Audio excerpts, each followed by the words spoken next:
You are watching Co-op for Two, broadcasting live from Champaign, Illinois, Friday, March 12th, 2023, around 11 p.m.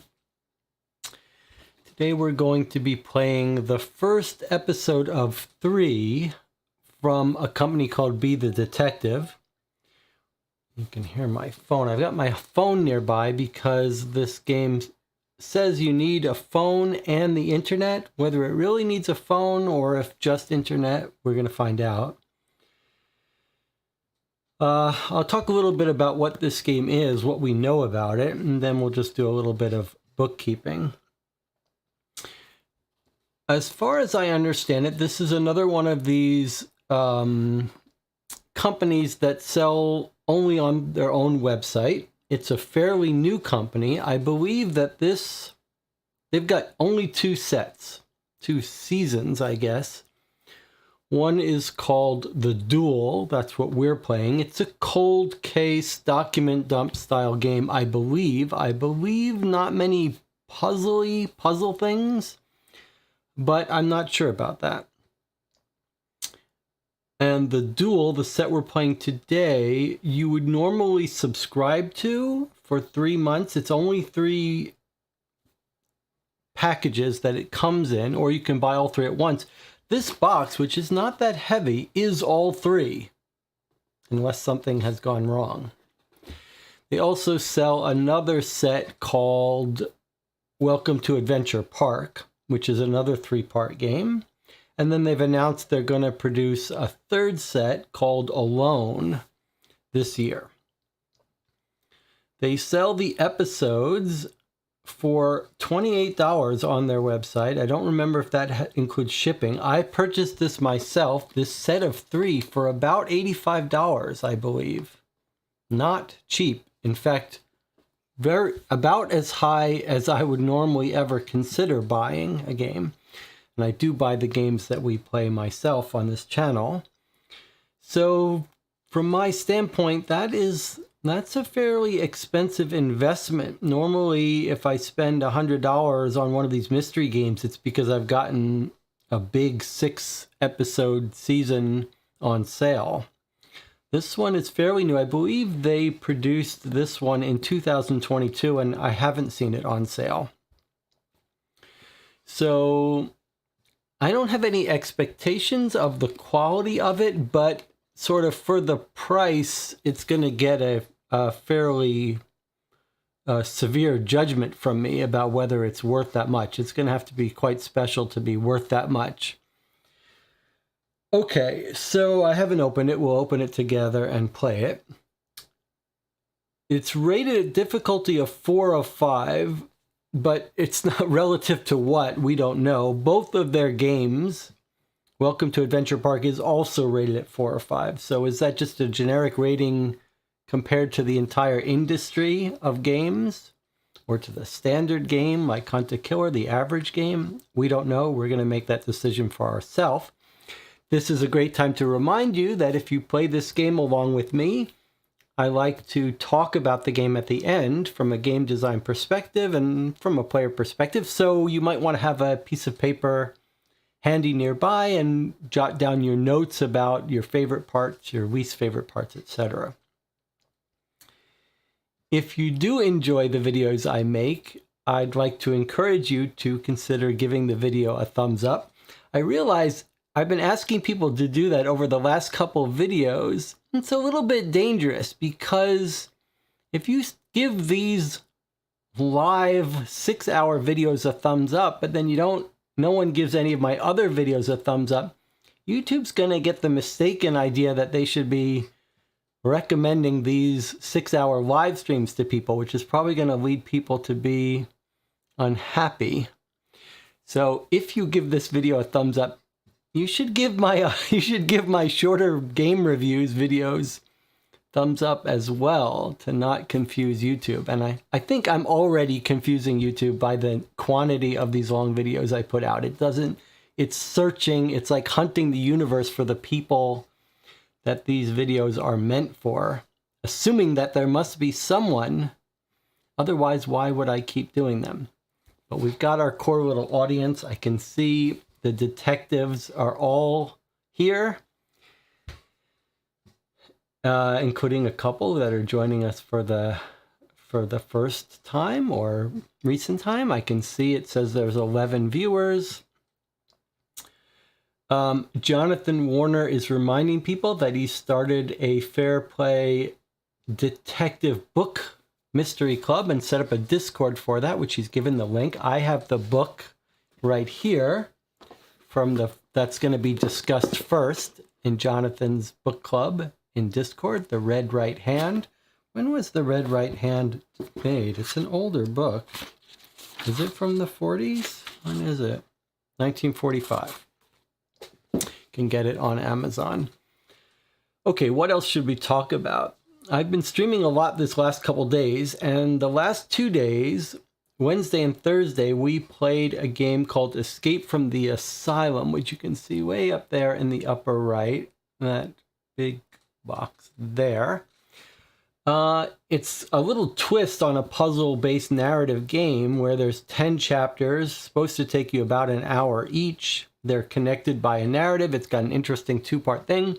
We played the first case, lots to like about it, some interesting new ideas, some interesting presentation, had a lot of fun. Yesterday, played chapter 2, and the solving of the puzzles was like a nice straight clean line, very efficient, and then we got to one puzzle where it went completely off the rails, and we spent over 2 hours sitting here in mostly silence and bickering, talking about this one puzzle. After 2 hours, loath as I am to do so, I looked at the hints and we were very unhappy with the puzzle. And then with that one solved, we finished the case very quickly. But most of yesterday was spent in some real frustration at the game, at the case, and found a thread of other people on Board Game Geek also talking about it. Still a fun experience to be joined by people, and it really does make all the difference in the world to have some company during those moments of suffering. But that was a pretty unpleasant experience trying to solve this puzzle that seemed very unfair in the end. However, I'm ready to play more of that game. I am very curious to see what they do with this two-part structure and see how it goes. So I think we'll be doing it more next week. I don't know if eventually everyone's going to leave but me. That's okay. All right, what else should we talk about? I expect we'll be playing this again tomorrow, episode 2. It's possible we could get through 2 episodes in one sitting. I don't know. If not, my plan is to play Friday, Saturday, and Sunday and try to finish it. But if the group can't make it for Sunday, you'll let me know. The other thing to mention about Sunday is Sunday afternoons at 3 p.m. is when we've been playing Dear Holmes, which is this play-by-mail game. This Sunday should be where we open the solution, but I haven't gotten the solution yet. That means only tomorrow's the last day it could arrive by mail. Someone else who's been joining us said they haven't gotten their solution either. So here's what we're going to do. If the solution doesn't come by Sunday, we've had such an active discussion of the case on the YouTube comments for it, that I think we'll just meet at our normal time and just talk about it. Just sit and chew on different theories for another hour. So that's what we'll do. We will be playing Dear Holmes on Sunday, but if we don't get a solution, we'll just talk about it and get the solution next week. Okay, last thing before we get started is do check out, if you haven't, the reviews Greg and I posted for Subterra 2 and all of its expansions and the original. It's the game that has really scratched an itch for both of us in terms of a tight optimization, thematic, fast puzzle game, sort of in the genre of Pandemic and Flashpoint. But it's the cooperative game that we've been most enthralled with recently. And it would be great if more people discovered it. Check out those reviews. There's some short ones, and then there's one big hour-and-a-half one after you've played the game if you just want to have someone to talk to, hear someone talk about it. If you don't have people to talk to about board games, it's fun to watch these longer videos where you can sort of have all your ideas out on the table. All right, let's check in with the chat before we start and open this up. Carla says, I see you have a Lovely City case behind you. Is that the second season? That's a great question. We played season 1 of Lovely City. That's a game by A Killing Affair company. They have 3 seasons of a series called Lovely City. We played season 1, The Independence Day Killer, a 6-parter. Mostly very positive things to say about it. Another expensive game, but with pieces to match, which I traded for someone on the channel, Jonathan Yang. We traded the Blair Witch season from Hunt a Killer that we finished. They've got multiple seasons of this series, Lovely City. The first 2 are 6-part series. Season 1, Season 2, all set in the same town, but different cases. I don't have Season 2. Season 2 looks quite compelling to me. It looks like the central crime is arson. And you can see from the from the photos of it, that it's got some nice, thick fire department reports. And I'm quite curious about that. There is someone selling a copy on eBay for $208 or something, and you can buy a used copy. You can buy it brand new from their website for like $280 or so, maybe a little cheaper on sale. Both of those are too expensive for me, so I haven't purchased season 2. Maybe I'll trade it with someone at some point. What you're seeing there is a box from season 3. If I'm remembering correctly, which I did buy on eBay. I think there are 3 or 4 episodes in season 3. They're independent, so I think it's 'Tis the Season is the name of that. So we'll eventually make our way through that. I'm more interested in season 2, but that's more than I'm willing to spend on it. Okay, let's see. Jonathan's talking about the book club. Jonathan was also talking to me about what were the top worst experiences, most disappointing games on the channel. We were just commiserating on some of them. And that Escape the Asylum session yesterday was right up there. But Key Enigma still is the game that broke me. That I tend to want to finish them even if they're bad, but Key Enigma had the most frustration per minute in it. Okay, all right, let's open this up and see what we've got here. So one thing that concerns me is, this comes in 3 episodes, and I purchased the whole set. I haven't opened this yet. I'm a little concerned that this is like box B, like episode 2. I'm hoping all 3 episodes are in here. If not, if this is not all 3 sets, what's going to happen. We're going right to that Escape the Asylum. But let's see. All right. Let's see what we've got here. All right. So looks like we've got 3 sets. So 3 episodes. 1, 2, 3. It looks like 1 has got the most stuff in it. And then a little less and a little less. All right, so we should not need these for today. We should just need episode 1. We can put this away.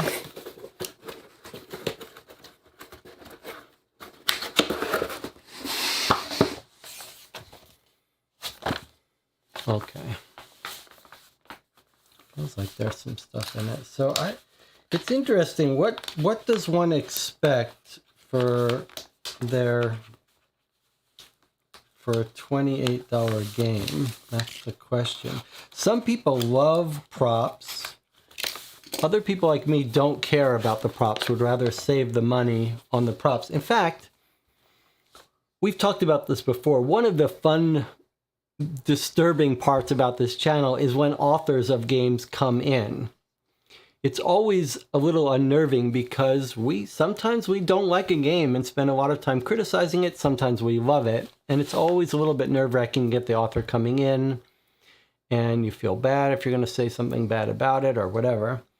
We played Temple of X, a Deadbolt Mystery Society game, a series that I've been really pleasantly surprised with almost uniformly.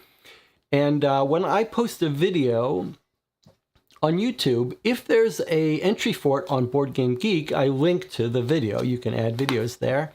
And when I put up the Temple of X playthrough on Board Game Geek, there was a reply to it by Derek something. Now, the Deadbolt Mystery Society games aren't credited to individual authors, and there's two brothers who are responsible for that brand, for that company, who are doing a bulk of the writing, but they hire other writers to make cases. Anyway, this guy, Derek, posted a reply and said, this was the second to last case I made for Deadbolt Mystery Society. And he talked a little bit about how originally it was supposed to have an embroidered patch and stuff like that. So it was kind of fun. And he pointed, along with Elaine Covington, to the fact that the Micro Mystery had a epilogue. So anyway, it's fun to hear from the authors when we like a game, although Jonathan reminded me on his list of most disappointing games that one of the games we played that was on that list, maybe, was the Bureau of Investigation, one of the cases that the author was actually quite unhappy with the playthrough and actually asked me to take it down, which I hope that at some point, Gregory Pravat, the author, we're getting into a little tangent here, the designer of Bureau of Investigation, which is not behind me, but is a Sherlock Holmes spin-off set in Cthulhu world, made this game, 5 cases in it. We played all 5 on the channel. We had very mixed thoughts about them. And the author, Gregory Pravat, joined for some of those and commented on all of them and was very happy in the beginning, and then and I had good conversations with him for most of it. Till the last playthrough, he disagreed with us. He didn't like our conclusions about it. Eventually, I did a review, mostly positive. I mean, some complaints about it, but I really admired all the experimentation, and I definitely recommended people try it. And there's a new thread about it, and I chimed in saying how much I'd like to see a second box. Apparently, he does have material for a second box if Space Cowboys wants to publish another box. And Marco, who has a YouTube channel widely respected, hugely respected by me, Marco OmniGamer, just posted a review of Bureau of Investigation, so you might want to check that out. Okay. And the reason we're playing this today is because the audience, on the Board Game Geek Guild, where we plan out what games to play next, this is the game you guys wanted to play. So I did listen to you, even though I'm tempted to continue playing Escape the Asylum. Jonathan made a reasonable point, though, that we were getting driven insane by Escape the Asylum and we should take a break. All right, so let's look at what we've got here. Welcome to Be the Detective. Start here. Be the Detective is a mystery game that's solved through good old-fashioned detective work, observation to detail, and puzzle-solving skills. Here are a few tips to get you started. Read through the evidence carefully. The clues you need to crack the case are hidden in the details. Don't be afraid to test phone numbers and check websites for additional information.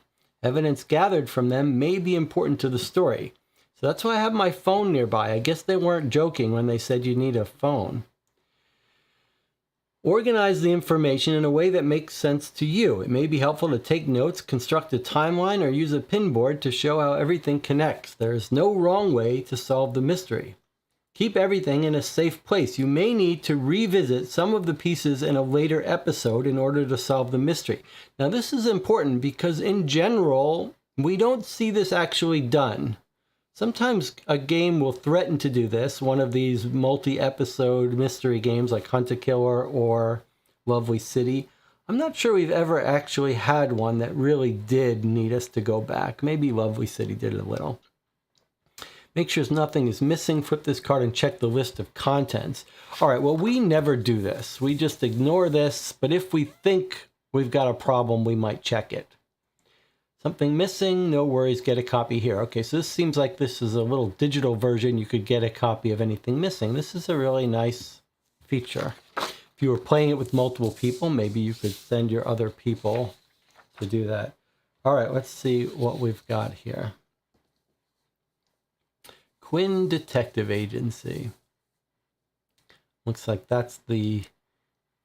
Many of these games have a little detective agency that is recurring player in these games. Greetings, detectives. First of all, thank you so much for your interest in working this case with me. With the cost of living on the rise, it's becoming evident to me recently that I was going to have to take on more cases to make ends meet. At first, I wasn't quite sure I was going to pull it off. After all, a spare moment is hard to come by around here. But with your interest in lending your deductive skills and a keen eye, I think we're going to achieve success.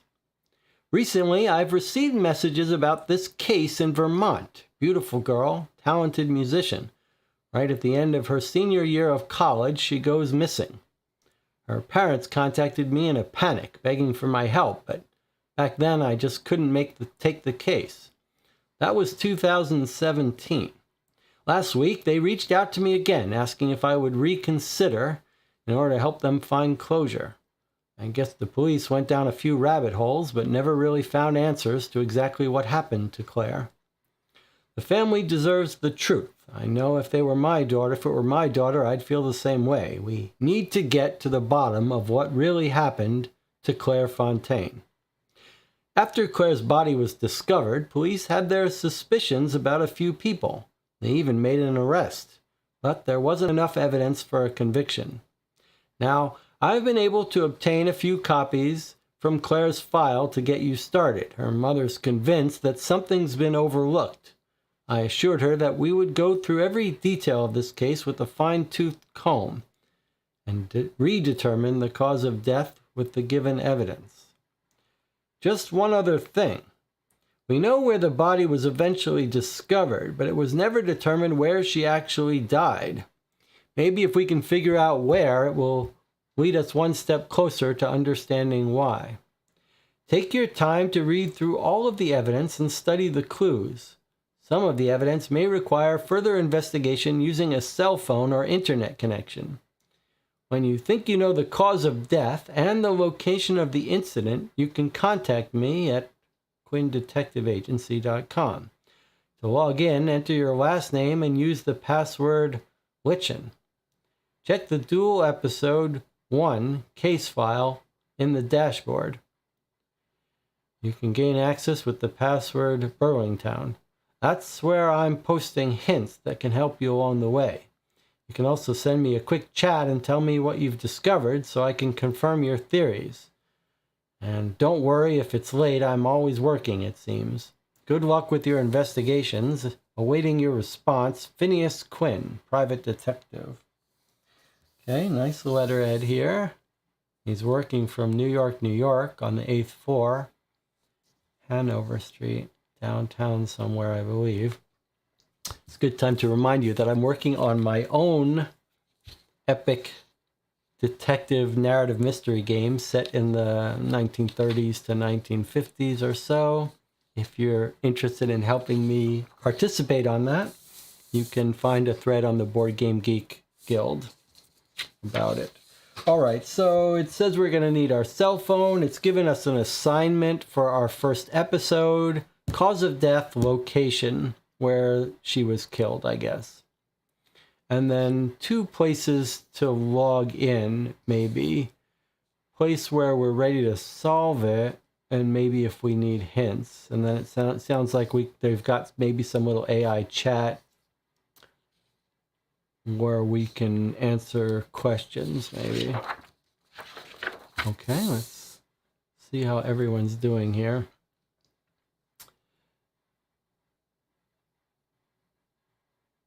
Jesse's a River Twist people. Don't know what that means. Remember that time we almost called the wrong person in Texas at 5 a.m. in the morning? I do remember that. I absolutely remember that. All right, so we've got something serious here. It's a journal that feels like it's quite actual. There's actually a lot in here. All right, so we're going to be doing a substantial amount of reading here. It's handwritten, but it's print. It's a font. At least it's not script. Okay, so we're going to have a bit of reading to do, which is always a little awkward to do on a stream, but actually this is what I want in a game. I want lots of details to go through. I sometimes joke that I'll take a criminal trial transcript, a couple hundred pages. I wouldn't mind looking through it for something good. All right, so we've got the journal. This is Claire's journal.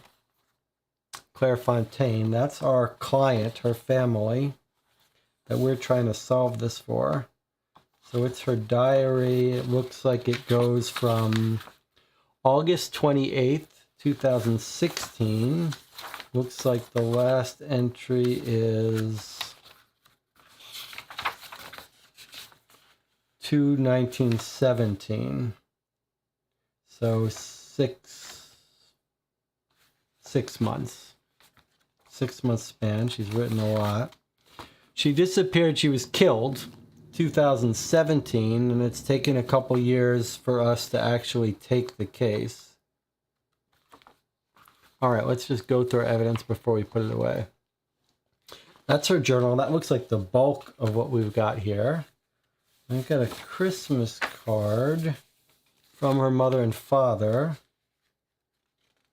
along with a genetic testing website like 23andMe for people to find relatives, a brochure for them. It looks like Claire ordered a kit to test her genetic code, and we've got a website. So this is her username and her password. So actually it looks like we could get her results. Now, you might be tempted if you're watching this to jump ahead and look at them, but you should not. And so I'll just remind you that if you want to play these games with us, you should stay synced up and we all do the same things together.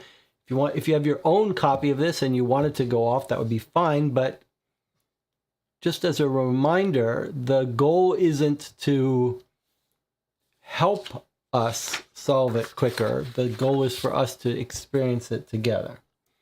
All right, what have we got here? Here's her Burlington University. What is it? Please fill out this form and sign it and drop it in the slot in room 218. Unless you reveal your name and address, we're unable to investigate your complaint. I see it's a complaint form. So Claire, 10/6/16. Phone number I'd rather not say. Person you want to file a complaint with, Ethan McDaniels. She has a complaint with Ethan, sorry, not person you would file. Person you have a complaint with, Ethan McDaniels, a library aide. And here she says, who else have you contacted regarding this complaint? Amy Matheson. All right, let's see what she says. I can't use the library without Ethan stalking me. The minute I walk in, he's finding books to shelve by my table or looking at me through the shelving. I can't rent a study room with my ID or he'll be there peering in the window. Last week, I think he followed me to my car. I've been getting a lot of calls recently from a blocked number. He won't leave me alone. I don't know what else to do. All right, so she's got a stalker. Ethan McDaniels. Okay, let's just walk through. Looks like we've got a crime scene sketch, if I had to guess. Is this going to be how Claire's body was found? Doesn't say what it is, but that's... Or it's a sketch by Claire, I don't know. Let's keep reading and find out. Here's another sketch. Oh, well, she was in art school, so maybe this is some of her art, right? She's in Burlington art education, so maybe these are some of her drawings. Looks like she's practicing drawing faces of dinosaurs.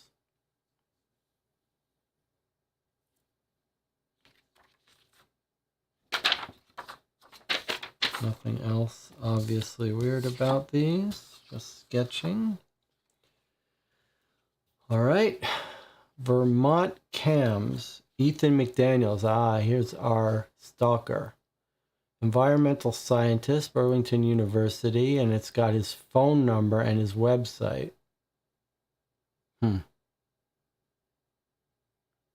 we'll try calling him. I wonder if Vermont Cams, I guess like nature cameras. There's a little bit of weird. Every time I see black now, I worry it's some thermal thing. Not sure what that's about though. Doesn't look like it's thermal. With the thermal stuff, you can feel it. It's 3D. All right. Here's a missing poster for her. Full name, Claire Fontaine. Date of birth, age 22. Female, 5'4", 120, white, brown eyes, brown hair. Last seen on 2/25/17. She's wearing a black fur-lined parka and blue jeans. That looks like her car. Can we pick out the license plate of her car? Yes, we can. Looks like GBI or G8I393. It's what is that? Hyundai, Toyota, one of those. Red recent model car. Someone will know what that brand is. And here's our girl that we're trying to find justice for, Claire Fontaine. If you have any information about Claire, you're asked to contact the Sussex County Sheriff. Okay, another phone number for us to call. And Tina says it's a Toyota car. Okay, how do we know she's a violin player? Is it something that you read ahead of me, or did I miss it in the introduction that she's talented musician? You're right, she was a musician. Well, that's interesting then. Why does she have sketches if she's a musician? All right, next up, we have an autopsy report. Quite a substantial one. So I think this is what got me to purchase this game. I saw photos on their website and it just looked like a nice, dense medical report. Maybe more substantial than we've seen, and that just sold me on this. Okay, so let's take a closer look at this medical report. In fact, before we do, let me just point out, there's only 2 documents left. I mean, her journal is big. There's a lot to read, but there's 2 documents left. One is an autopsy report, and one is, it looks like an interview of Ethan McDaniels. Transcript. Okay, so let's start with this autopsy report. This is already interestingly different than many of the cases we've played, because this feels a little more realistic in that they found one suspect that they like, but they couldn't prove it. That's a little more common in a real police case rather than have like 6 suspects. Feels much more common for them to be like, we've got the guy, he seemed to be stalking her, we think it's him, we can't prove it. Okay, let's read the autopsy report together. Claire Fontaine, adult form protocol, Burlington, Vermont, 3/13/2017, 10 a.m. The coroner says, I ascribe death to be neurogenic pulmonary edema, myocardial damage. This sounds like all heart. This is all heart damage. Intracranial hemorrhage, blunt force trauma to the head, pregnancy. Okay, so it says due to a neurogenic pulmonary edema, due to or as a consequence of myocardial damage, due to or as a consequence of intracranial hemorrhage due to or as a consequence of blunt force trauma to the head, other conditions, pregnancy. So I guess it's sounding like she happened to be pregnant. She had blunt force trauma to the head, which caused her brain to hemorrhage, which caused damage to her heart, lack of blood or something. Let's see. 22-year-old white woman found in Lake Champlain. Mild decomposition, trauma to the head, rib, and central nervous, cardiovascular, and respiratory systems. And this is just the stamp of our detective agency receiving it on 1/4/22. Originally died, body found in March 13th, 2017, with some minor decomposition. So she's been there for a little while in Lake Champlain. We're finally working on the case 5 years later. Continuing on. External examination. The body is identified by toe tags and is that of a female white 22-year-old who's in mild state of decomposition. Body weighs 132 pounds, measures 67 inches, and is thin. The skin shows a 1/4 inch scar across the interphalangeal joint of the right thumb. Across the joint of the right thumb. I'm not sure if it's which joint it is. You've got 2 there. 1, 2. If it's a scar, sounds like an old wound.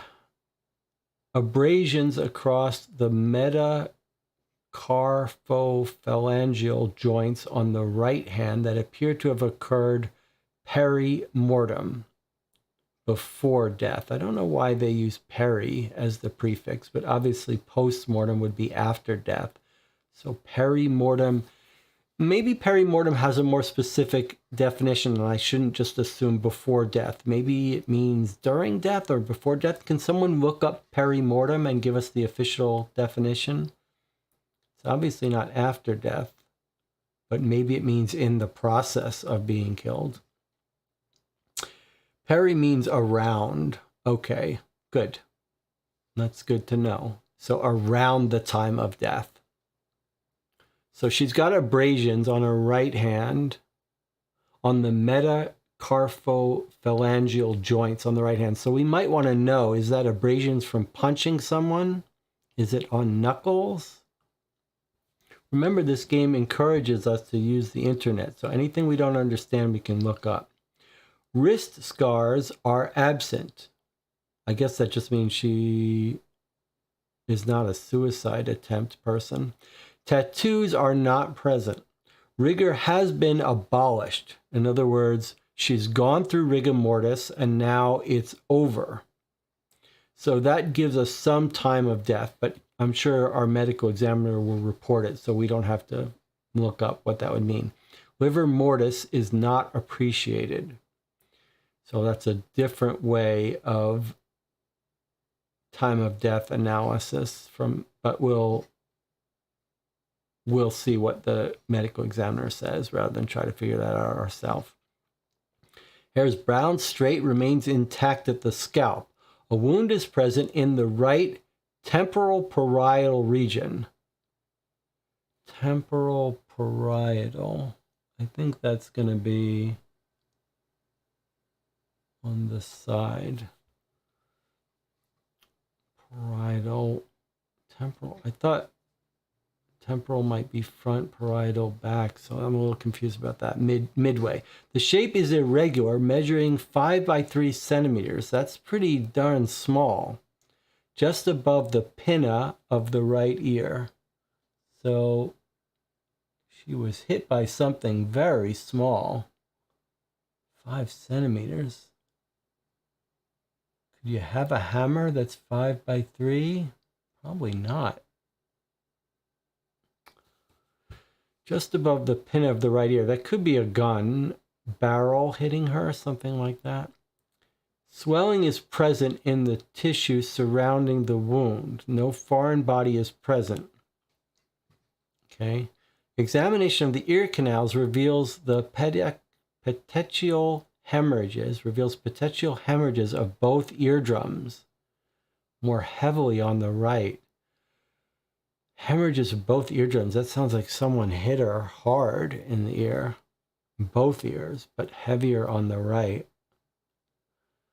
Upon examination of the eyes, the irids, I think that's supposed to be saying irises, but maybe that's a technical term of art, I don't know. Irids appear brown in color. There is a petechial hemorrhage of the right sclera and the conjunctive of both lids. Hemorrhage, that sounds like she was, I don't know if that's punched. Absent bruises, you might get that from lack of oxygen or something. Upper and lower teeth are present.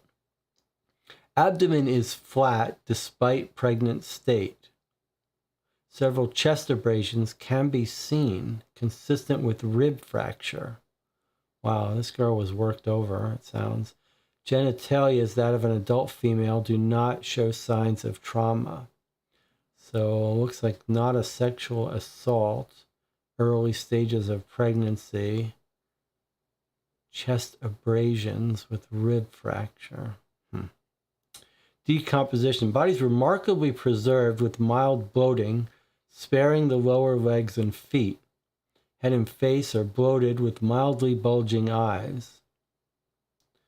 That may just be a consequence of decomposition. Clothing. Body was fully clothed. The clothing consisted of a pair of blue jeans, woman's size 6. I'm loving all the detail here. Black acrylic cable knit sweater. Black pair of underwear, lace trim, small. Black polka dot bra with bulldog emblem. Faux fur-lined boots, size 9, one headband, one silver filigree cross necklace. Now, I just want to look at this sketch here. Cable knit sweater, blue jeans, boots. We don't see her. I'm just trying to see if this drawing is consistent with that. Cable knit. Not really. This isn't a cable knit sweater, is it?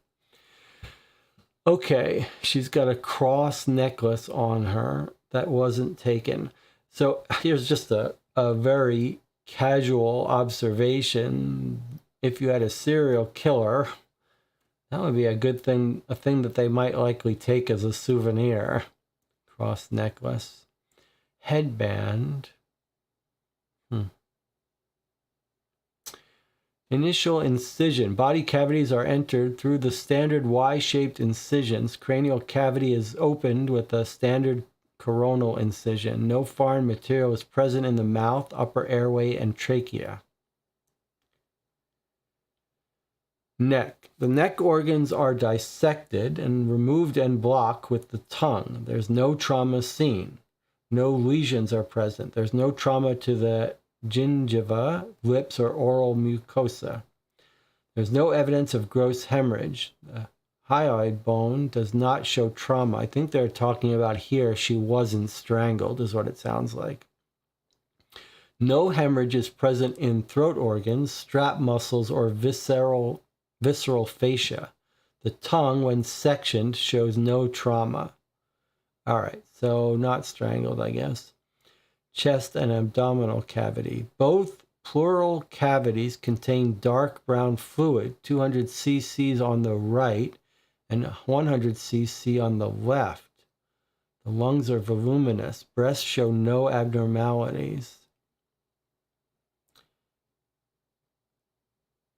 Abdominal cavity, 200 cc of dark brown fluid. No indication of how they've identified what they think that is, though.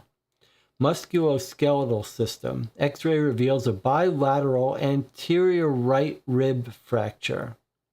No other abnormalities of the bony framework or muscles are present. So again, consistent with bruising on her right rib. Fractured rib, bruising on the chest. The heart weighs 250 grams, is enlarged and globular in shape. The left ventricle is dilated. Myocardial interstitial fibrosis is present on the posterior wall. There are no defects of the septum. There's no coronary atherosclerosis of the major coronary arteries.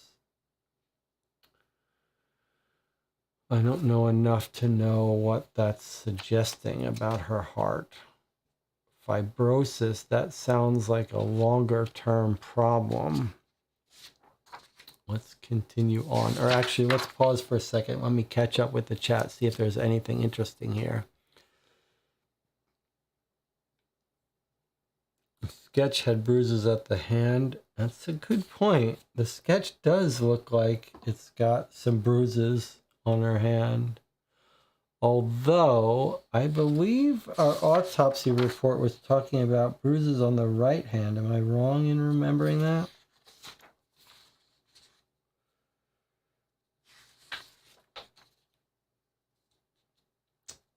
She's got a scar on the right thumb, abrasions on the right hand that occurred during murder or around the time of murder.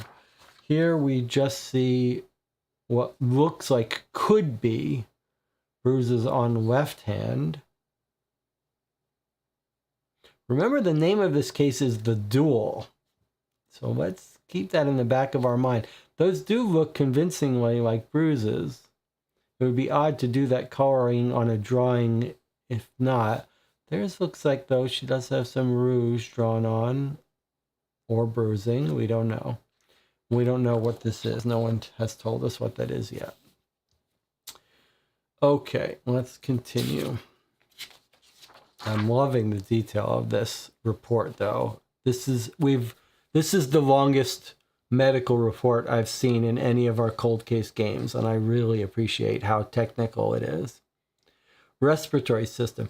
Weight of the lungs were 320 grams for the right and 350 for the left. Sounds reasonable.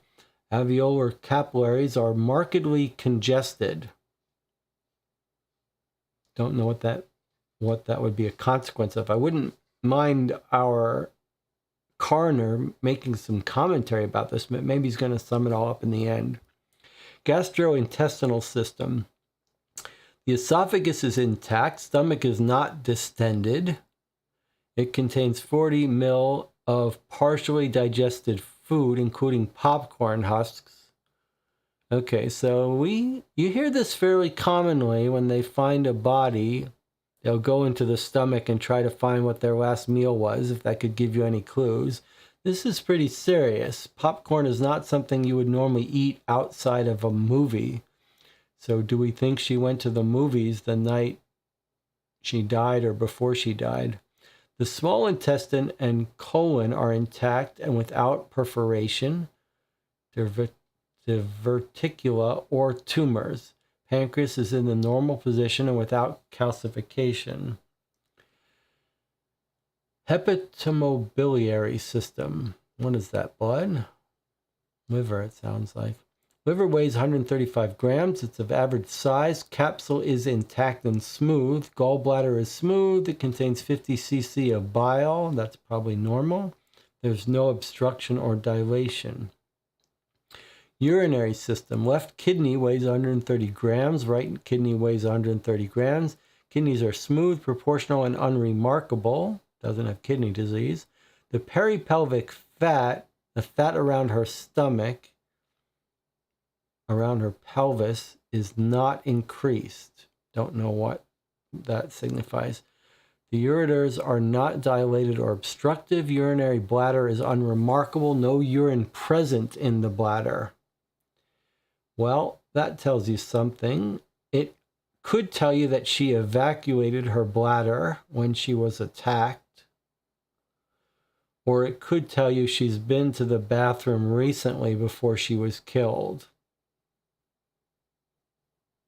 Or hadn't consumed any liquid recently before she was killed. Genital system. Genitalia is that of an adult female. Do not show signs of trauma. Cervix and vagina are of normal appearance. Ovaries are of normal age. Placenta is unremarkable. Uterus is fixed. The endometrium shows postmortem discoloration. Probably just normal is what they're saying. This is an adult case. You can see already we're dealing with an adult case. Female fetus is without any visible inborn defects, without visible maceration. Hasn't been cut.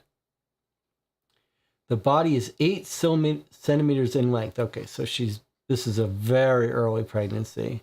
Weighs 25 grams. That's, the weight maybe of a pen. Maybe a little bit more. Placenta and umbilical cord appear normal. Formation of fingernails and teeth are at the early stages. Gestational age is 12 weeks. See perinatal autopsy. They performed an autopsy on the fetus, it sounds like. Well, this is a serious case. If anyone wants to step out because it's triggering them, feel free. Hemolymphatic system. Spleen weighs 75 grams, is of average size. Lymph nodes are inconspicuous. Bone marrow of the rib was tested. See microscopic examination. Endocrine system. Thyroid is unremarkable. Adrenals are unremarkable. Pituitary gland, parathyroid glands, and thymus are not identified due to cerebral necrosis.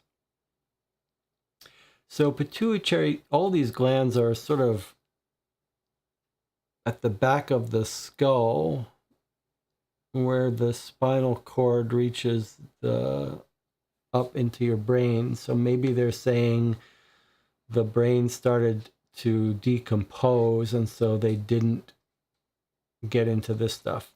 Head and nervous system. Brain weighs 1,400 grams. Coronal brain slice examination showed multiple small cerebral contusions. Hit on the head multiple times, it sounds like, and a right temporal parietal intracerebral hemorrhage of 35 millimeters with extension into the midbrain and pons. So brain has got an outer layer of the cerebral cortex, and then as you go interior, you get the midbrain and the pons back as it connects to the spinal cord. So they're saying she's got a wound on the right hand side that actually extended into the midbrain. There was no evidence of underlying vascular malformation, vasculitis, or tumor. A 20 millimeter contusion. What is the technical definition of contusion? I believe that's like a blunt force damage. Maybe someone can look that up to be sure. 20 millimeter contusion is present across the temporal parietal junction. Heart, blood, stomach contents, and brain have been submitted to the lab for a comprehensive screen. Spinal cord is not dissected. No reason. This medical examiner saw no reason to do it, so didn't. Toxicology. Heart, blood, liver, stomach contents, and brain have been submitted to the lab for a comprehensive screen. Photography. See the Burlington Police for at scene photos taken prior to the body's removal of the scene. Chat says bruise. Okay, that's right. Okay, so physical damage to the surface, to the structure. Physical structural damage, not a knife wound, a bruise, a blunt force trauma, scraping, something like that. Microscopic examination. Tissue samples of the heart, lungs, bone marrow, and placenta have been processed onto glass slides for microscopic examination. These histologic specimens have been examined. There are no additional significant pathologic findings other than trace amounts of Nitzschia spatulata noted. Nitzschia spatulata. What on earth is that? Trace amounts of Nitzschia spatulata. That doesn't even sound real. make a little note for ourselves. So I'm going to try to avoid writing on this $85 case. We might want to write this down. If we're taking digital notes, that might be a nice thing to write down. Well, maybe we'll do that later. Detectives Jarvis and Matthews of BPD, Burlington Police Department, Shirley, witnessed the autopsy. Diagrams. Diagram forms 1832 and 32B were used during this autopsy. So you're doing an autopsy, you've got a big stack of forms and diagrams that help you indicate where things were. So she's just saying, or he, who's our autopsy examiner? Who's our medical coroner here? Huh, they don't have to sign their name on this, huh? Anyway, she's just, or he's saying they use those three forms, which we're going to find down here, to help them indicate things. Okay, here we go finally with our opinion. The autopsy examination shows evidence of blunt force trauma to the head, consistent with a hard fall on the ice. There was bruising to the brain at the point of impact, which led to a stroke. That's the point where it said heart damage due to brain injury. The hemorrhaging in the temporal parietal lobe, midbrain, and pons, which sends signals throughout the body to control speech, vision, and cardiovascular control, retarded brain function that led to an irregular heartbeat. This heart dysfunction added stress to the left ventricle, causing inflammation due to overwork. The result was heart failure. A sudden drop in deregulation in blood pressure caused fluid to flow freely into the lungs, flooding the alveoli and impeding the respiratory function, which inevitably caused the decedent's death. So it sounds like coroner is hypothesizing a hard fall on the ice to the right-hand side, bruising the brain far enough into the midbrain that control of heart got affected, causing her to have a stroke. She died of heart disease. I don't know how that explains the left eardrum, though, and the bruising on her hand. Let's continue. The crack discovered in the rib is consistent with the use of CPR. I see. She's hypothesizing that someone, not when the body was discovered, because the body's discovered way past mortem after rigor mortis is gone, but that maybe someone tried CPR on her and then left the scene, maybe. Crack discovered in the rib is consistent with the use of CPR. No evidence that shows the decedent was alive after the body entered the lake. Because the police investigation shows insufficient evidence in determining the context to which this incident occurred, interpretation is limited. Therefore, the manner of death is classified as undetermined. Okay, so coroner is saying this would all be consistent with her having a hard fall on the ice and then someone trying to resuscitate her with CPR and then dumping her on the lake after she was dead.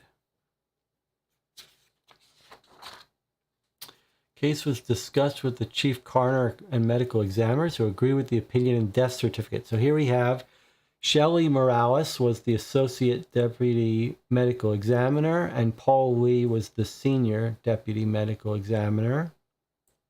3/13/2017. And then here are the forms they use to indicate stuff. Okay. Abrasions on the face, they think from falling on the ice. There's the wound on the temporal parietal side above the ear.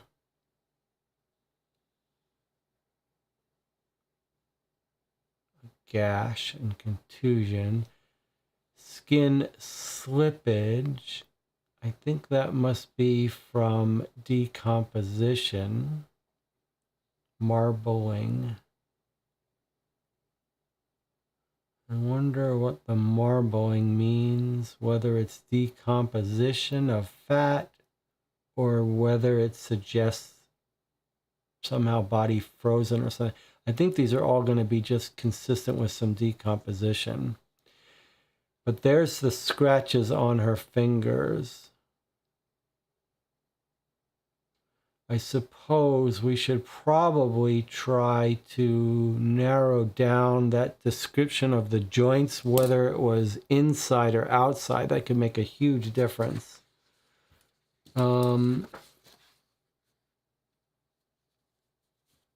Let's find that before we move on. I just want to make sure I understand that part. So here, I'm going to make a note here. They're talking about wounds on her hand. Okay, I want someone to look this up if you could.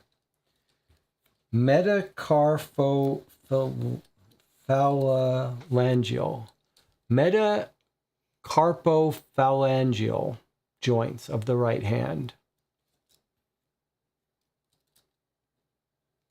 So what I mainly want to know is if we're talking about these joints on the outside or joints on the inside.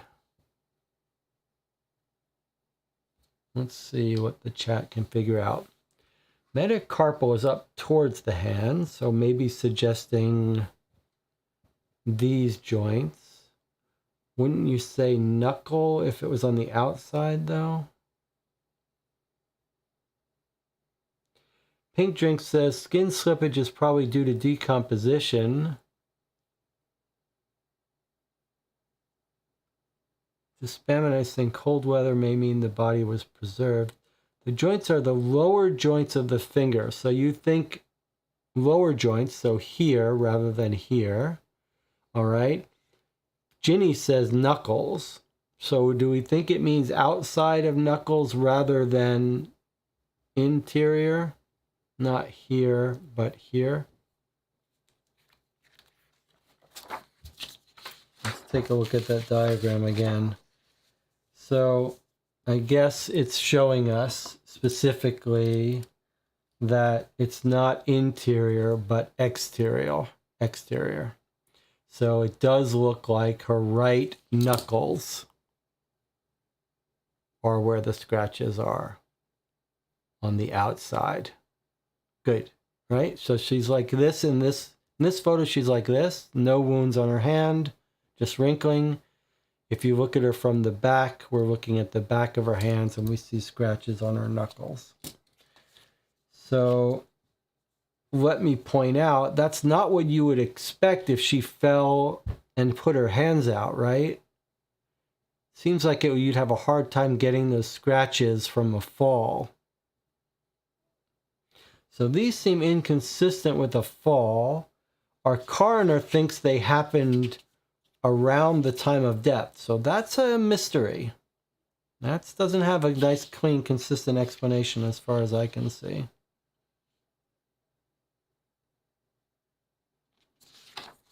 Okay, here's indication of where on her brain the damage was.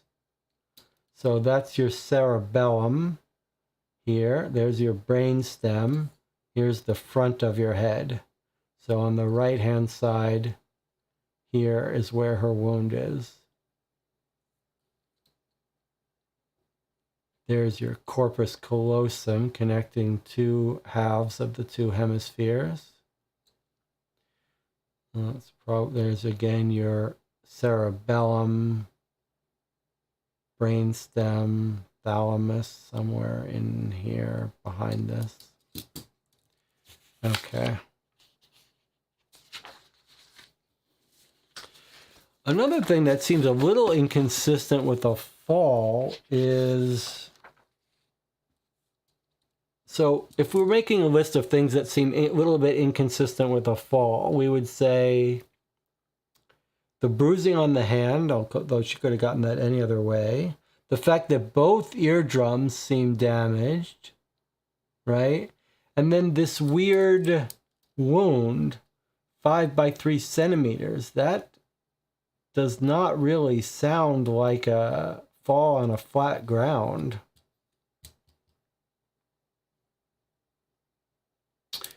And no discussion of of the ear being all messed up. Like, that's weird. How do you fall and get a wound, a small wound, right above your ear? It might be useful to try to get a feel of what 5 by 3 centimeters looks like.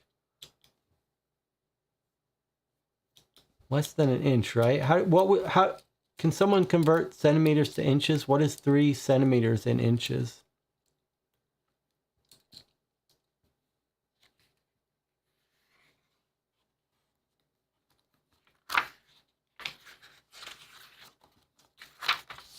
Okay, well, those brain diagrams are the last of our autopsy report. And Tina says 3 by 5 centimeters is a little over an inch. Oh, is that true? Huh? 3 centimeters is over an inch? 3 centimeters is 1.5 inches. Okay, so that shows you how much I know about metric system. I thought that was like half an inch, but actually 3 centimeters is an inch and a half. So you're talking about a 2-inch by an inch and a half wound. Okay, that's bigger than I thought. All right, so why don't we take a break here? This is a good place to take a break, as good as any. When we come back, we'll read the police interview with her stalker. And then we'll have to dig into her journal. We don't have much other information. And then the websites, of course. The Spamonite says the size of the contusion then would be 1.18 inches by 2 inches. So 1 1/4 by 2. So something like that. That's a pretty big wound. That's a pretty big wound there. Okay. I'll see you in 8 minutes.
Okay, we're back. We're working the case of Claire Fontaine, a cold case from 2017.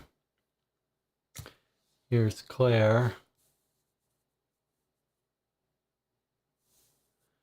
Last seen on 2/25/2017. So she goes missing end of February. Autopsy is performed second week in March 13th. So she was missing for quite a while until her body was found deceased. There's some theories in the chat here about the bruises on her hand. Those are the most conspicuously inconsistent with the idea of a simple fall. Jonathan Warner said that he thinks she could have gotten that if she fell backwards on the ice. I don't know. That seems unlikely to me. It seems very hard to bruise your knuckles falling backwards or forwards to me. Dispaminite came up with the claim that she punched someone and he shoved her and she fell. It's the idea that someone was there with her when she fell or was pushed and tried to revive her makes a lot of sense. That's what the coroner suggests, how she got her broken rib. I do want to suggest, however, that the idea she punched someone, as tempting as it may be, seems a little inconsistent to me with the autopsy report. The autopsy report suggests scratches and abrasions on her knuckles. That doesn't sound that consistent with punching someone. You could punch someone, especially a woman perhaps. You have to punch someone very hard to damage your knuckles, but you'd be more likely to fracture a knuckle or bruise it than you would be to get scratches and abrasion. And if you look at the medical report, the diagram lists scratches, and then the more full description says abrasions. Abrasions are scratches. So you abrade something on a surface to damage the skin. So that feels a little inconsistent with a punch to me. Now, I suppose you could fall face down with your hands grasping something if you were skiing or something and have that scrape on the ground.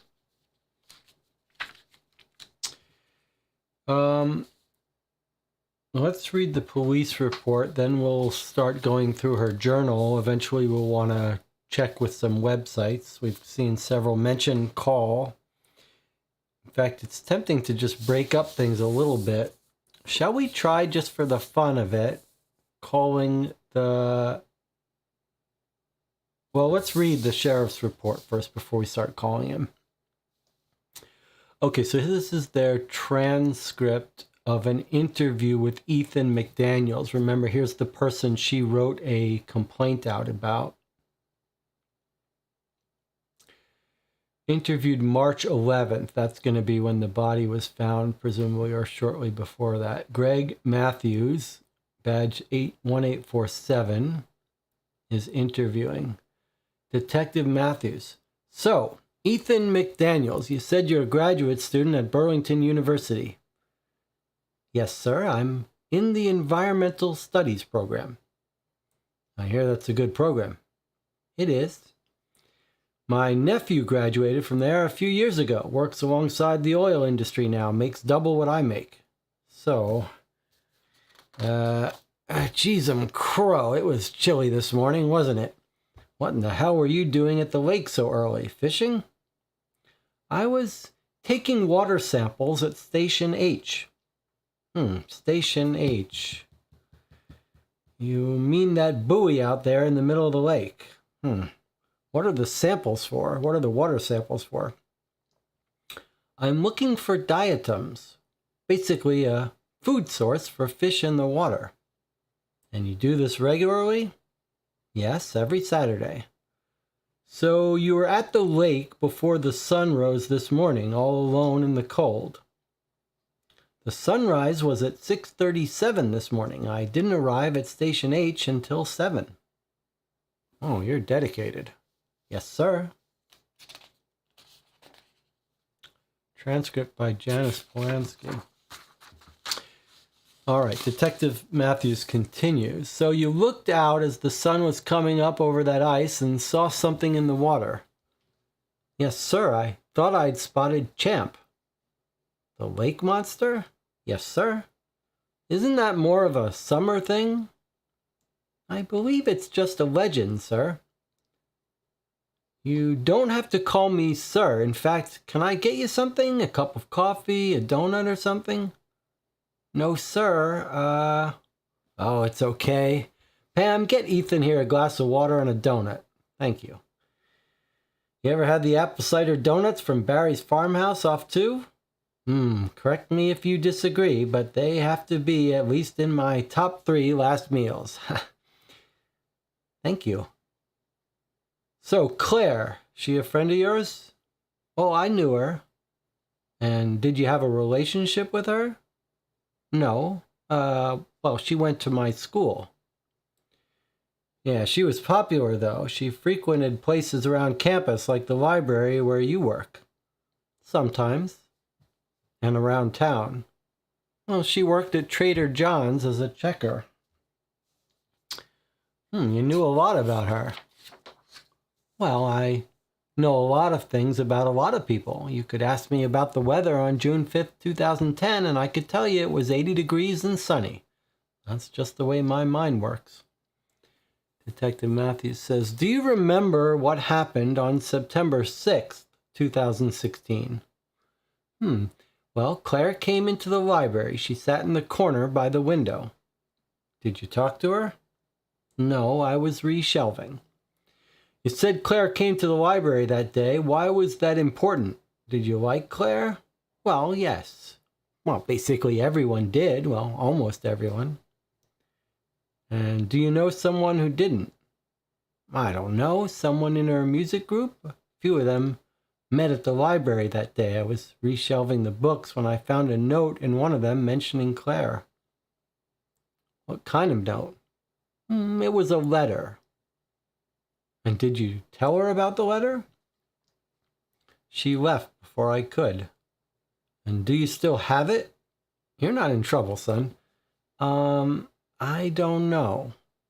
I'd like to take a look at it if you don't mind. You haven't touched your donut there. I'm not that hungry. And are these your drawings? Officer Reynolds said you were sitting on the ice sketching her body when they arrived at the scene. They're good. But she didn't really look like that, did she?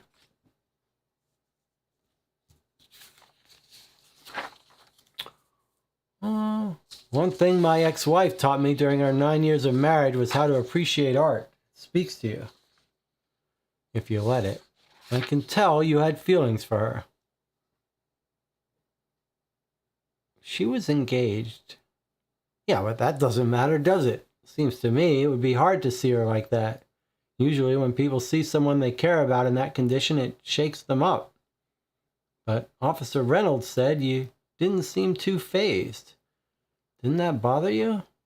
I think I want to speak to an attorney.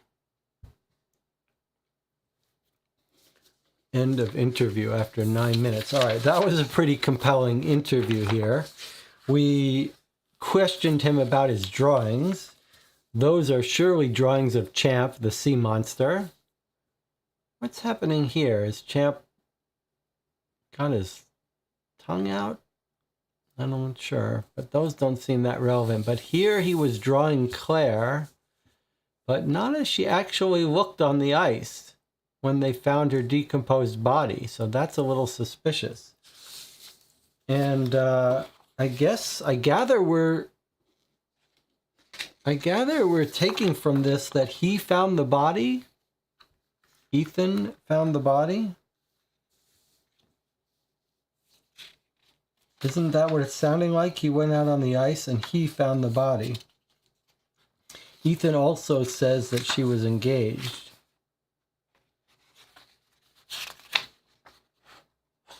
And this guy seems nervous. He's not eating. Nothing else. And he's got a extremely good memory. And he's out on the lake every Saturday. Lots of interesting thing here. Okay, chat wants to talk. Jesse, to back up a bit, wasn't there some substance on the autopsy report we still needed to look up, or am I misremembering? No, you are not misremembering. There was a substance on the body that I wanted us to look up that we forgot. Let's not forget the popcorn in her stomach either. Maybe we need to make some notes here. There's popcorn that she ate. I definitely want us to follow that up. And then we found some very strange item. Trace amounts of Nitzschia spatulata. Can we look that up? Nitzschia spatulata. Spatulata.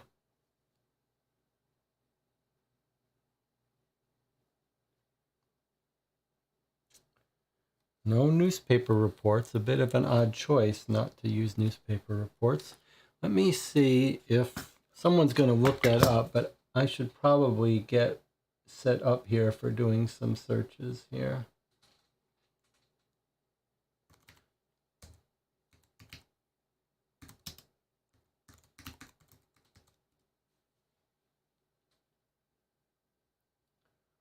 Looks like it might be a marine creature. Let's put us in here.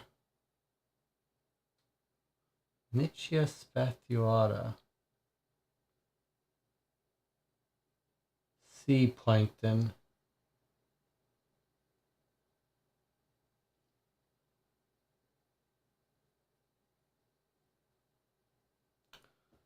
A little bit of sea plankton. Species of diatoms. Remember, he's out there collecting diatoms. Look at what this is. Diatoms. That's softly. That's not good for our guy, Ethan.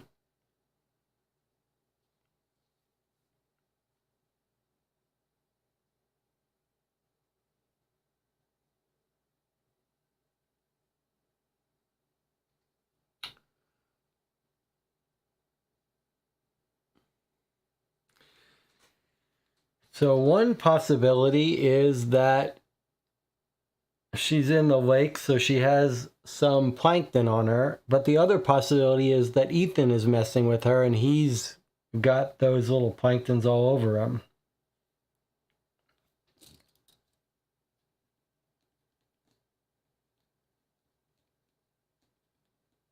I suppose you could say we could look for the general thing. A diatom is any number of a large group comprising several genera of algae, microalgae, found in the oceans, waterways, and soils of the world. They make up a significant portion of Earth's biomass.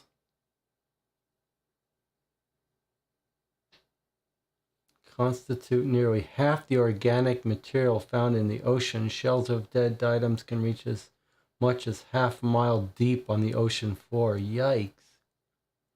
All right, so maybe you might expect to find that in any body that's been in the lake. I'm not sure.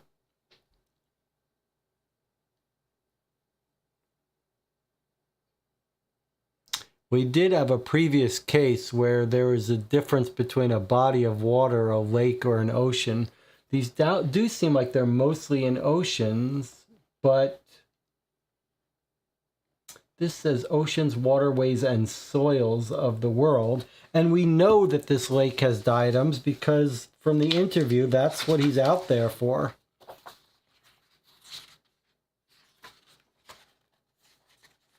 He says he's out there every weekend looking for diatoms, basically a food source for fish. So obviously this lake has them, so maybe it's not that surprising that she's got some. It's not, we're not told that they're in her lungs or anything, right? We don't have any sign that she drowned or was in water. They're examining the heart, the lungs, the bone marrow. And they found some of these things. All right, I don't think we know what to do with it yet. Anna says, let's go through the documents before we go nuts with theories. I think that is a reasonable thing. Okay, so the only document we haven't gone through is her lengthy journal, although we have websites to check out. Let's look at her card first from her parents that we haven't seen. Claire, you've brought so much happiness to our lives over the past 22 years. We can't imagine life without our sweet, intelligent little girl. You'll always be our sweet little clarinet. That's her little nickname. We know how important it's been for you to know where you came from, and with your own little one on the way. There's no better time to start building your own family tree, even if that means we have to share you. Your dad and I are excited to watch it grow. Love always, Mom and Dad. And then this was in it. So as her Christmas present, they gave her a subscription to this genetic testing site, which we're going to log in and check her results. So at this point, whenever this came, they knew she was pregnant, which must tell us this must have been the Christmas right before she died, right? Because we're told that the fetus is 10 weeks old when she was killed. Found on March 13th. Last diary entry. I suppose in the journal we're going to hear more about this.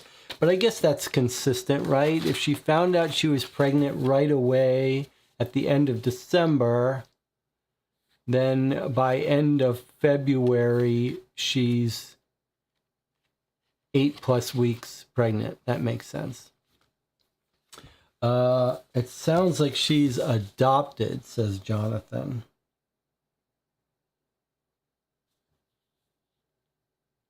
Where you came from. Yes, I think Jonathan has a good point. Sounds like maybe she's adopted. All right, well, we're going to check her DNA in a minute.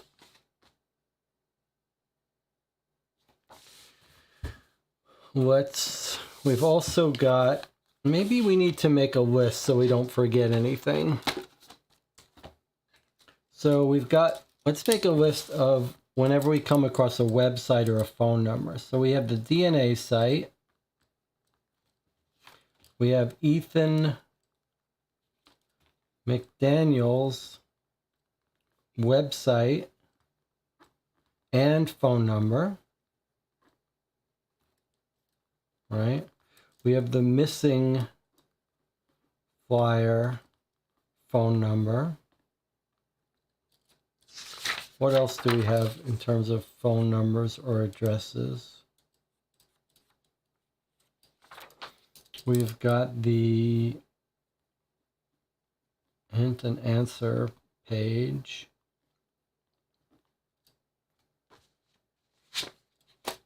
Anything else that I missed in terms of phone numbers or websites? Or is that it?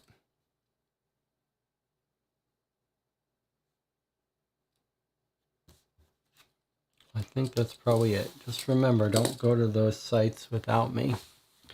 Okay.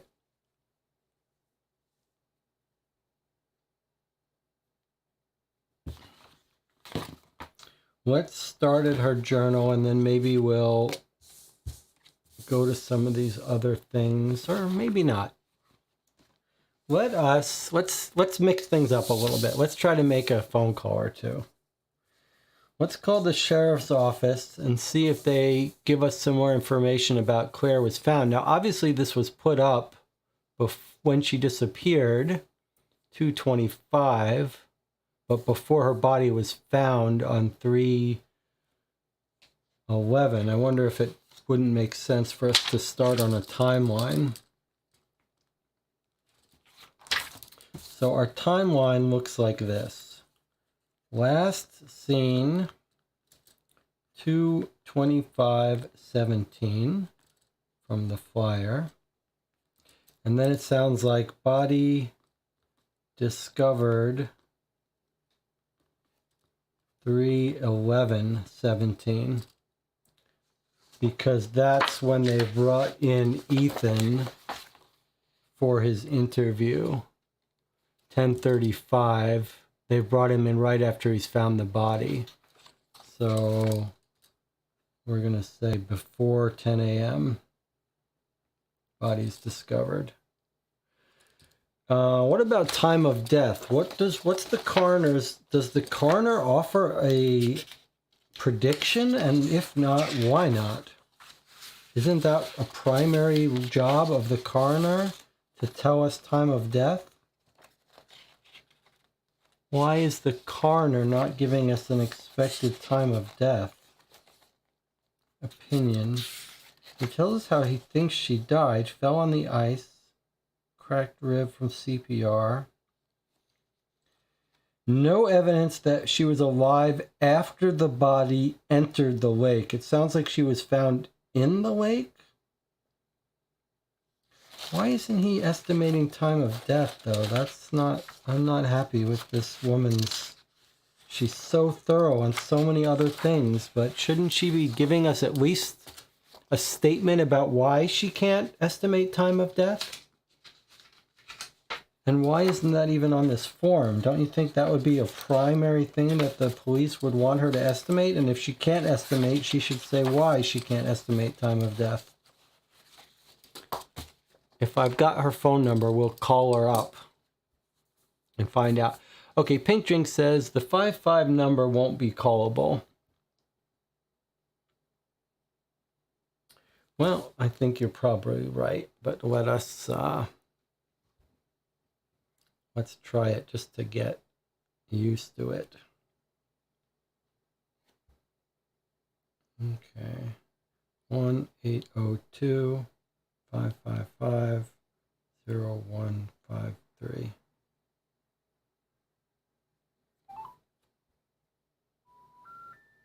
Your call cannot be completed as dialed. Please check the number and dial again. 151. Okay. So, not that we expected much from here, too. And then I wonder if we need to start keeping track of interesting clues. For example, well, the license plate, that's probably her car, but I'm just going to put down license plate, hand bruises, plankton, diatoms. All right. Any other phone calls we can make? This guy has a phone. Ethan has a phone number. Let's call Ethan. Let's see if he answers the phone. An 802 phone number, but then it's 555-6191.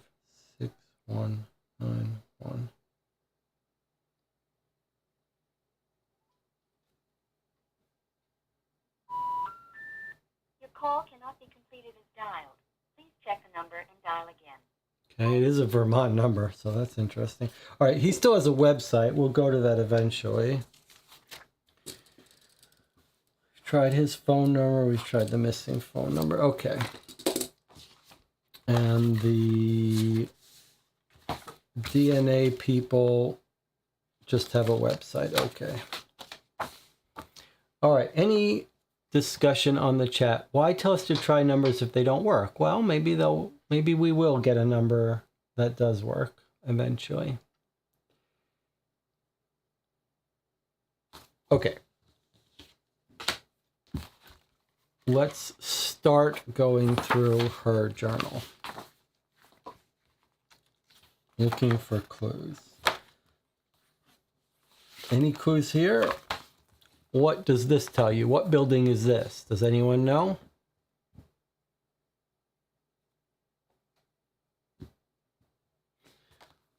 Does anyone know what city this is? Let's see if the chat knows. It's not the well, it is New York City. Those are standard I forget the name of those buildings, but there's certainly New York City with these fire escapes, and these are the not cast iron, but this is the Chrysler Building. That's right. Not the Empire State Building, but the Chrysler Building. Okay. Here we go. So you're going to be hearing me talking about the high and low detective game I'm working on regularly. No, they're not brownstones. They're they're actually the neighborhood I grew up in, Soho, is, it's not cast iron, it's something else. They're sort of metal structures that's quite famous and localized in this area. Tenements, no. Tenements are, I mean, some of the tenements did look like this, the old buildings that were packed to the gills with poor people. Brownstones are different. Brownstones tend to be like duplexes, short buildings that are in different neighborhoods. These are the iron, I grew up in one. So it's a little odd that I'm not remembering the name, but if you look up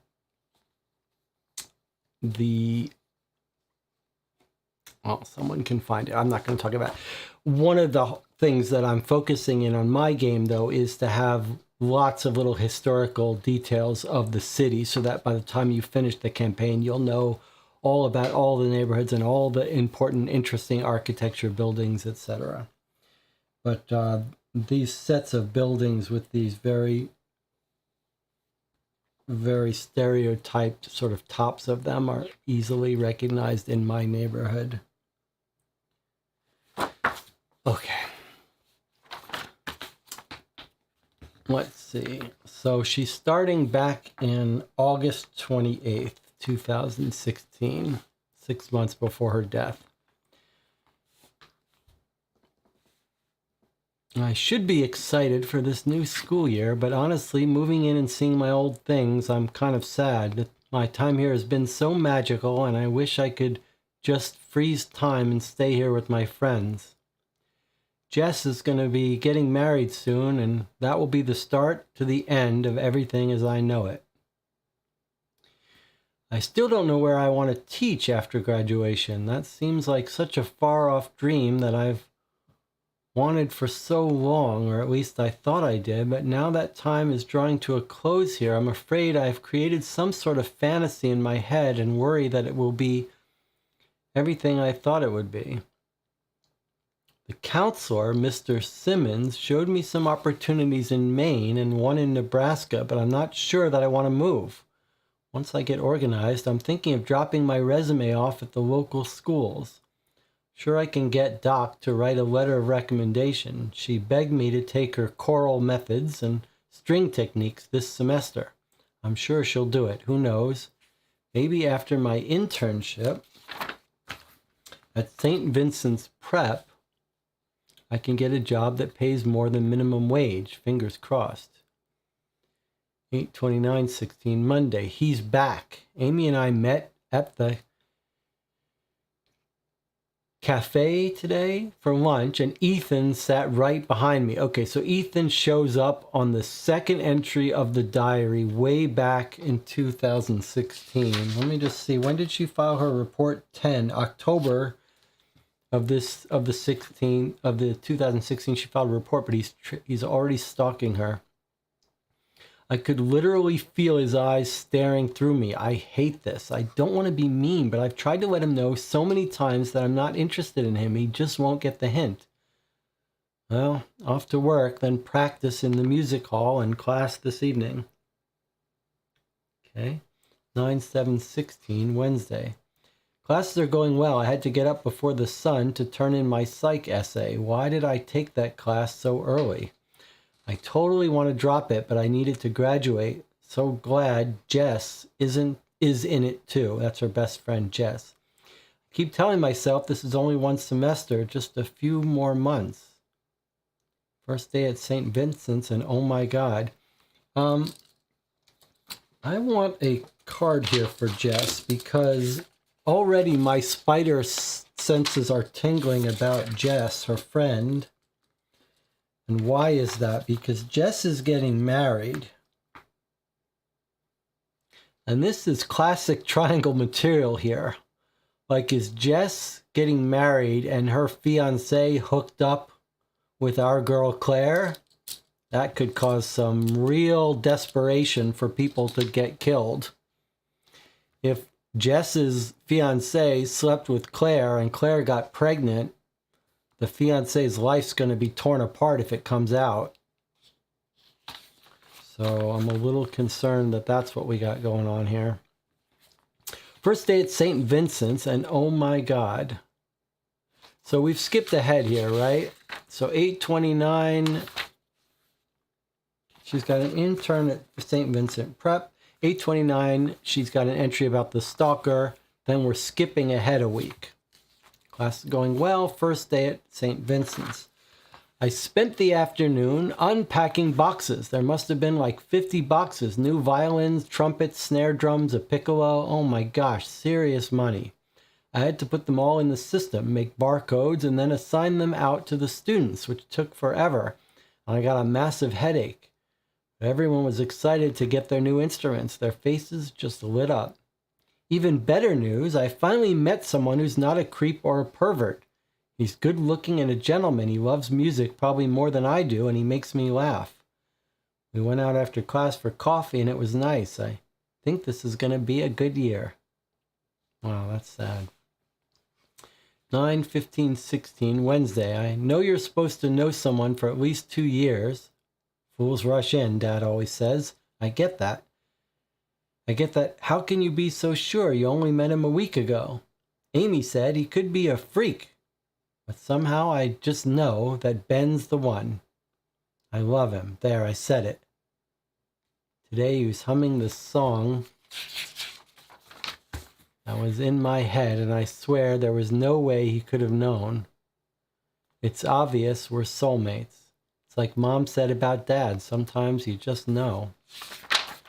Okay, so we've got Jess, the friend, and then we've got Ethan, and now we've got Ben, who she has fallen in love with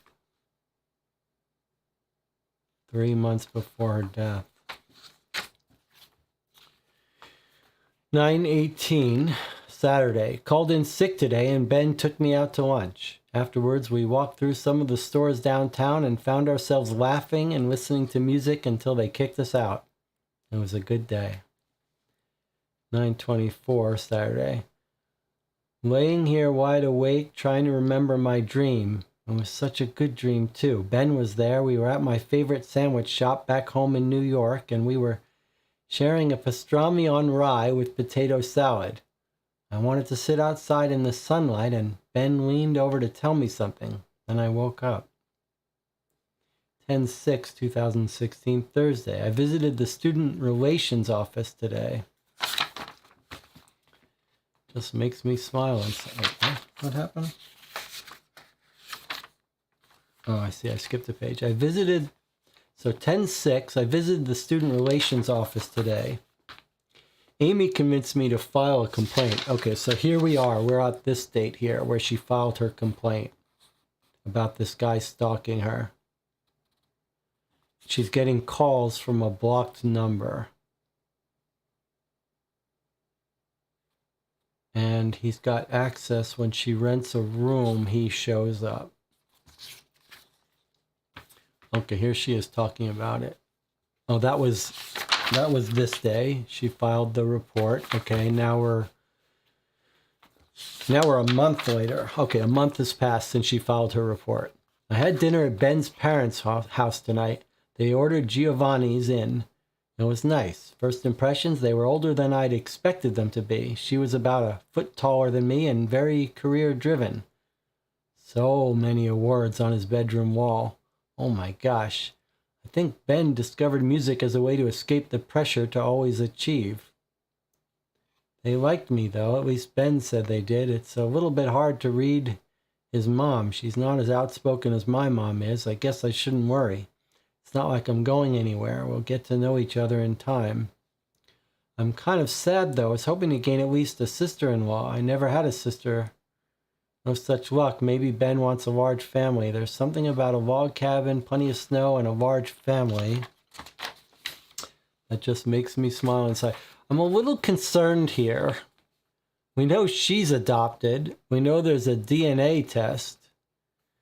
This seems to maybe be suggesting that Ben's parents are not an appropriate age for Ben. As if maybe he was adopted, right? Because if they're older than expected, are they old enough that they couldn't have had Ben naturally?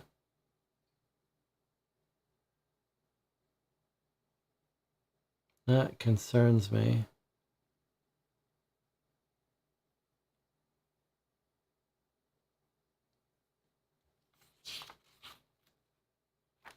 Okay, she wants a large family. Here we are in December. We've jumped ahead 2 months. 12/9 Friday. I had my psych exam. Could hardly get out of bed this morning. I've just been dragging. Just 2 more exams tomorrow. A performance on Thursday, and my last day at St. Vincent's is on Friday. I'm going to miss those kids. Jess is moving too. I barely saw her at all this year compared to last year, and now it'll be next to never. Strange how things change so quickly. 12/10/16 Saturday. Work was long today. Everyone was buying kale, chopped kale, kale chips, kale gnocchi. I don't know what it is, but the sight of green nuggets seriously makes me want to hurl. I've been nauseous all day long, and the pageant is in 2 hours. I see she's pregnant now. I still have to curl my hair. Amy gave me some menthol ointment, and that seems to be helping. I think I'm driving her nuts. Doc has been texting in a panic. I guess a few of the girls are sick, but my voice seems fine. I hope I'm not getting sick. Mom and Dad come down every year for the pageant, but this year Dad's retirement party is right in the middle of it. Mom's so upset. They have never missed a performance. Doc said not to worry. She'd be filming it and they can purchase a copy. The show must go on. So this is a professor doctor, I guess, not a doctor. 12/11/16 Sunday. The pageant was amazing last night. I called Mom this morning when I saw the article. It looks like Emily has found her match. Mom said she was so proud of me. What is she talking about here? Emily has found her match at the pageant. Just going to make a note. Emily, pageant.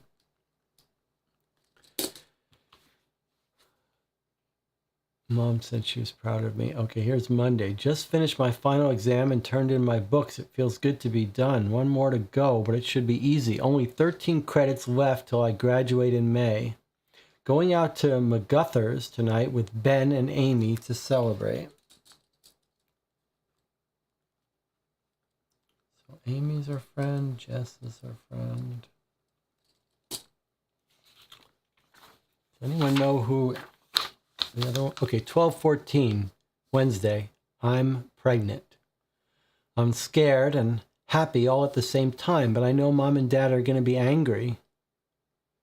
But part of me is so tired of trying so hard to be perfect. I've always been at the top of my class, taken AP classes, applied for scholarships, and worked my way through the last 4 years. I've done everything I could to excel. And Ben's a good guy. I only have 1 more semester. Then I'll be done and we can get married. I know everything's going to be okay. Ben assured me that he would be right there with me, and I know he's right. Okay, she's only sleeping with 1 guy. She would confide in her diary if she didn't, so Ben is the father. Ben seems to be fine with them getting pregnant. Mom's so excited about Christmas this year, and now it's just going to be weird. Okay, 2 days later, Friday, I told my parents. Mom texted me about the icy road conditions, and I went ahead and told her. Then she called on FaceTime, and I almost didn't answer, but Ben answered for me. They were cool. I cried, but my mom seemed actually excited and even called herself Grandma. Whoa. Dad was okay. He likes that Ben has a good job, and we're going to drive up there for Christmas together. We can take his four-wheel drive since my tires aren't the best. Okay, that's an important little piece of information to know. He's got a four-wheel drive. I see the doctor on Monday. I've made the decision not to tell anyone right now besides Ben, Mom, and Dad, not even Doc. Just don't want it to hurt my chances with school. I've worked too hard to get this far. Okay, so she's not planning on telling anyone. Only the Ben, the Mom, and the Dad know. 12/25/16, Sunday. It's Christmas. Ben proposed. We woke up this morning to 3 feet of snow. Mom had cinnamon rolls in the oven, and we opened presents around the tree. Ben loved the turntable and was so surprised that I had found the record he had been searching for in that shop on West Main. He was shocked that I remembered. There he was on one knee asking me to marry him. Of course, I said yes. The ring is beautiful. I just can't stop looking at it. I'm going to at it. I just can't believe we're going to be married. Now, is the ring missing? Because she would be wearing that ring. I'm going to put that in our list of clues. Is the ring missing? Because they did an itinerary when her body was found, right? She's wearing a pair of blue jeans, a silver filigree cross necklace, but no ring. That seems like a fairly big clue. Unless we hear she takes it off. All right, so she's continuing here, and then looks like she's written in something in a darker ink. Let's see.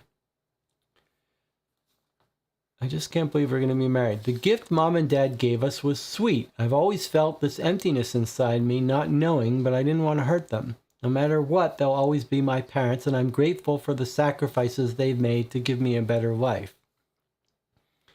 I can only hope that I'll be as good of a mom as she has been to me.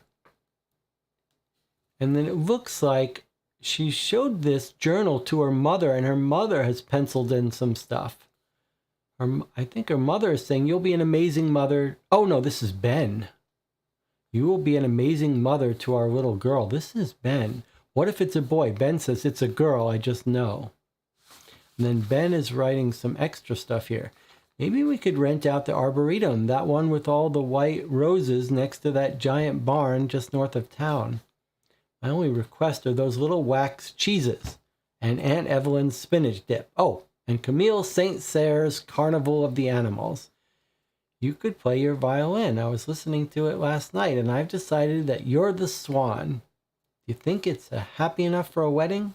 She says, only if we can have them dipped in pink. Red would clash. The cheese wax, small cheeses, she wants them dipped in pink. And you're not supposed to read my diary. Well, then don't leave it open, he says. Very sweet, the two of them. Mom pulled my old scrapbook out from under my bed and showed Ben my collage of garden weddings that I made when I was 6. I can't believe I'm going to be Mrs. Benjamin Hathaway. All right, so now we know Benjamin's full name. Ben Hathaway.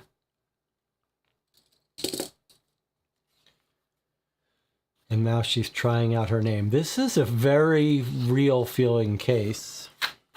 And very, I mean, do you not feel motivated to get Claire justice? I do. Tuesday, 1/3/17. Feeling so sick today. Have to keep graham crackers and ginger ale by my bed at night. I'm just hoping that this morning sickness thing doesn't last the whole pregnancy. January 20th, Friday. My test results came back from Leaftree early, and it looks like I have a match. I should log in, but I keep putting it off. After all these years of wondering, I'm kind of afraid to know. When Ben gets his in, we'll have to compare our results. They both took tests. This is looking scary. Oh, that's pretty adult if they're related. January 21st, Saturday. Ethan was at Trader John's again for the second time this week, asking if we had day-old fish and buying plastic bags. He specifically chooses my register every time. I want to believe he's a good guy, but I just get the weirdest vibes from him. He gives me the creeps. Ben and I had our first fight. He says he thinks I should stay home after the baby is born. I'm not ready to give up my career so easily. January 23rd, Monday. I called Ben and told him I was sorry for overreacting the other day. He's taking me to Blake's. Fingers crossed everything turns out. Okay. Tuesday, I was going to go over to Ben's tonight, but he says he isn't feeling well. He says he's been throwing up and doesn't want me near him, but he looked completely fine this afternoon. I hope he's okay. Whew, I'm getting a little nerve-wracked by this story. 1/25/17, Wednesday. Is this a tear? I'm freaking out right now. Ben called this morning and told me he'd had a change of heart. He wants me to terminate the pregnancy. Yep. Sounds like my gut was right. He said he's having second thoughts. I didn't know what to say, but that's not an option for me. That's a tear right there. When I asked him what all this is about, he totally lost it and said I don't listen to him, and he hung up. Now he won't answer his phone or return my texts. I tried driving by his place, but his car is gone and there are tire marks in the driveway, and the key is missing under the pot. The neighbor across the street waved hello, but said she hadn't seen him today. I don't know what to do. I'm so stressed out. 1/26/17, Thursday. Tried calling Ben at St. Vincent's, but he has a sub today. His office staff can't tell me where he went. He just called in sick. Tried his home again, still no answer. Left a message with his parents and haven't heard back. January 27th, Friday. I got up early and practiced at Lefebvre for almost 4 hours. Amy's gone. I'm sure she's probably tired of me crying so much. I try to hide it, but I can't help it. I'm a mess lately. It's been too quiet here by myself. I'm so lonely. I might just go back and practice some more. It's the only thing that seems to distract me from the morning sickness, which is getting worse. Dr. Clemens said I should start feeling better by midday, but honestly, it lasts all day long. I don't know if I can do this on my own. So we're almost at the end here. February 6th, Monday. I'm looking forward to the spring musical production, Parisian Holiday. The vocals are going to be challenging, but Mom says she has faith in me. That is, if I can hide this growing bump in Parisian stripes. February 10th, Friday. Went to class this morning and returned to my car to find a threatening note. And it looks like someone's been in my room as well. My journal was put back on the shelf upside down. I've asked maintenance to rekey my room, but they said they can't come by until later tonight. Not sure how I'm going to make it to auditions, or if I even should at this point. February 11th, Saturday. Amy got home from work late last night, and of course her key didn't work. Scared me half to death. Amy and I went to auditions together. I think they went pretty well. I needed a win after last week. I've decided I'm not going to let Emily or anyone else push me around. If they want it that badly, they're going to have to fight me for it. That's only fair. Not looking forward to work tomorrow, though. I so need a day off. Emily must be someone else who's competing for her role in this performance. February 19th, Sunday. Emily has been shooting me daggers all week. I've been so busy this past week with classes and the start of rehearsal. Doc told me that she had locked me in for 2 roles this year, but when the list was posted, I was cast as Fiddler in the Alley. Emily's the lead, again, as Camille, the captain's daughter. When I asked Doc about the other role, she said that I would have only had a 2-minute costume change between parts, so she couldn't make it work. February 20th, Monday. When was Valentine's Day? Wow, she doesn't even have an entry for Valentine's Day. Didn't even mention it. That's rough. February 20th, Monday. I finally talked with Ben today. I still don't understand what happened, and I don't think he does. He says he's moved on, but I can hear regret in his voice. I'm still wearing the ring. Amy says I should take it off, but it just doesn't feel right. I just don't believe it's over. I don't believe we are over.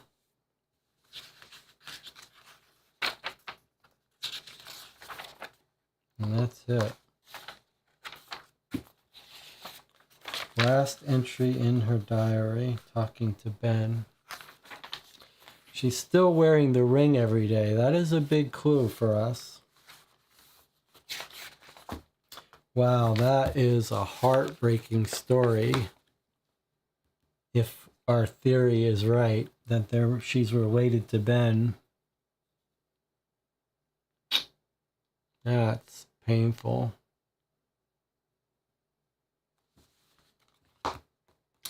All right, well, time for a break. I'll see you in 8 minutes. Refresh your tea. We're going to be here for a while. 8 minutes.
One thing to remind you is you can get yourself one of these Co-op for Two espresso mugs, small little cups if you want something to drink your espresso from.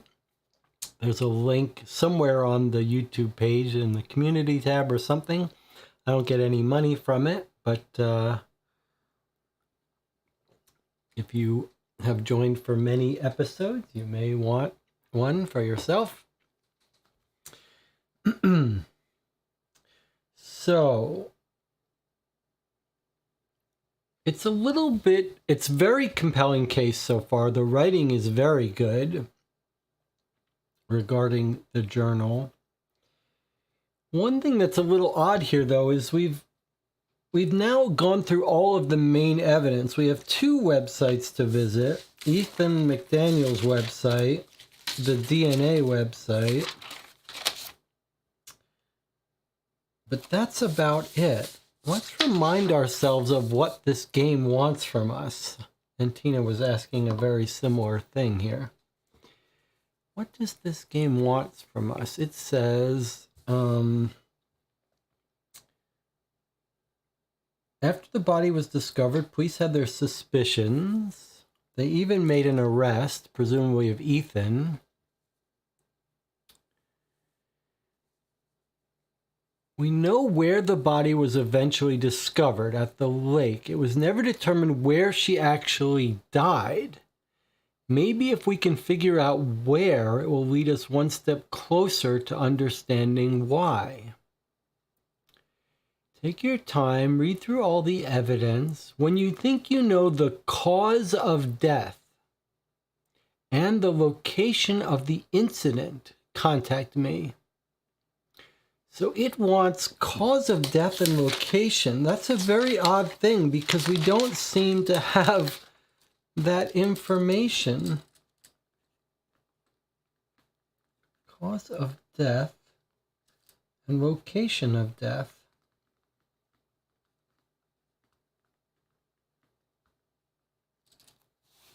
That's weird. I don't feel like we've got any candidates for that, do we? We're not even trying to find the killer in this chapter. John says, I wonder if the title Duel has to do with them being twins. I think that does make sense, yes. But how on earth are we going to... How do we get a location information? We've gone through her diary. There's our Claire.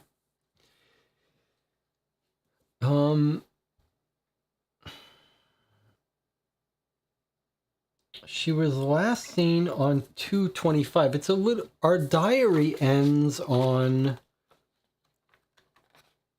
2/20. So we don't really know what she was doing on 2/25. You would think we'd have a newspaper story or something, or letter from the parents. Don't you think if you're working a cold case, someone would tell us about her last known whereabouts?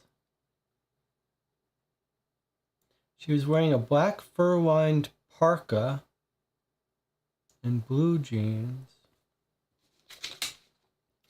Let me just look at this medical examiner again.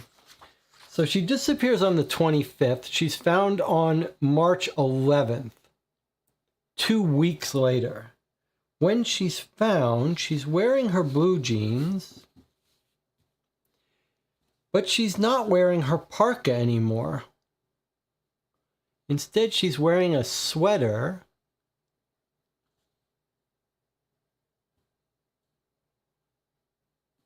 headband. So my question for you is,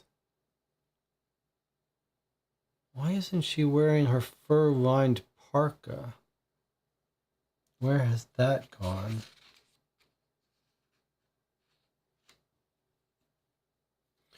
I'll tell you another thing that might be useful to know. I just don't understand why they're not telling us the last place she was seen.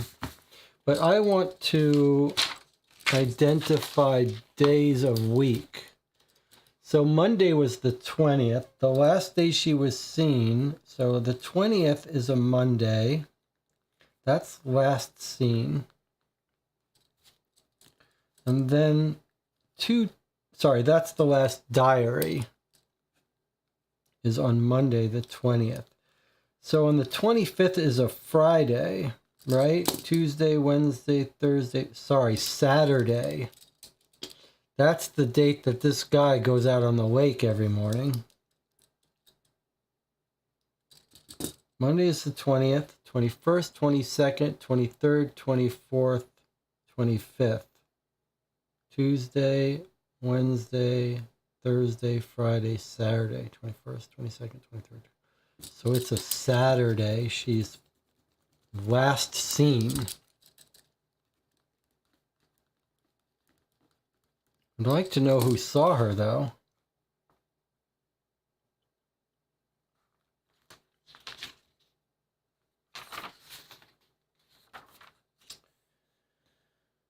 So we know Saturdays, every Saturday, Ethan goes on the lake. And then what is the 11th?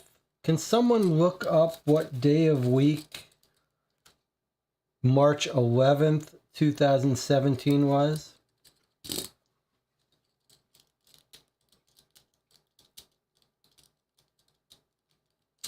March 11th, 2017. What day of the week was it? Oh, it's going to be a Saturday, right? That's when he's out on the lake. Maybe it even says so here. It doesn't say so, but I'm guessing 3/11 is going to be a Saturday. Saturday, okay. So that's pretty...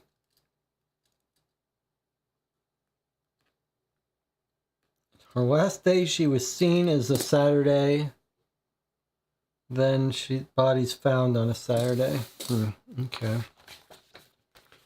Well, maybe we're going to find on Ethan's camera page that he's got photos of her. That wouldn't be that suspicious. Wouldn't be that surprising, would it? Okay. Let's do our DNA.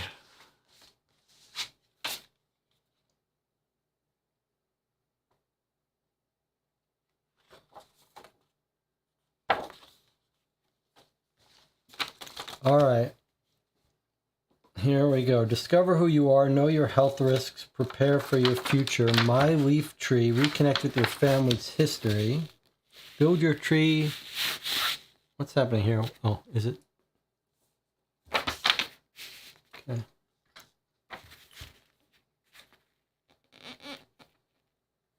Chat with members. I see, you can chat with members. That might be relevant. All right, well, we've got her login. Let's do it.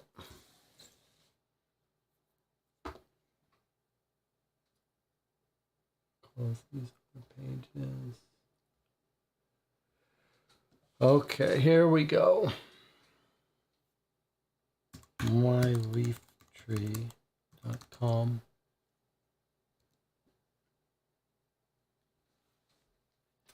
All right, so let's save it. Leaf Tree Genetic Services. Every person has a story. Find yours. Start your genetic journey. Find your ancestors. Plan for your future. What's in a name? Learn where your family migrated from. Find what was lost. Reconnecting families. Have a kit. Access your results. What people are saying. All right, let's access our results.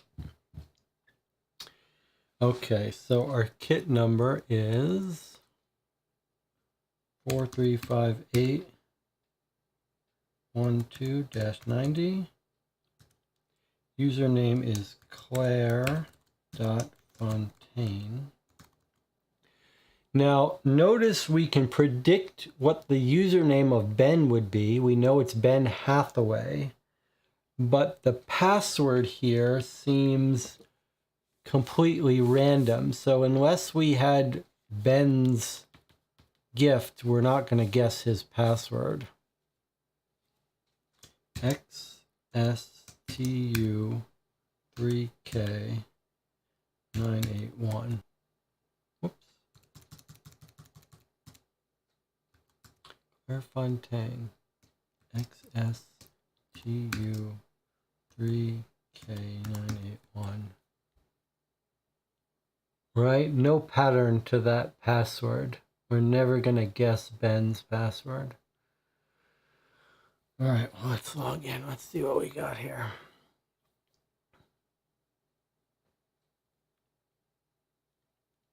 Welcome, Clarinet 94. So she's got a message. We can look at her checklist, her DNA health, and her family connections. She's finished registration. She's filed her claim. She's got her return kit. She's joined the community. She hasn't yet created her family tree. Health concerns, cystatin C mutation. We found a match, Mac Lowry, parent. Okay, let's write this down. So Claire's DNA reports. Parent, father, obviously, Mac Lowry.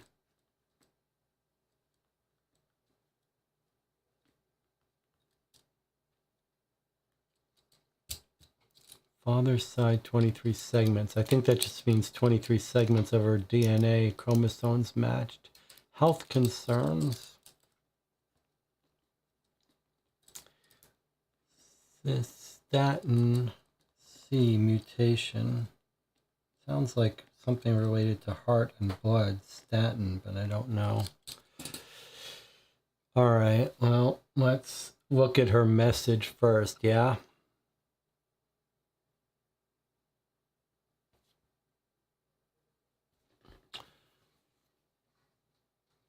Hello, my name's Claire. I'm a 22-year-old student in Burlington, Vermont. I just received a message that we share DNA. She's writing to Mac Lowry, who we could write to as well, I suppose. He says, well, hello, Claire. I've been having some health problems and joined mainly for the genetic markers. Didn't expect to find a long-lost family. Does it say how we're related? She says, it says we share 50% of our DNA in 23 segments. He says, yeah, I see that. I just got a notification as well. That's wild.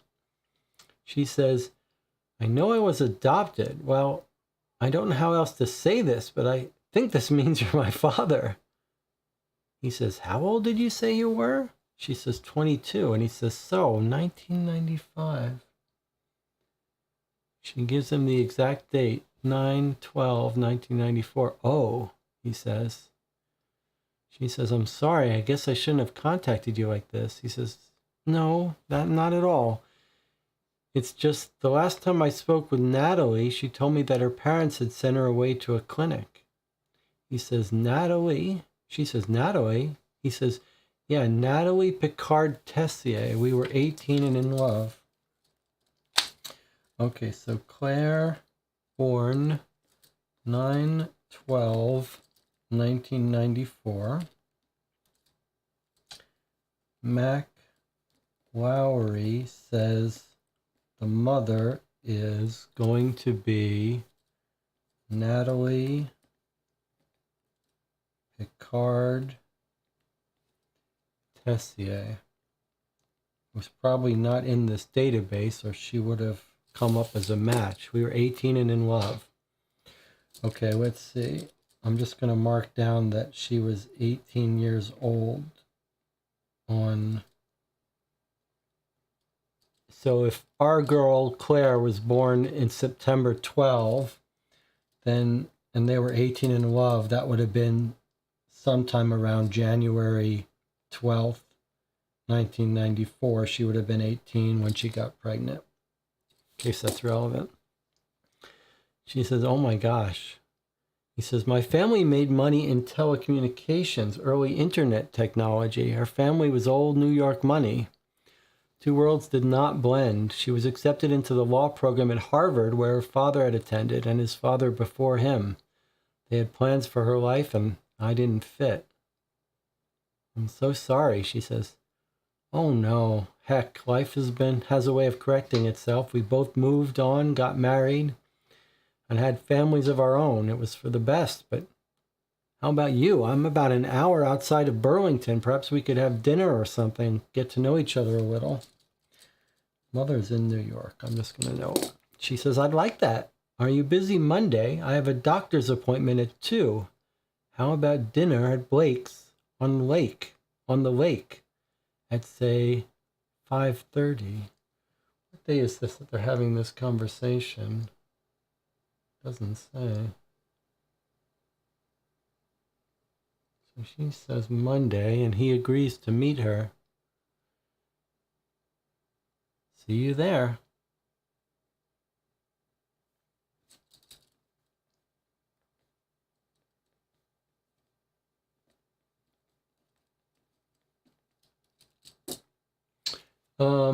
She says, I just received a message. So do we have the date of the message or when the notification came up? Not really.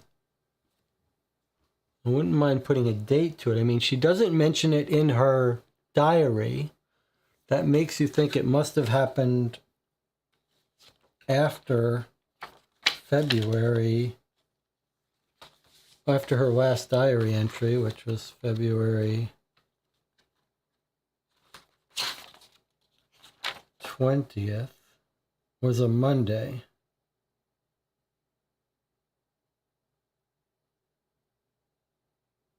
Huh. So that's a little weird. So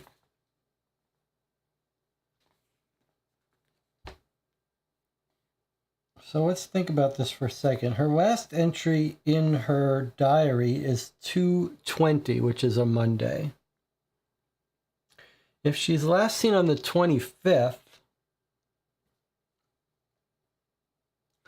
then, and she's planning to meet him on a Monday, are you busy Monday?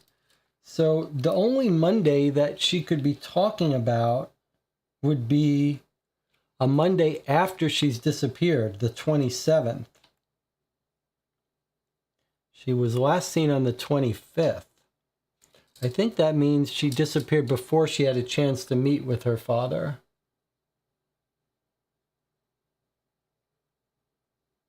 She must have been talking to him sometime between the 20th and the 27th, okay? And the chat, oh, that's unfortunate. Can we go forward? Yes, okay. So the chat points out that she didn't match with Ben, even though we're told Ben does have a match. Ben got his result and then dumped Claire, is what we thought. If Ben had a test, then he's not showing up as a match. That's an interesting observation. You could imagine, though, that he found the match and then deleted his account. Is that possible? But then you'd think she'd still get the notification. You may have to sign up to say whether you want to share your results. Let's see if maybe we get a clue about that here. All right, what's next here? Let's look at this checklist. No, doesn't look like we can click on any of these. I'm tapping them, but nothing happens. What about my account? Username, Claire Fontaine. Nickname, Clarinet94. We can reset the password. There we go. Look, make my information public. There's the hint. Ben signed up, and he did not choose to make his information public. That's why we're not getting a hit on him. So he got a notification that Claire is related to him, but because he opted out of making his information public, she didn't get told about him. I think that's how I'm reading this.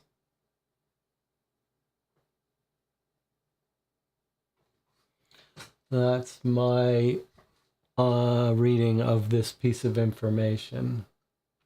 Okay, checklist DNA, we can't do anything about, can't click on any of these. So that's it. That's all we've got here.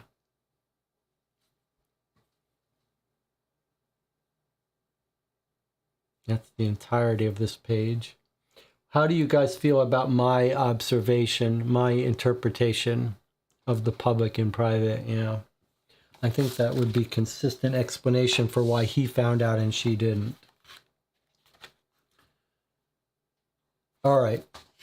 Now it's time for us to visit Ethan McDaniel's website because I believe this is the last piece of real clue we have before we have to figure out how she died and where.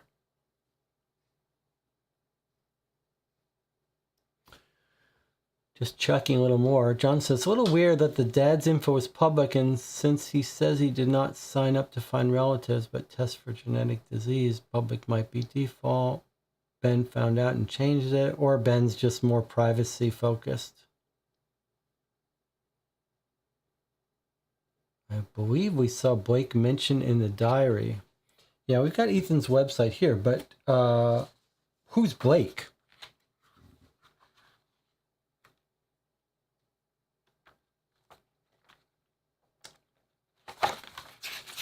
Oh, is that what it is? It's his new, is it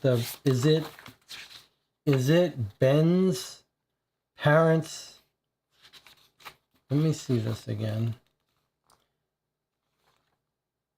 When Ben gets his, we'll compare their results. Where do they go over to Ben's house?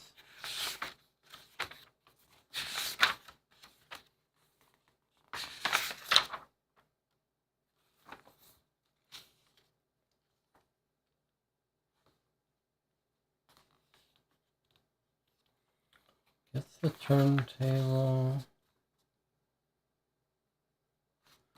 Let's read this thing about Ben. Let's read a little bit more about Ben here before we... Let me check the chat. The restaurant, Blake on the Lake. Blake's on the Lake. Well, what does Blake have to do with anything, though?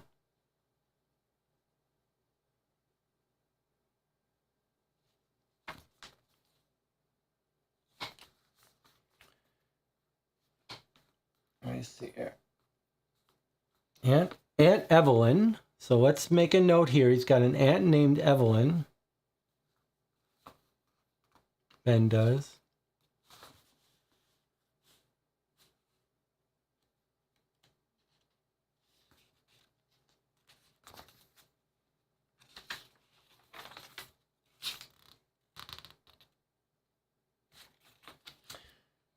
On January 20th, she got her results. It looks like I have a match. I should log on, but I've been delaying it. We had our first fight. He is taking me to Blake's.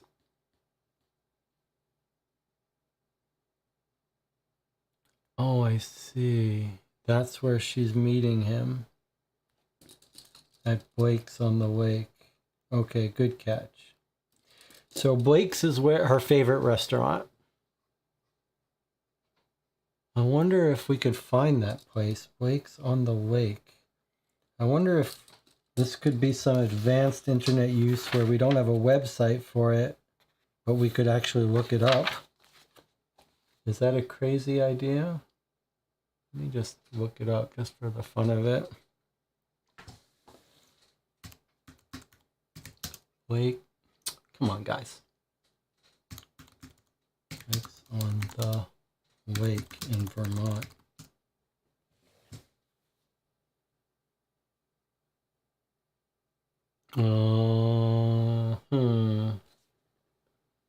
Blake's on the Lake, 12 reviews.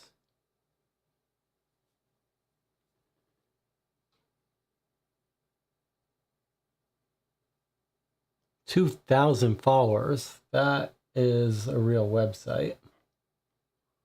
That looks like it's just a coincidence. Is it in Vermont?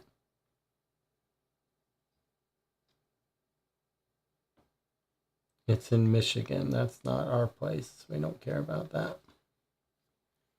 All right, let's not worry about that for now. Let's not get too distracted. That's where she's going to meet her father, and that's where she's meeting Ben.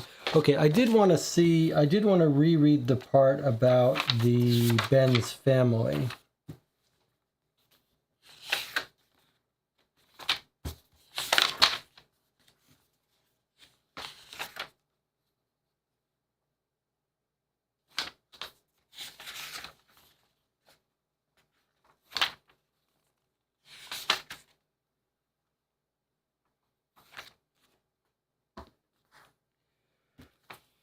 Jess is moving, chopped kale. Okay, here we go. Let's just read this. I had dinner at Ben's parents' house. They ordered Giovanni's. It was nice. First impressions, they were older than I'd expected them to be. She was a foot taller than me, very career driven. Remember when she's talking to the father, he says his wife was very career driven, right?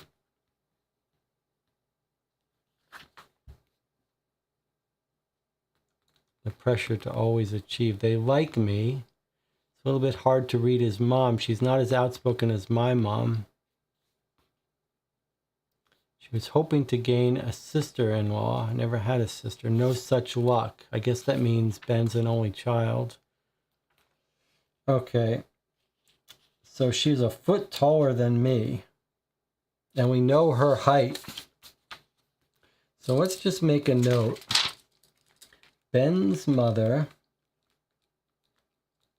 is about 6 foot tall.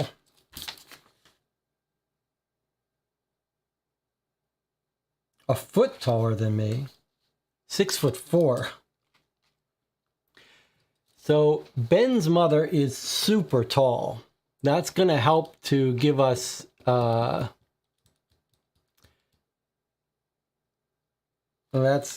if we find a 6 foot tall woman, that's a very rare thing.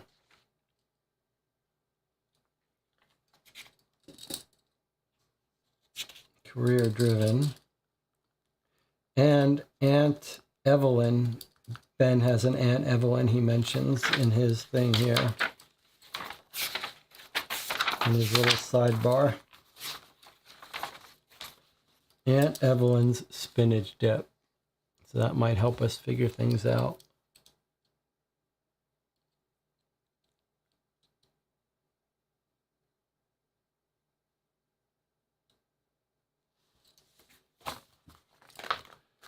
All right.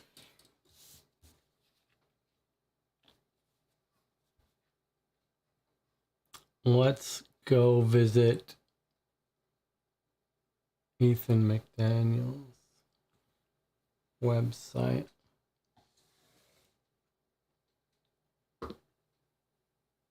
So vermontcams.com.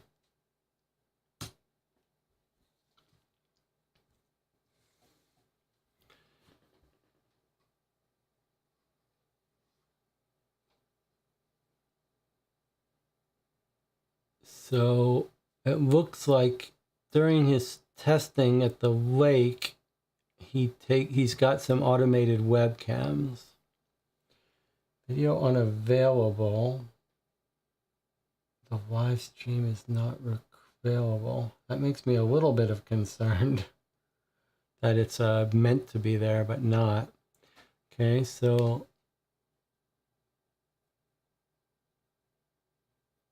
let's just take a look at this carefully. Menu. Purpose, research, log in. Purpose. Hi, I'm Ethan, a grad student at Burlington University. So there's our picture of Ethan, the stalker. Anything in the background of import? There is a car with a license plate, but it's not hers.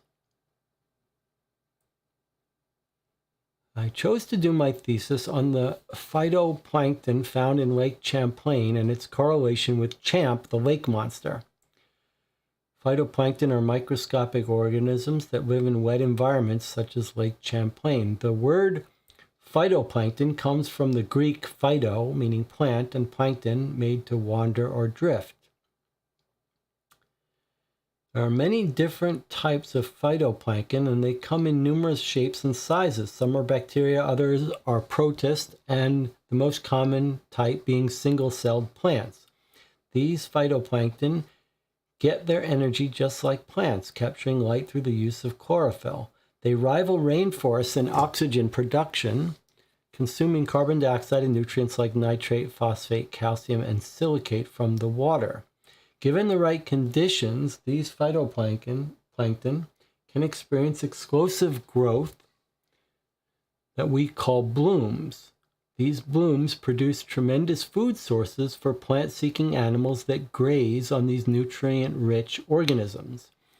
That is where my research comes in. If you take the mapped locations,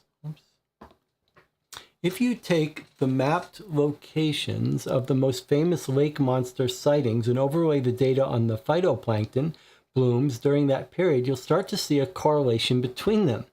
It's my hypothesis that large water animals like baleen whales, manatees, and dugong are much like these lake monsters in that they feed on these nutrient-rich plant sources rather than on other animals.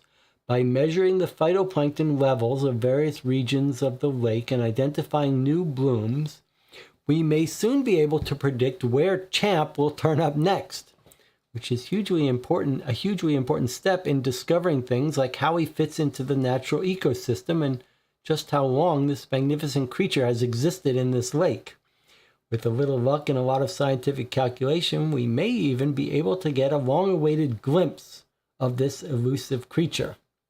All right, so he believes in the sea creature. Possible Champ sighting captured on the Station G-Cam 10/5/2006 in the right corner. Okay, if you say so. You can donate to his cause. If you click that, but nothing happens, it looks like. Weather. Doesn't tell us the date. Visit Vermont. Here's a skiing lodge.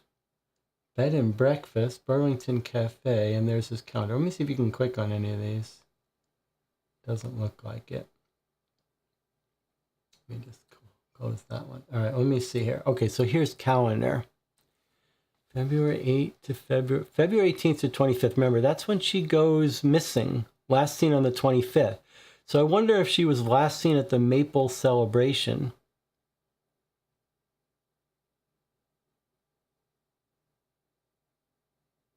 Hand-throwing pottery with Marjorie. Friends of the library.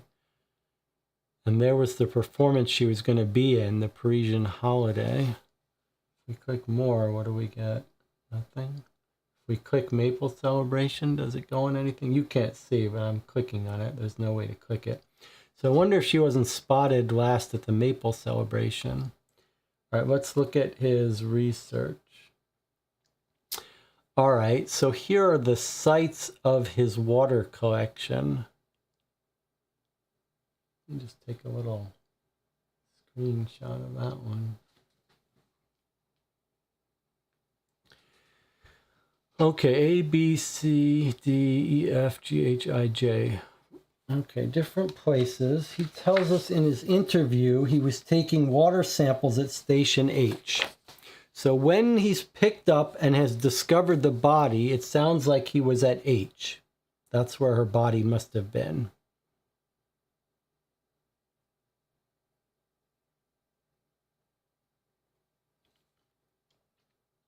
Water samples are collected in a collaborative effort with the Clean Water Initiative.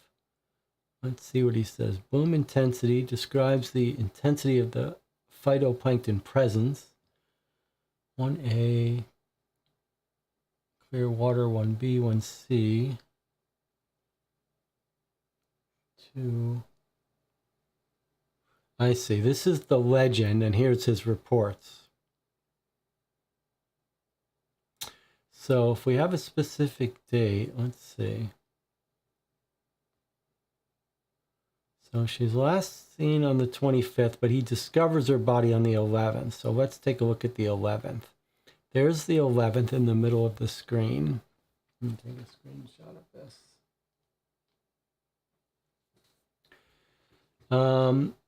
Okay, at site G, he was taking samples at H when he found her body on the 11th, we believe. So where's our site H? There it is, down there. 7 a.m., he is taking a sample. Fregillari. This feels like this could be giving something away because her body, look what he's saying. We know the Niticha is what was found on her body. And yet, at site H on the 11th is Fragilari. The Nietzsche isn't found at H. Let me scroll up a little bit to get more of the 11th. So we've got an issue here. The plankton found on her body is Nietzsche. Nietzsche is found at site B and site A. Yet he was found, this guy was picked up sampling H, which matches up with the time he's picked up because they're interviewing him at 10 a.m. and they're talking about how early to wake up. And he says 6:37. I didn't arrive at station H until 7. Okay, so there he is. He's claiming he was at station H at 7, and that's completely consistent. The problem is her body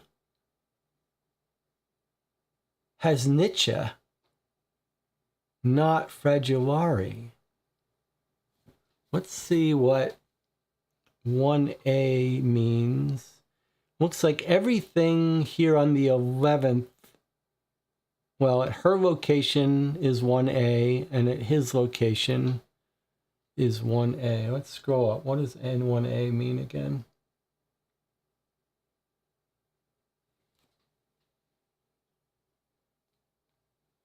"1A, little or no phytoplankton present, clear water."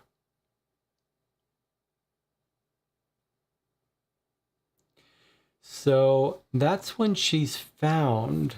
I wonder if this doesn't suggest to us that she was last seen on the 25th. We should be looking for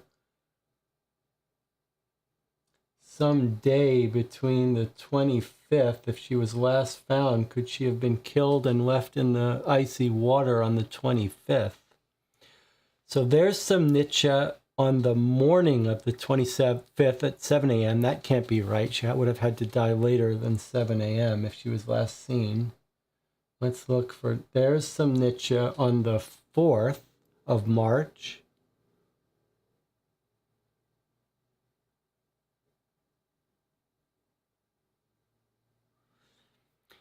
She really was found in H, then perhaps, well, I wonder if we should be looking for H's or Nietzsche. So here's,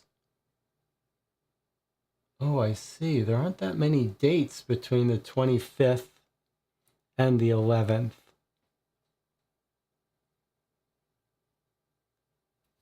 Okay, let's see what the channel wants from me. I think if we look up the color of water found in the chest and the type of algae found in her, we'll know where the body was when it first died. Okay, well, it was brown water and Nietzsche plankton. And it says we should look for 2S. That's when the plankton bloom is present. Okay. Sounds like we're all on the same basic thinking. So plankton present is at 2 and plankton bloom in progress. So we should be looking for a 2 and 3. All right, so she disappears on the 25th. So we start there. But we have to start not in the 7 a.m. morning of the 25th, probably. Although maybe. All right, let's start on the 25th. What have we got? Let's look for 2s or 3s starting on the 25th. All right. And what's the number on the right? Water temperature. It's all about the same thing. I don't think it really helps us much. Okay, let's see. So she's seen on the 25th. Okay, so Nietzsche is found at 7 a.m. in G. Her body's found in the H, but we're not convinced that it was originally in H, but I think maybe it was. I think it might have been H, but let's just make our notes here. So Nietzsche was found at G at 7 a.m. Okay, what else do we have? Oh, and what's the level? That's a 3. There we go. That's going to be it, don't you think? Right there, that 2:25 at 7 a.m. was a bloom of Nietzsche. That's why she's got it on her. So I think it's going to turn out she was killed at G, which is going to be our answer to where she was killed. And yeah, the fact that it's at 7 a.m. means it's still there throughout the day. So that looks like that very well could be our location of death on the 25th.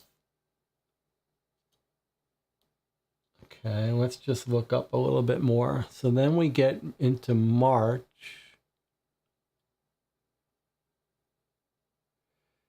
So we do have a Nietzsche and Alucos on the 4th, but it's a low plankton day. So probably not what we care about. But it's also at G. But we're just going to put low mix. So I think the fact that it was only Nietzsche found suggests that that's not it. What else do we have? Anything else? And then we hit the 11th. And she's found in the morning of the 11th. And there is a Nietzsche in A, but it's a low level. Probably not of interest to us. Okay, so this is pretty huge. It feels like this is how we know she was killed at location G, where on the 25th, or soon after. Right? It could even be a day after or whatever, because they're not taking readings for a previous day. So sometime after the 25th, she's killed in G, which is Burlington. Burlingtown.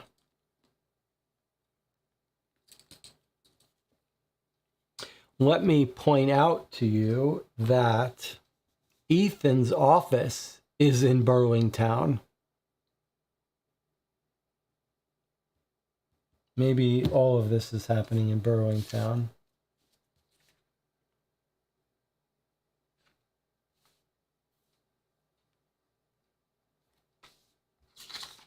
Maybe it's all Burlingtown, and this is just a larger area. I don't know. Okay, I think we know her location. Remember, we were charged at finding the location of the incident, but the cause of death. I mean, cause of death is weird because we've got it in the medical report if that's what it's asking. If it's just asking for the sort of medical cause of death rather than to describe the incident, then we know, unless the medical examiner is wrong.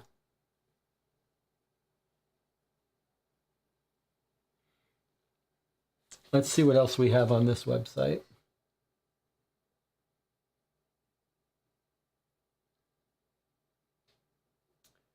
So that's his research. There was a maple celebration in Burlingtown when she disappeared. Let's remember that, because if we find someone else who's been at the maple celebration, that might be a good clue for us. We could log in if we knew his username and password. If we say we lost our password, what does it want from us? Nothing happens. Register, nothing happens. Okay, what about the cameras? We didn't spend much time at that. Let's see if we can't find location G. So, testing site A.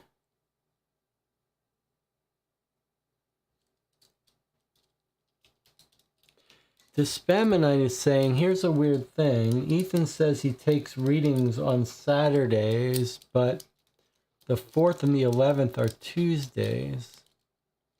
That's weird. Yes, that's weird. Something to consider. Let's see what we've got here. Let's see if we can find location G. Here's Burlington Road, Main Street.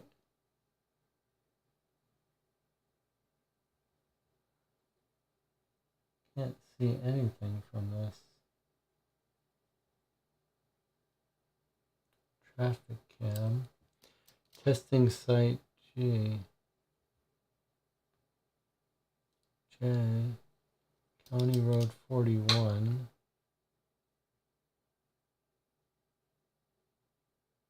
How is this useful to us, these photos?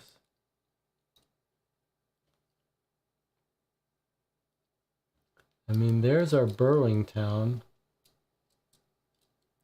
but it doesn't seem like there's any way to use that information. We need Cam G. This might be site, this is almost site G. It is in the right town, Burlington. It says Main Street. Where's our maps? Updated 310. Update now. Log in. Let me just see what happens if we tried to log in.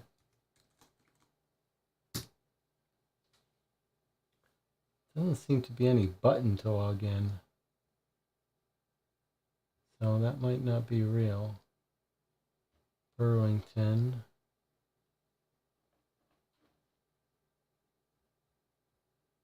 Burlington Cafe. Can't click on any of these things.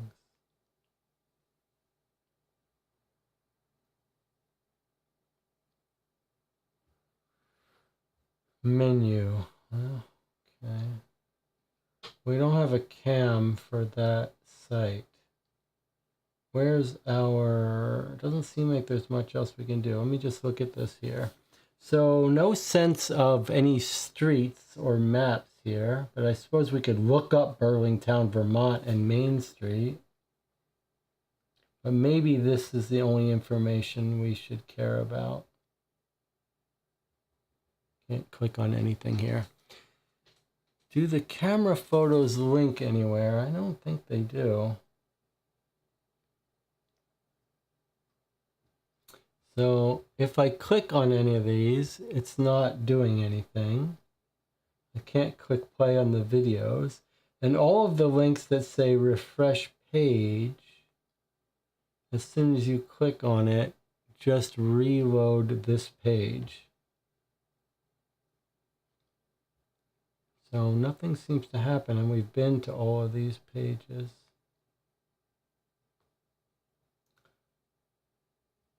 Nothing else is clickable.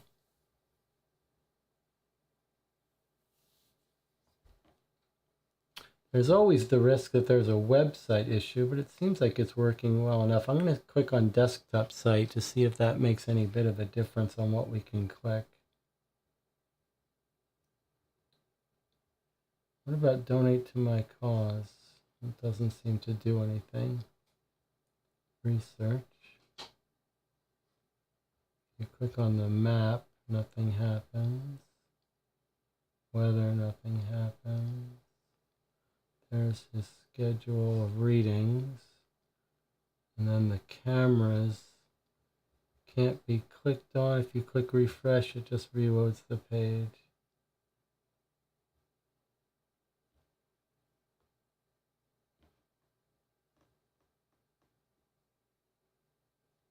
Update now does what? Register.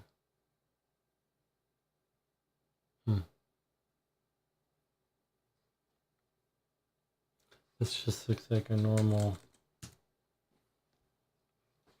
page. Doesn't feel like there's anything to do here. All right, so I think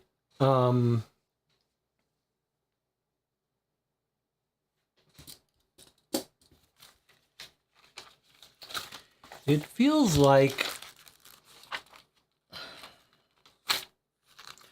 go back to this DNA site again. I want to see something. I can't click on any of these. I'm going to go to the desktop site just to make sure. So you can't click on any of these checklists. Access your results. Mac Lowry. We go to the message center. We see his message. Doesn't have a date. Have a kit. Give it as a gift. Access your results. Where was our... So access your results, log in, whatever.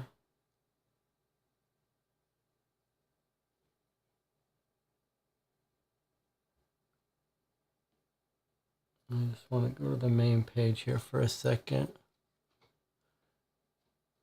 You can't click on any of these things.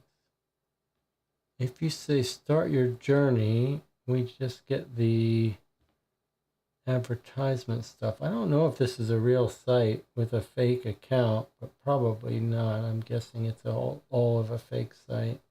There's really nothing you can do but go log in. In fact, I have to log in again to get her information. It may be time for us to solve this first case. Anna says exactly what I was saying. Let's try and give our answer and we'll see what they expect us to figure out. This family says, we have the location now for cause of death. I'm not even sure whether, and Jonathan was saying it too, we should go to the police site and see what the questions are, because it could just be asking us to recap the cause of death. Okay.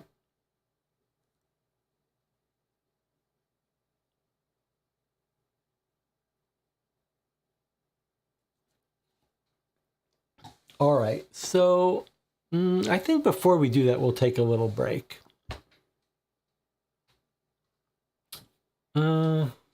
Maybe we should do this first. What do you think? Should we have a break first, or do you want to look at the question first? I guess we can open it up. Quinn Detective.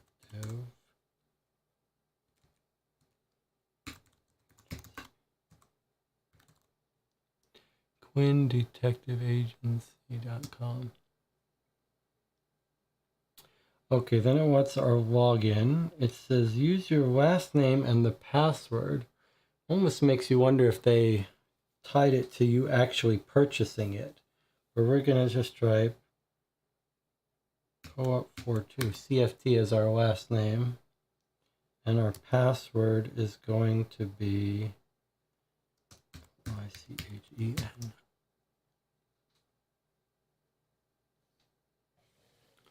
Okay. So here are their cases, the two they've released. We're playing the duel. Claire Fontaine, episode 1, episode 2, episode 3. Okay, well, episode 1 is what we're on. Content is password protected. Okay, it gives us a second password for that in our introduction letter. Says the password is Burlingtown.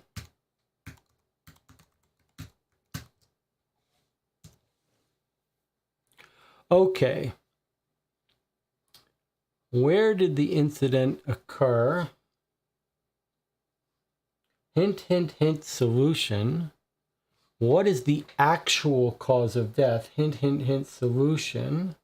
Request missing documents, phone numbers. Wow, that's a little weird. All right, well, you've seen this, what this is. It says you can also send me a quick chat. Tell me what you've discovered so I can confirm your theories. Not sure how we're supposed to do that. And maybe we should look at the, now that we've been through it, we should look at the contents list. Where was that? Let's look at this. Let's make sure we've seen all these. The letter, her journal, Christmas card, leaf tree pamphlet, the complaint form, the sketch of Claire, the sketch of Champ, the business card, the missing poster, the autopsy report, and the interview. So we've seen it all. That looks like it's going to go straight to where we went. All right. What's the pipe? Oh, the pipe is the pipe in the corner may be the chat. Let's try it. Oh yeah, look at that. Hey there, detective. Have I chatted with you before? What's your name? Okay, so good catch that the pipe is the way for us to chat. All right, so what we're going to do is we're going to take a break now for 8 minutes, and then we're going to come back and decide how we want to handle these answers. The fact we know where she was, but it didn't seem like there was a way to... It's not going to test us. It looks like we're just going to read the answer to see if we got it right. But it looks like maybe this chat is where we could get hints. But it also seemed to suggest, by the way it phrased that question, it said, how did she really die? It certainly made it sound like we were supposed to be able to figure out her real cause of death.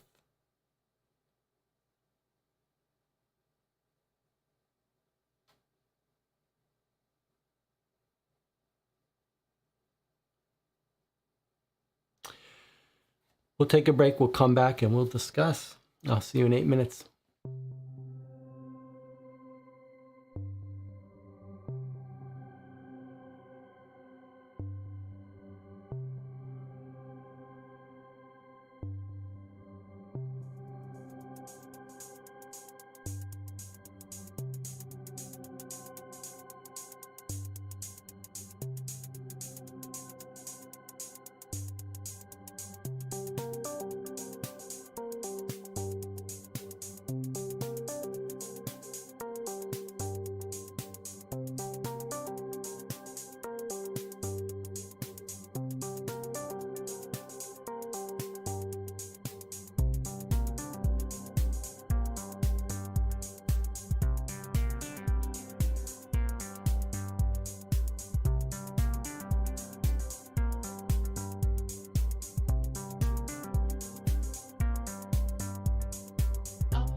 Okay, we're back.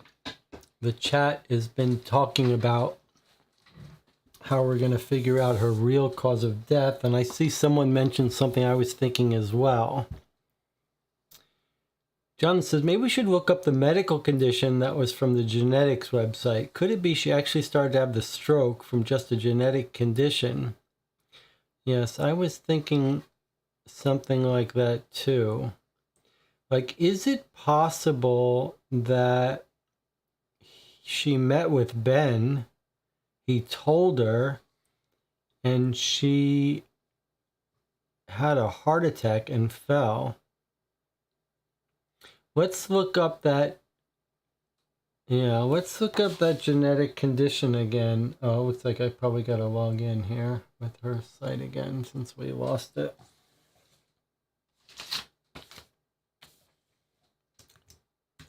Claire Fontaine. Oops. Claire Fontaine. Kit ID 435812-90 XSTU3K981. Before I forget, you might guess that she and Ben have sequential kit numbers. And we could guess Ben's name. That would leave us only with the password. I wonder what happens if you don't put in the password. Okay. So, cystatin C mutation. Let's look up that. That sounds a little bit like a heart disease because of statin. Let's do a web search on that. Kidney function. Predicting onset or deteriorating cardiovascular. Also seems to play a role in brain disorders, having amyloid such as Alzheimer's disease.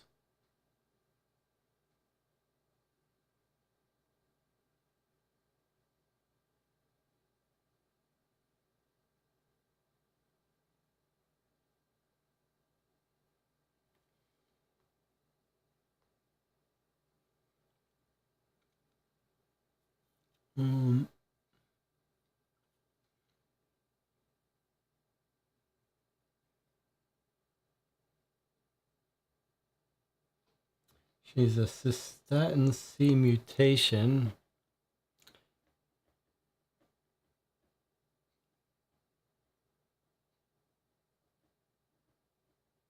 Doesn't seem like that. That could make her an increased risk of a heart attack.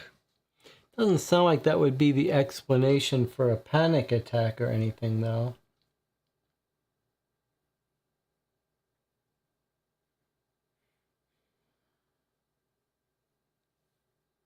I mean, okay, let's think about this for a second. We've got two real suspects. Father doesn't seem like a suspect, right? So, Ethan and Ben. We don't know how to find them. If we could figure out Ben's password. Access your results. I just want to see something. Open a new tab. I want to see something. If I put in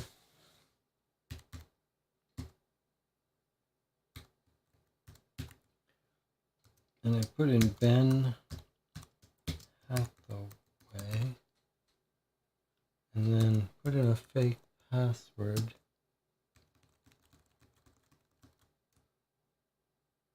Huh. Nothing happens. Won't even give me an opportunity to hit enter and go. All right, let's leave that out of it then for a second.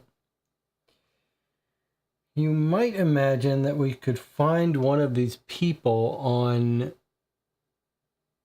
Facebook. The Spamanite says, who performed the CPR for one? Yeah, it's absolutely true. Let me just see here. Ethan McDaniels in Burlington.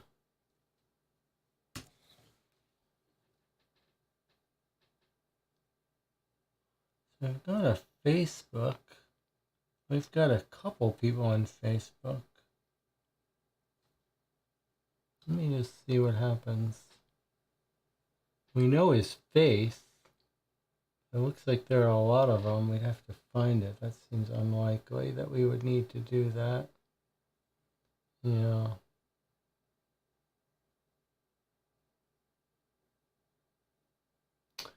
That doesn't seem right. All right, let me see what the chat is thinking. She met with her dad. It was Ben's dad. Okay, well, she made plans to meet him on Monday, Dawn. That's the reason why I think we exclude the father, because they agreed to meet on Monday, and she disappeared on a Saturday before they met. And Tina says, since the algae were found in her lungs, it means she was breathing when she fell in the water. I don't think that's right. I think they looked at her. First of all, the medical examiner knows to look for drowning in water. And the medical examiner is very clear. There's no sign of that, right? So let's look at, pleural cavities contain dark brown liquid, dark brown fluid. What is that?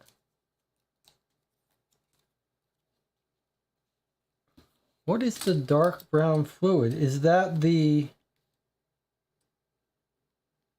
plankton?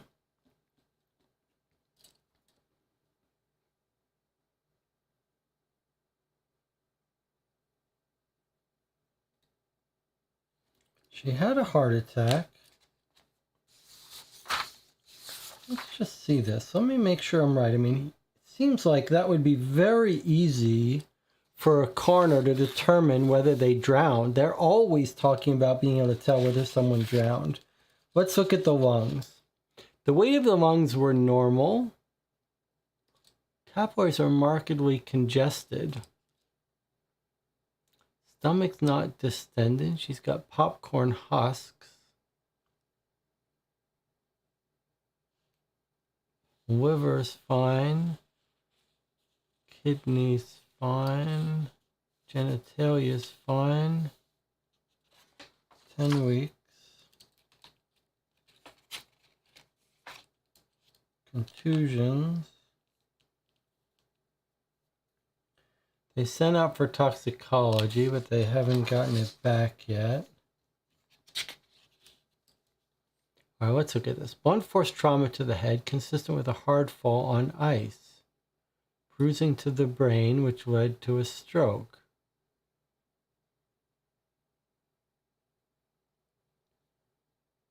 Sudden drop and deregulation in blood pressure caused the fluid to flow into the lungs. I think she's got blood. Caused fluid to flow into the lungs. Impeding respiratory function, which inevitably caused the decedent's death. Crack in the ribs from CPR. Manner of death is undetermined. Let's read that. I guess it sounds like she's not giving us a manner of death, so we have to figure it out. Okay, let's see. Because the police investigation shows insufficient evidence in determining the context to which this incident occurred, manner of death is undetermined. Okay, so it's not that the coroner gave a manner of death and we have to find the real cause of death. It's asking us to interpret all this information and be the only people to come up with cause of death.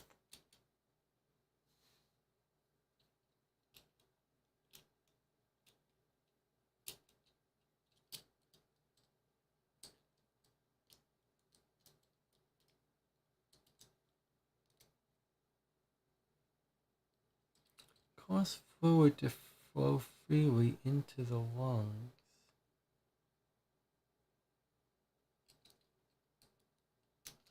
I mean, it sounds like the brown stuff in her lungs could be that plankton during a bloom.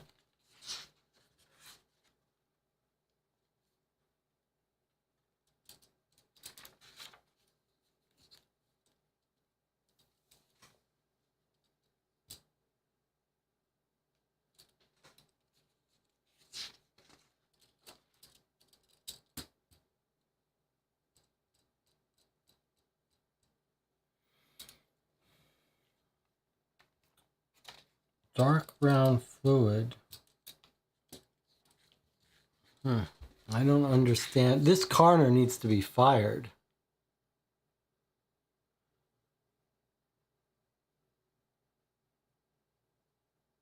This coroner needs to be fired. No time of death. She's got a million details, but doesn't seem to remark about the brown fluid.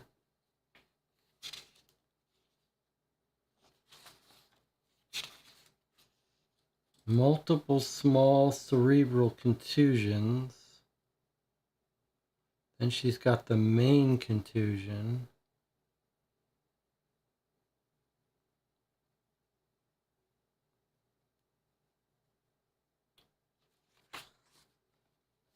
So here's the weird thing. Let's think about this for a second. It's weird. She's found on a Saturday out at Station H, where this guy is. Where's our map? She's found at Station H, somewhere in Station H, but we believe she was killed originally in G, where the plankton got into her lungs.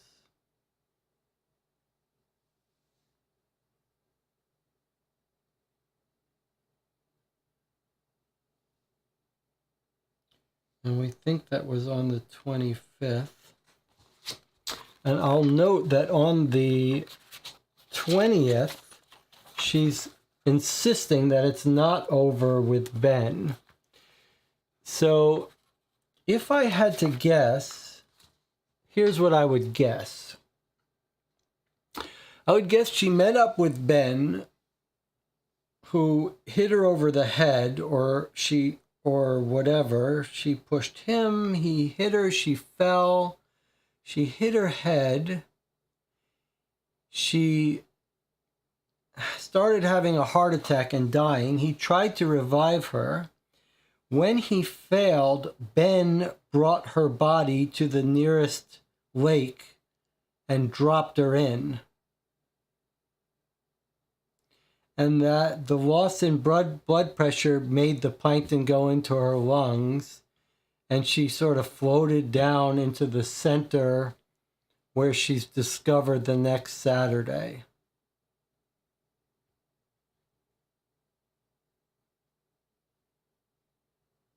I don't see her drowning. I'll tell you why. Because he obviously tried to revive her. So I think the way I'm seeing it is she met up with Ben in Burlington, where they lived, on the 25th after this festival. And I think we're going to find her and Ben in a subsequent envelope, having talked and met at that festival. And during their meeting, there was an incident. She fell or got pushed after a fight, she hit her head. She started having a seizure, and Ben tried to save her.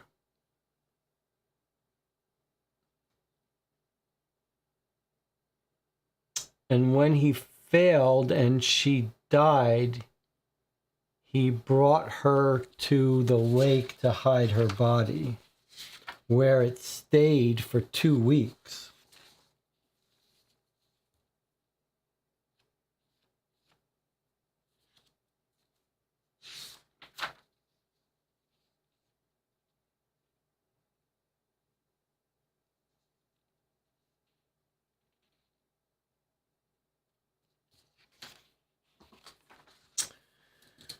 There's the pressure on the brain.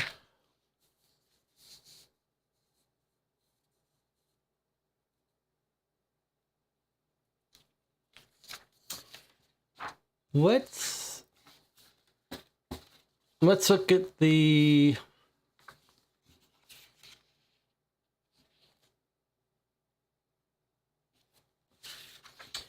because I'll tell you one of the other ways I'm thinking about this. Like, there's no way she's going out on this ice. She's certainly not going to go out on the ice by invitation with Ethan.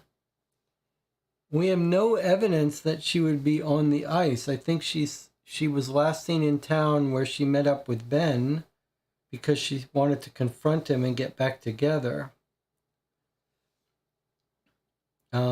Let's look at the page and look at phone numbers.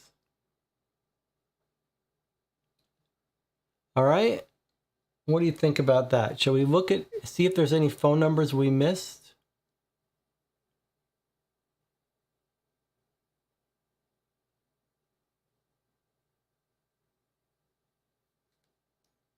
Anna does not have the slow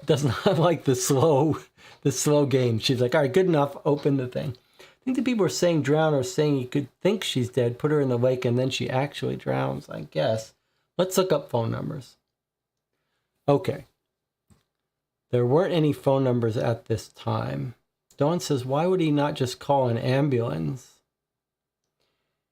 Well, the way I'm thinking of it is he's just panicked. Like, he knows that it's all going to come out.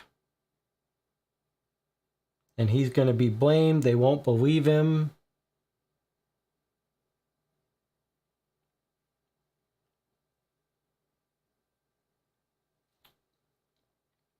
All right. Where did the incident occur? Let's try to answer that. We think we know the answer to that, right? We think it's at site.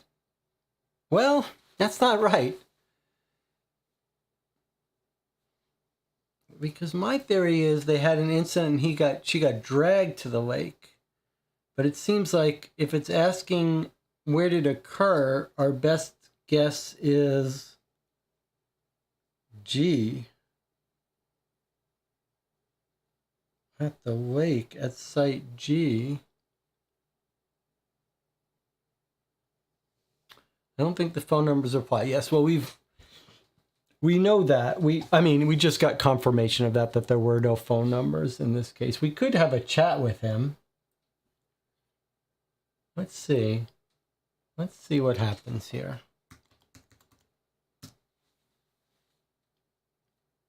What can I do for you? I need help. I have answers. Let's see what happens if we say we have answers. Which objective do you think you have solved? Location of incident or cause of death? Let's see what happens if we say location of incident. Okay, so it's giving us a choice here. Station H, Platt Wildlife Reserve, Claire's room, Station G. It's very weird that this is where you put in the answer rather than on that main page. That seemed like it. I guess it was just hints, but here's okay. Well, we know what we're gonna say here, right?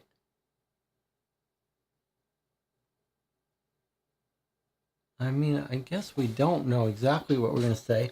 We know her room was broken into, but then she changed the locks. So it didn't happen in her room, because if Ben had the keys, he doesn't have it anymore. So I believe our answer is station G, where the plankton was, right? I guess this is slightly different from my claim that it happened and her body was dragged.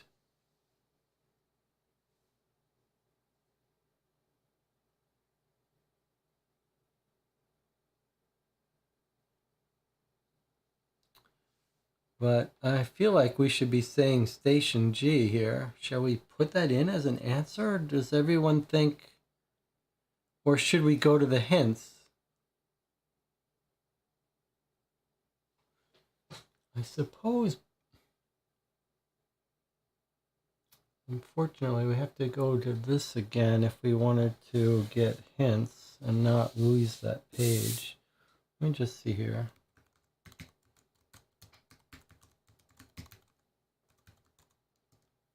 I wanted to open another page here.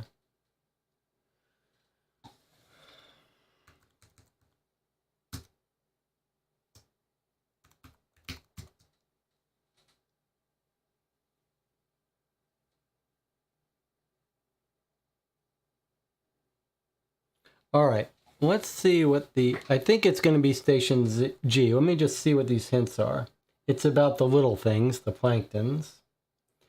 The one who knows the most about this lake is Ethan. The findings in the autopsy report plus Ethan's read plus the day Claire disappeared equals where the incident occurred. Okay, well, that's exactly what we solved. So we got this right. It was G. Okay, then he says, now what made you think that?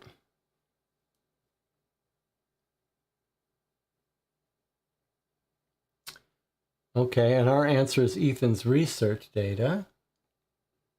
He says, well done. Ethan's research shows that an algae bloom was present at Station G and only Station G on February 25th, the day Claire went missing.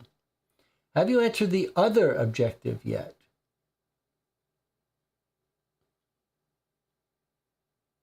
Sorry, I should have done a poll, but I thought we were all agree with that. Okay, so now the question is,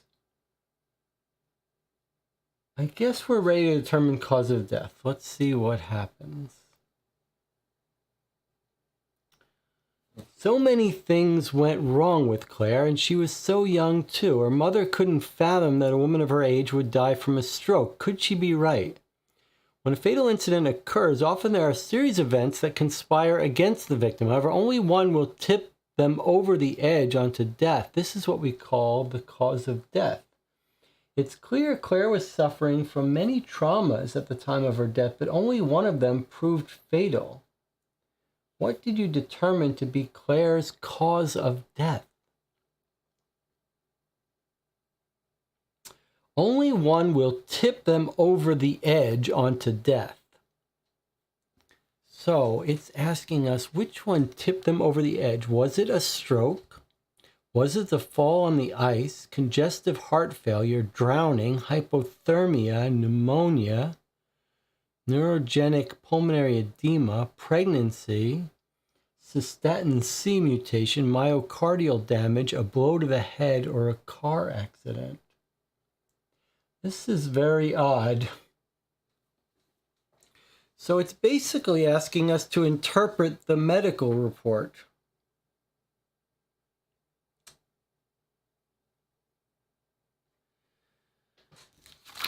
The autopsy, and the autopsy says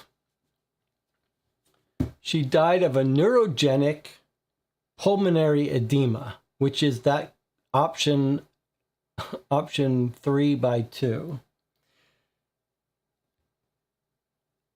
Also myocardial damage, which is down there as well. Also intracranial hemorrhage, blunt force trauma, which is a blow to the head. So the autopsy is saying here are a bunch of possible ways that she died. But then it's asking us, one event pushed her over the edge onto death.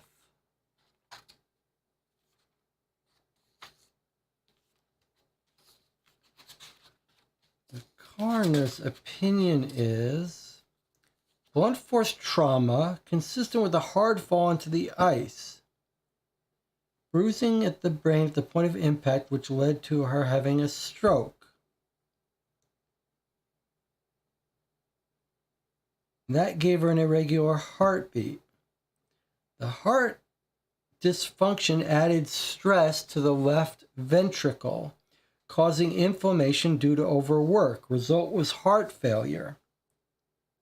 A sudden drop and deregulation in blood pressure caused fluid to flow freely into the lungs, flooding the alveoli and impeding the respiratory function, which inevitably caused the decedent's death.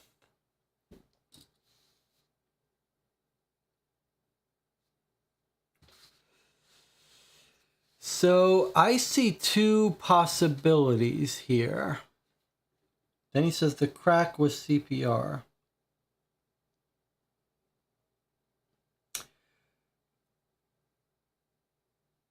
Okay, so I see two possibilities here.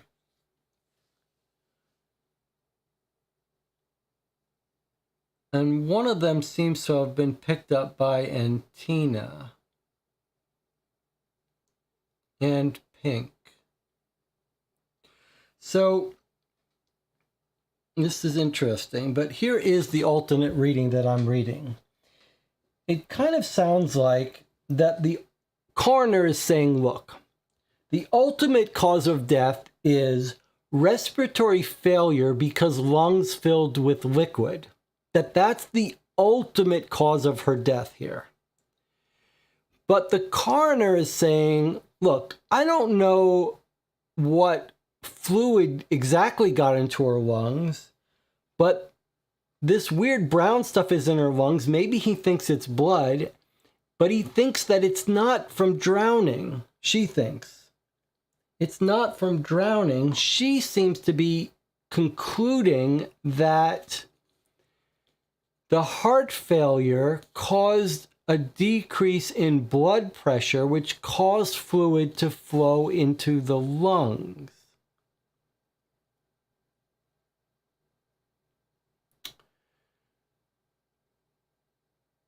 But we know that what's in her lungs are these algae.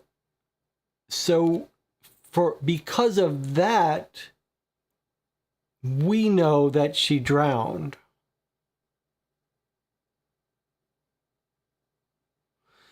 It's troubling because it seems like it's one of the things a coroner would obviously be very attuned to if she's found in the water on the ice.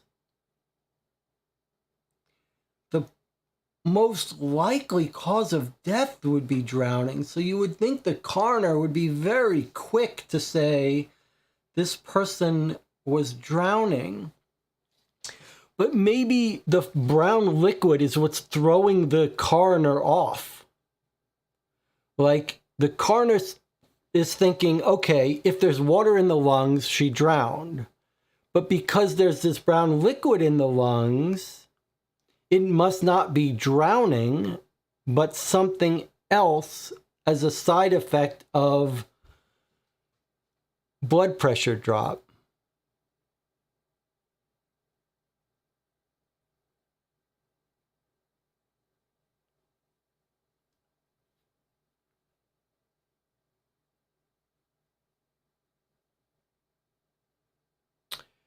So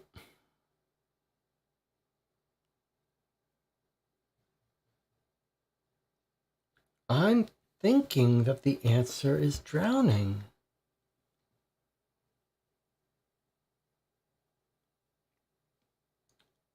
If you read this autopsy, it seems like it's a very weird question. But if we read the question and it says, there's events that conspire against the victim, only one will tip them over the edge. This is what we call the cause of death. And then the coroner tells us this chain of stuff that happened, but ultimately says she had heart failure. That caused a drop in deregulation in blood pressure, which caused fluid to flow into the lungs, flooding the alveoli and impeding respiratory function, which inevitably caused the decedent's death. So the technical description of cause of death is not the first thing, not the bump on the head, not the stroke. It's the final chain in the link. And if that's how we're supposed to be reading this, then are we essentially disagreeing with the coroner and saying it's drowning? John says, let's vote. Okay, here we go. We're voting. All right. Vote on cause of death. You can see what your options are. Let me see if I can show it. Can't show it this way, right? No, I don't want that. We want that. Okay. Let's see what you go. Well, Anna says a blow on the head, and Tina says drowning.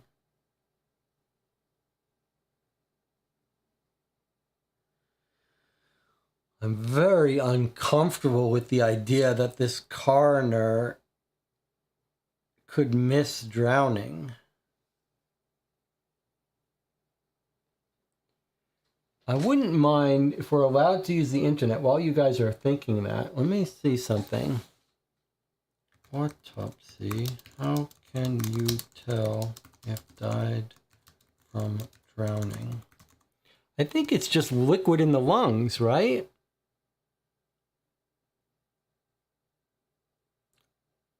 Let's look.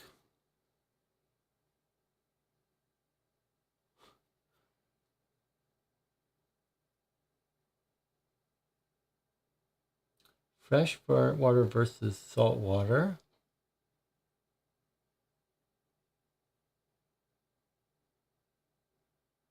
Alveolar surfactant. Autopsy. Drowning is a diagnosis of exclusion based on ruling out all other causes of death via complete autopsy. You may see bloody froth in the airway, water in the stomach, cerebral edema, hemorrhaging.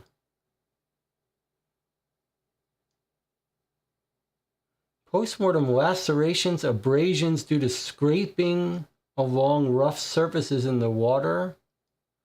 Is that how she got her? No, that would be broken. She'd have all kinds of broken fingernails if she was...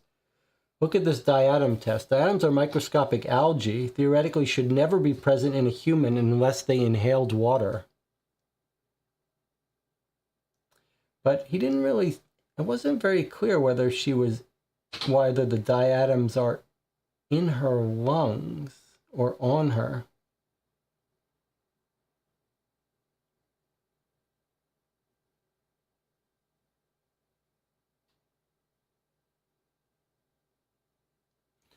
Survival in cold water, drowning, diving reflex, cold water immersion leading to bradycardia and vascular constriction.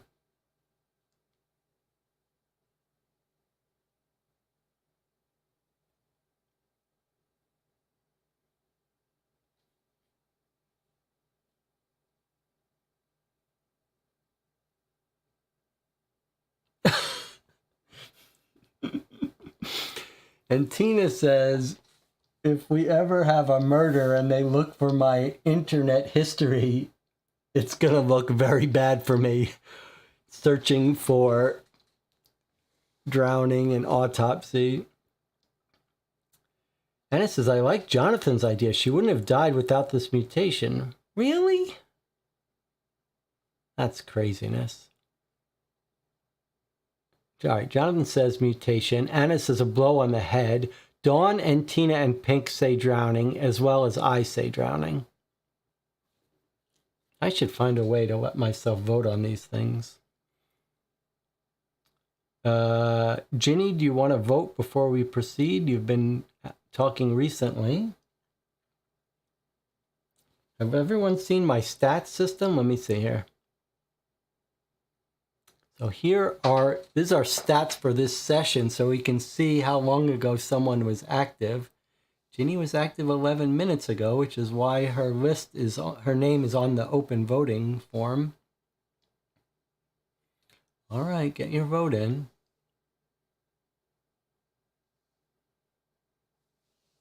I'm just reading the way it phrased that question as being the thing that tipped them over the edge, and the autopsy saying the same kind of thing. All right, so now I have a question for you, for the group. Do you want to try to guess at the answer from the chat, or do you want to get a hint? Shall we guess the answer in the chat, or do you want a hint first? Everyone's gone drowning except Anna. It's a very dangerous thing to go against Anna, I have to say. Although Anna might be emotionally invested in this case in a way that makes her make mistakes. But historically, it's been a very bad bet to bet against Anna. All right, so we're going to close the vote. The vote is drowning, which is what I was going to enter anyway, because that's my guess. But now I want to know whether you guys think we should get a hint or not. Do you want a hint or try? I mean, if we guess, I guess we should just guess. And then if we're wrong, he's going to tell us. Yeah?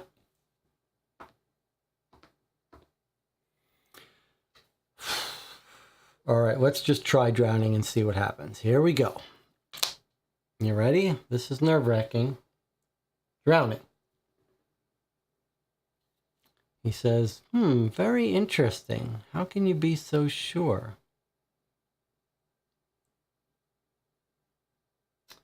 Lungs contain dark brown liquid. Her body was found in the lake. Doesn't sound like he's going to like this answer. It doesn't sound like this is right. It's actually fascinating if this is a wrong answer, but he still wants to know why we think that. So we're going to say the brown liquid. Now I'm having real second thoughts. Now I'm thinking she died, she got pushed in the water, and the drop in blood pressure sucked the stuff into her lungs. I changed my mind now.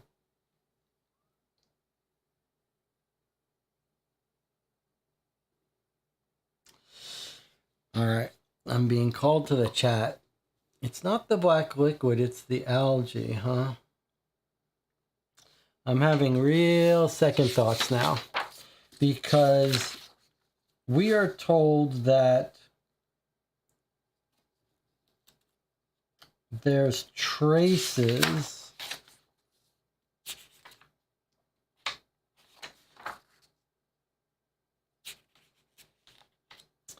There are no additional significant pathological findings other than trace amounts of Nitzschia. So I don't think if there's trace amounts of that, if she was dumped during a blooming episode, her lungs would be filled with that.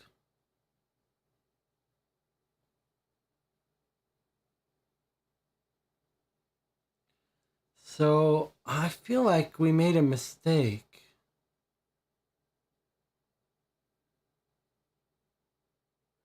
It's that brown liquid that's really throwing me, but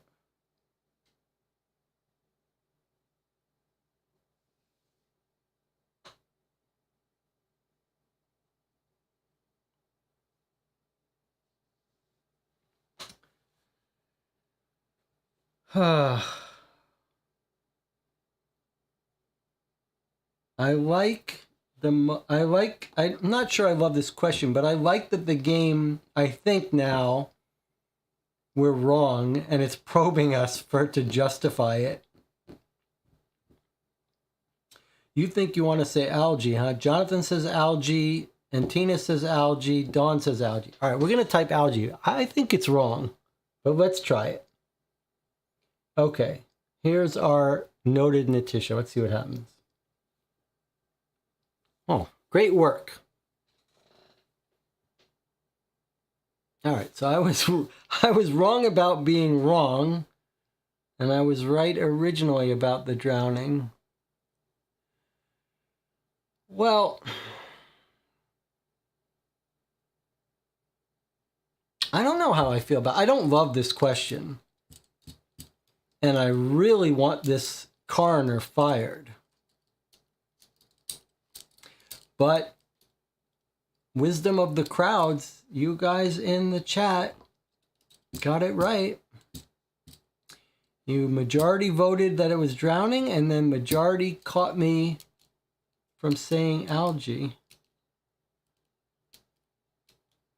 I wouldn't mind going back to this and seeing what happened if you answered differently.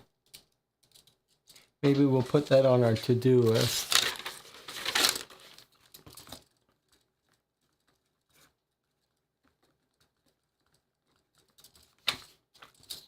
Alternates. So I have very mixed feelings about this. I love the framing. I really like this question and answer, asking us to justify why, giving us choices, a wide variety. But I feel like both of these questions, we gave answers not based on being really confident we understood what the game wanted from us. We knew from a gamey perspective that the answer had to be G because we had no other evidence of where it happened. And yet if we were real police officers, we would not be able to say it happened at G. That was a weird thing. Okay, but it feels like we're finished with episode 1.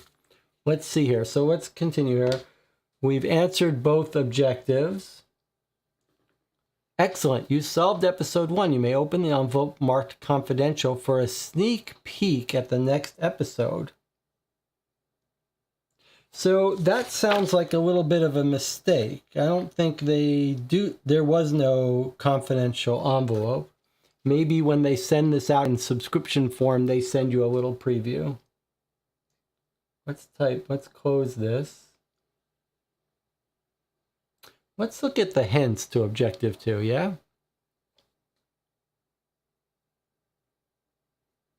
Medical examiner overlooked this.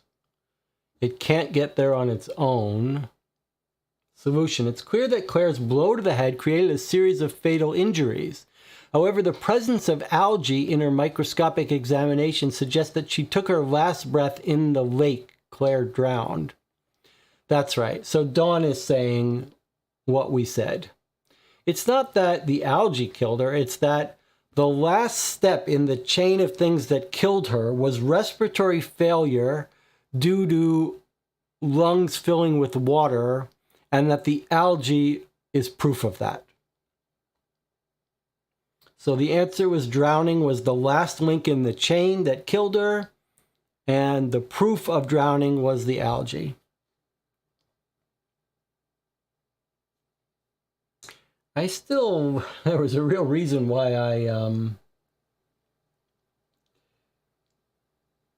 I thought we were wrong, though, in the end. Because of, well, it's all down to the coroner, really. The coroner is the source of our disagreements and problems because this coroner needs to be fired. I hate to be harsh, but Shelley M. Morales and her boss, Paul Lee, they need to be fired from the Burlington. I hope they're not still working. We may have to file a suggestion that these two lose their jobs. This may be why this case didn't get solved. Okay, so now we have to decide if we should start another chapter. That's right. All right. Let's look at the data. It's 3:13 a.m.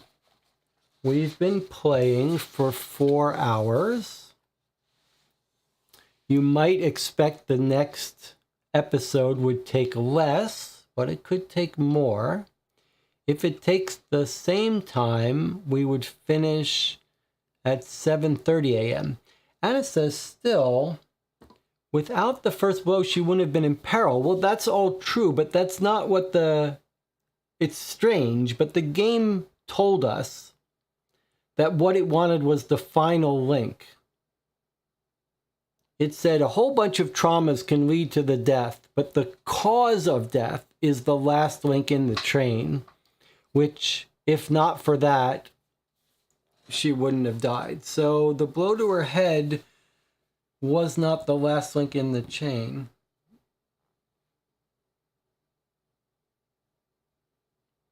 So the question is whether we continue now. Let me ask this. Here's the way to decide it. We could have a vote on it.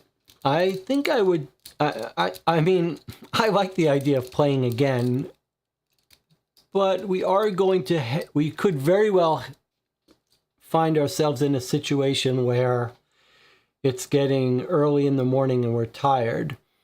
Let me ask a different question.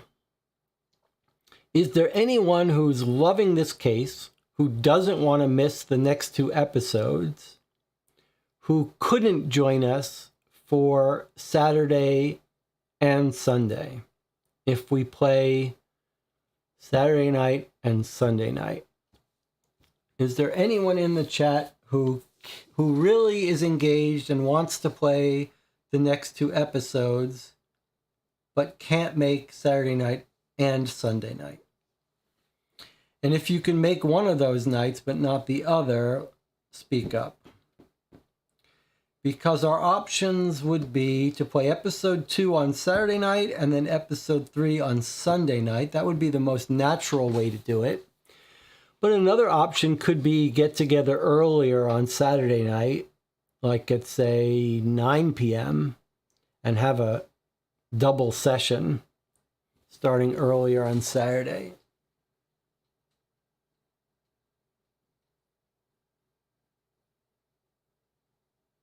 So let's see. And Tina says, I probably can't make Sunday night, but I don't mind. Anna says, I can't make Sunday night. All right, so there's 2 people who can't make Sunday night. So maybe we should plan on not playing Sunday. So then the question is, do we play 2 episodes Saturday? Anna says, I can't start earlier on Saturday. Anna's boxing us in here a little bit. You also got to tell me what Antina said, whether you don't care if you miss it or if you really want to not miss it.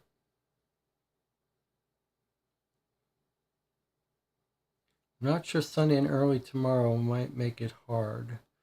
Well, I mean, I suppose we could also play half the case now, half of the next box now, and then continue it tomorrow and try to play 1.5 boxes tomorrow. Play 1.5 envelopes tonight and 1.5 tomorrow. Is that what it sounds like people want to do? Play another 1.5 hours now. Dawn says, I usually watch on catch up anyway, so I don't mind. What about that proposal? We play box 2 now, half of it, and we stop when we want to stop and we pick it up tomorrow. Is everyone okay with that? That sounds like the best compromise, maybe. Okay, looks like that's what we're going to do. All right, so we're going to have a little break first. We'll take an 8-minute break. We'll come back. We'll open up envelope 2, and we'll see how far we get. I think that makes sense. It's wisdom of the crowds today is the catchphrase for today. I'll see you in 8 minutes.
Okay, we're back. You're watching Co-op for Two. We're playing through a game from a company called Be the Detective. We're playing a case called The Duel, a 3-part case. We've just finished episode 1 of 3.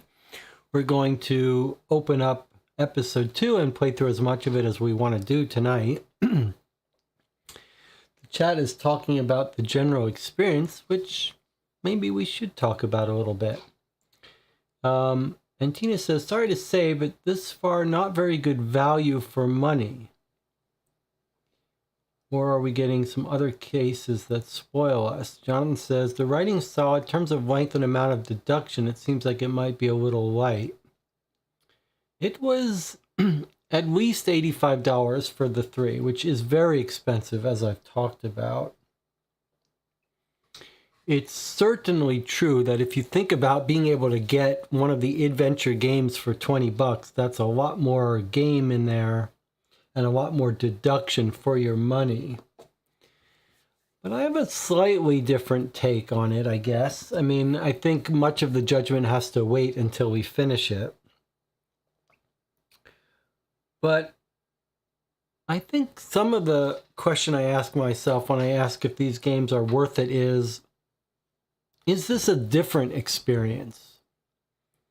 Because I'm much more sympathetic to the idea of playing for something that has a different feel. That's a different experience. And I do feel like we've gotten a different experience here. So, for example, that length of that journal, the quality of writing, the amount of writing, the emotional valence of that, the impact of that, was really quite special, quite well done. And then that medical report, that coroner's report, is the biggest such report we've ever seen in a game by an order of magnitude, was filled with interesting technical description. Maybe a good way to look at it is there are people who are happy to pay more for more deluxe props, right? There are people that if you said, well, you can buy $20 and you get the digital version with no props, or you pay $50 and you get the shell and the actual lock. For them, that increases the excitement and interest. They're willing to pay a premium for that. I'm coming at it from the other end. Like for me, this is what I'll pay the premium for. If you can give me the 10-page medical examiner report full of technical, interesting terms and details, that's worth a lot more to me. So I'm sort of, I'm reserving judgment, but I would pay more for that, for the more believable, realistic documents and the diary that's more fleshed out with very good writing that's very compelling. And let's see if it's all going to come down to, you know, whether these subsequent chapters make it more or less interesting. And we're told that you could need previous episodes, evidence, and we'll have to go back, so we'll have to see it. All right, let's open this up. Episode 2. Episode 2 feels like it's got some real stuff in it. Boy, they really sealed this up. I wonder if there's a better way to do it.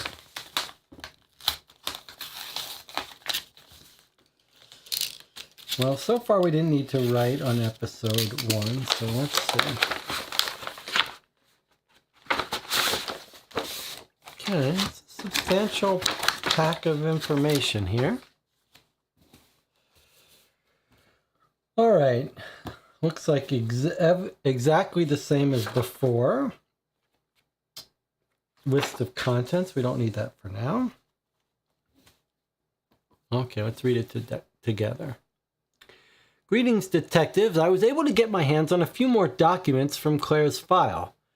Turns out the detectives were starting to make some connections and uncover new leads just before Claire's body turned up in the lake.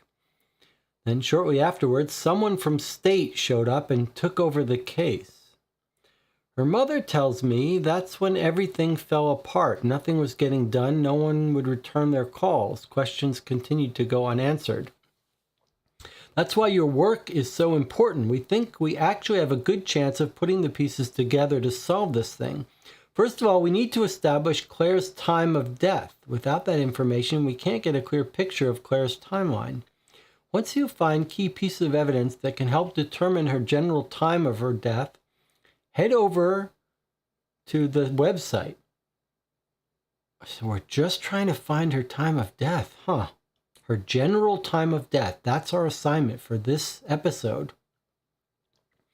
I've compiled some information for you there that can help us make sense of this picture and finally establish her time of death.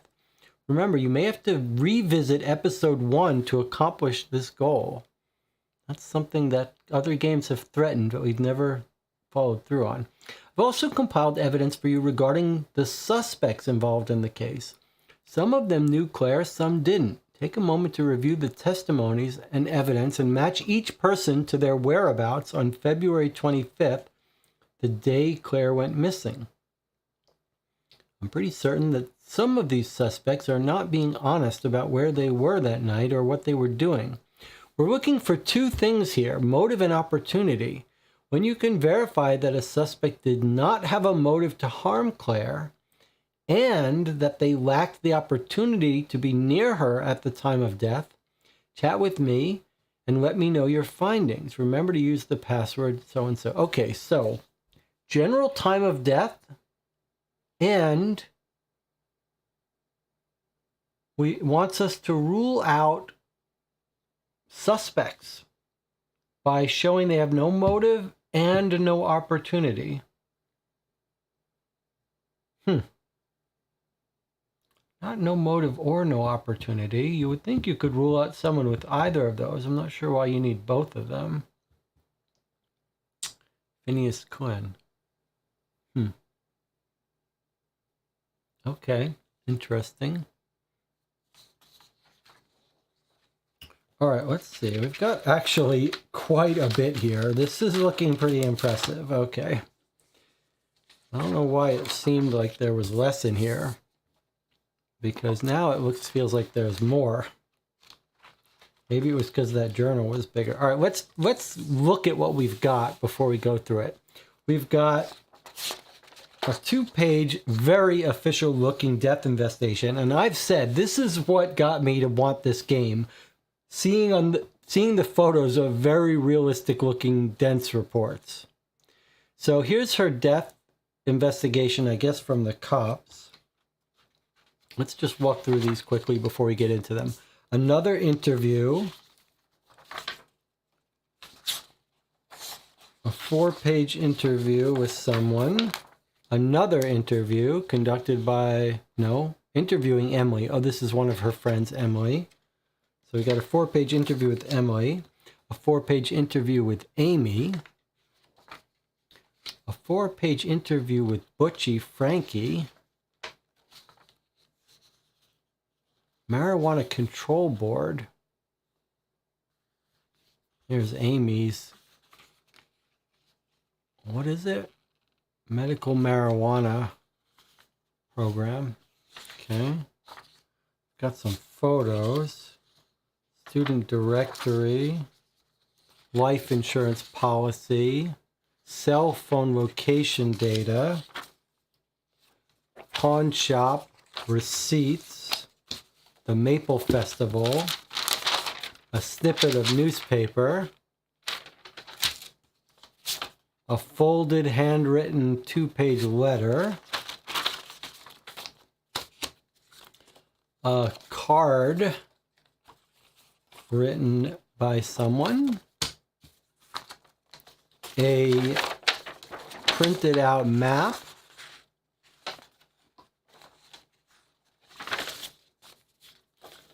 A poster for her performance. And a printout of some text messages.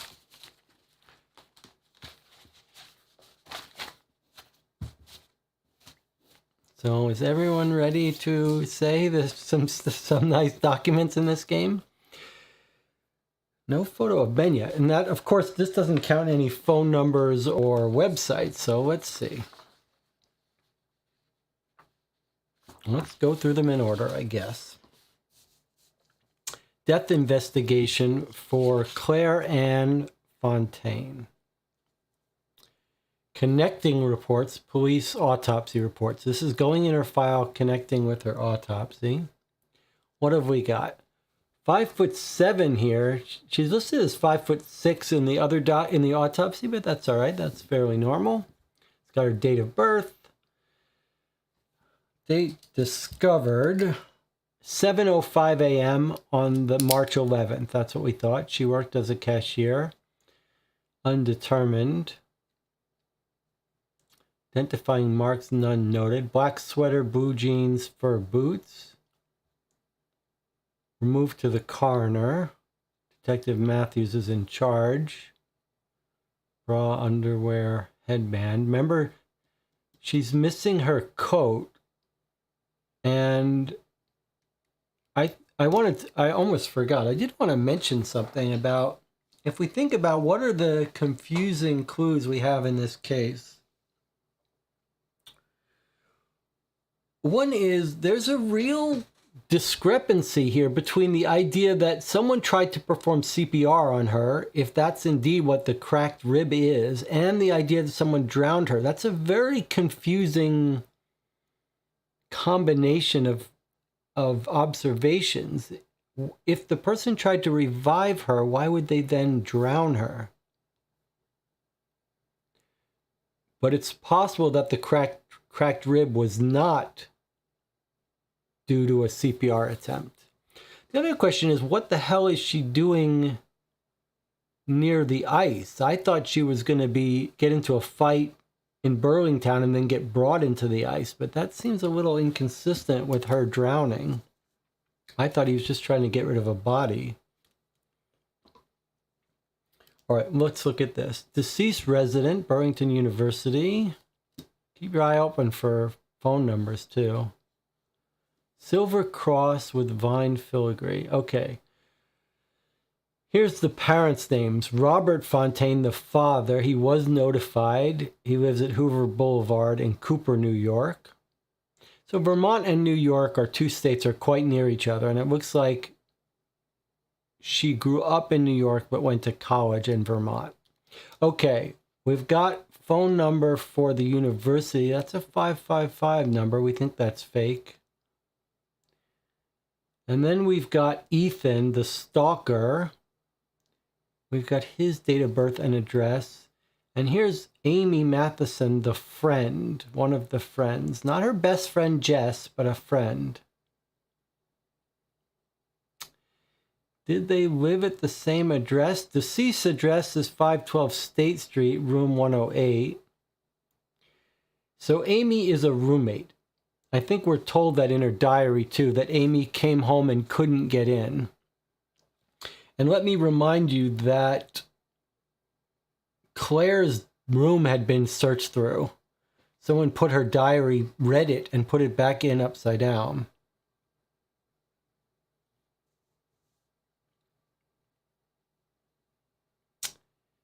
And Ethan lives in the same dorm and works at the library. In fact, the library is in the same building. It must be a very small university. Okay.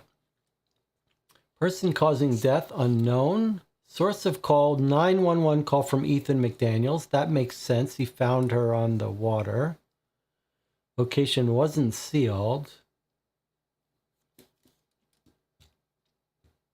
Time pronounced to be determined. Coroner's inventory receipt. Released to coroner. We got to file a complaint against that coroner. Put on our to-do list. So on our to-do list, one is check the chat alternatives, but another one is file complaint against coroner.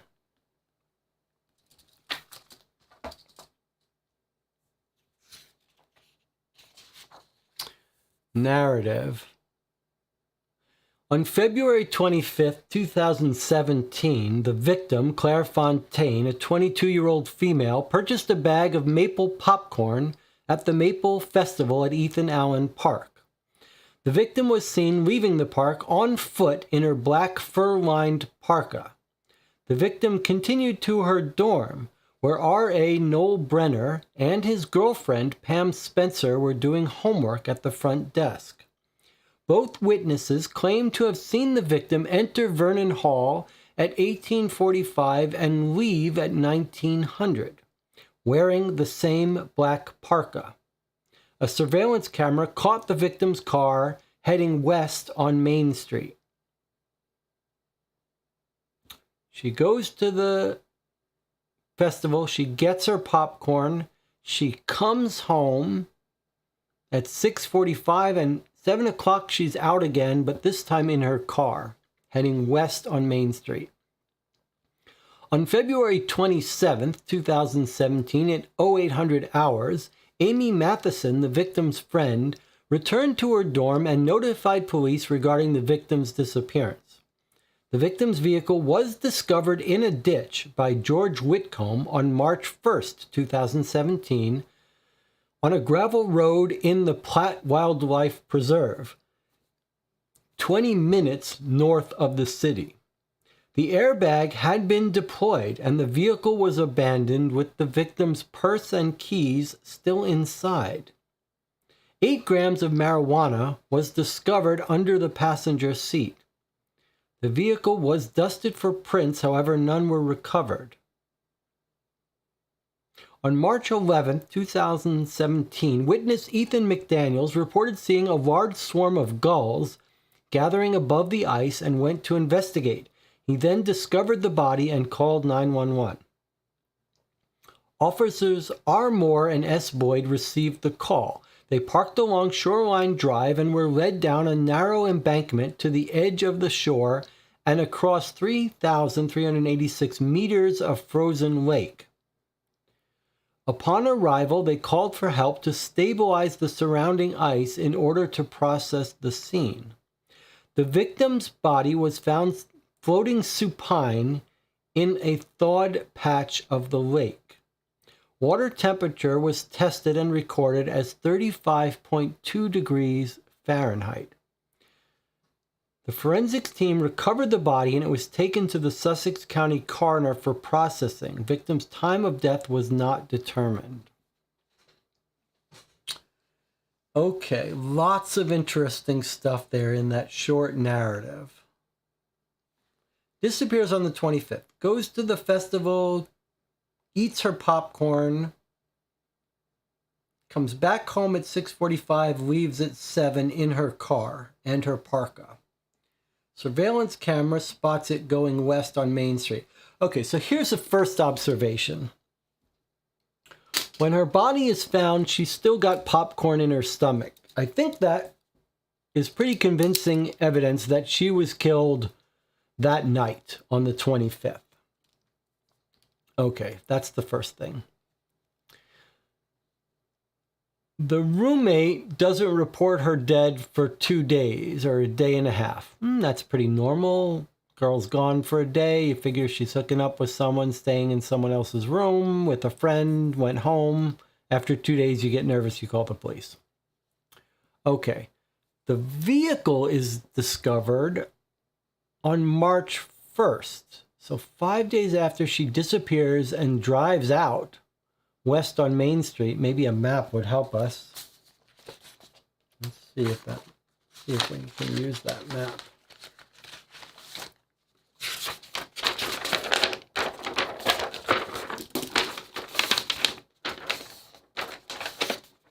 Anna says, it still seems strange to me that we didn't get this information first. Well, I think you're right. It's absolutely hard to explain in a real world scenario, but in terms of gamifying it, it does make sense that they're drifting it off. Let me just see, what do I have to do here? I should probably turn this to Do Not Disturb. Okay. Okay, this map is for something else, so I'll just put this away for now. All right, so let's get back here. Her car is found on a gravel road in the Platt Wildlife Preserve, 20 miles north of the city. She's headed west on Main Street when she leaves. 5 days later, car discovered. Airbag had been deployed. Vehicle was abandoned with the victim's purse and keys still inside. 8 grams of marijuana discovered under the passenger seat. Dusted for prints, none were recovered. That's a weird scene. You might imagine that someone killed her, stole her car, and then crashed it. or her car was abandoned and car thieves stole it from the road and are unrelated in her death. It's a weird location, though. Platt Wildlife Preserve. It's not exactly where you would expect car thieves to be driving. Does seem like it crashed, though. But another reason why it's weird is that her purse is still there. Doesn't say whether her purse was robbed of money. 8 grams of marijuana. We don't know what that's about. Passenger seat, not driver's seat. And a little weird that there's no prints. Did someone wipe it down? We don't know. On March 11th, Ethan Daniels says how he spotted the body. And then it says, gives us a little more description of where it was. They go to an embankment and it's 3,000 meters onto the lake. The lake is frozen, but the ice is melting, so they're scared, so they bring help. It's floating supine. Supine means she's on her stomach. Can someone look up supine? That's something we should know. Supine, maybe it's face up.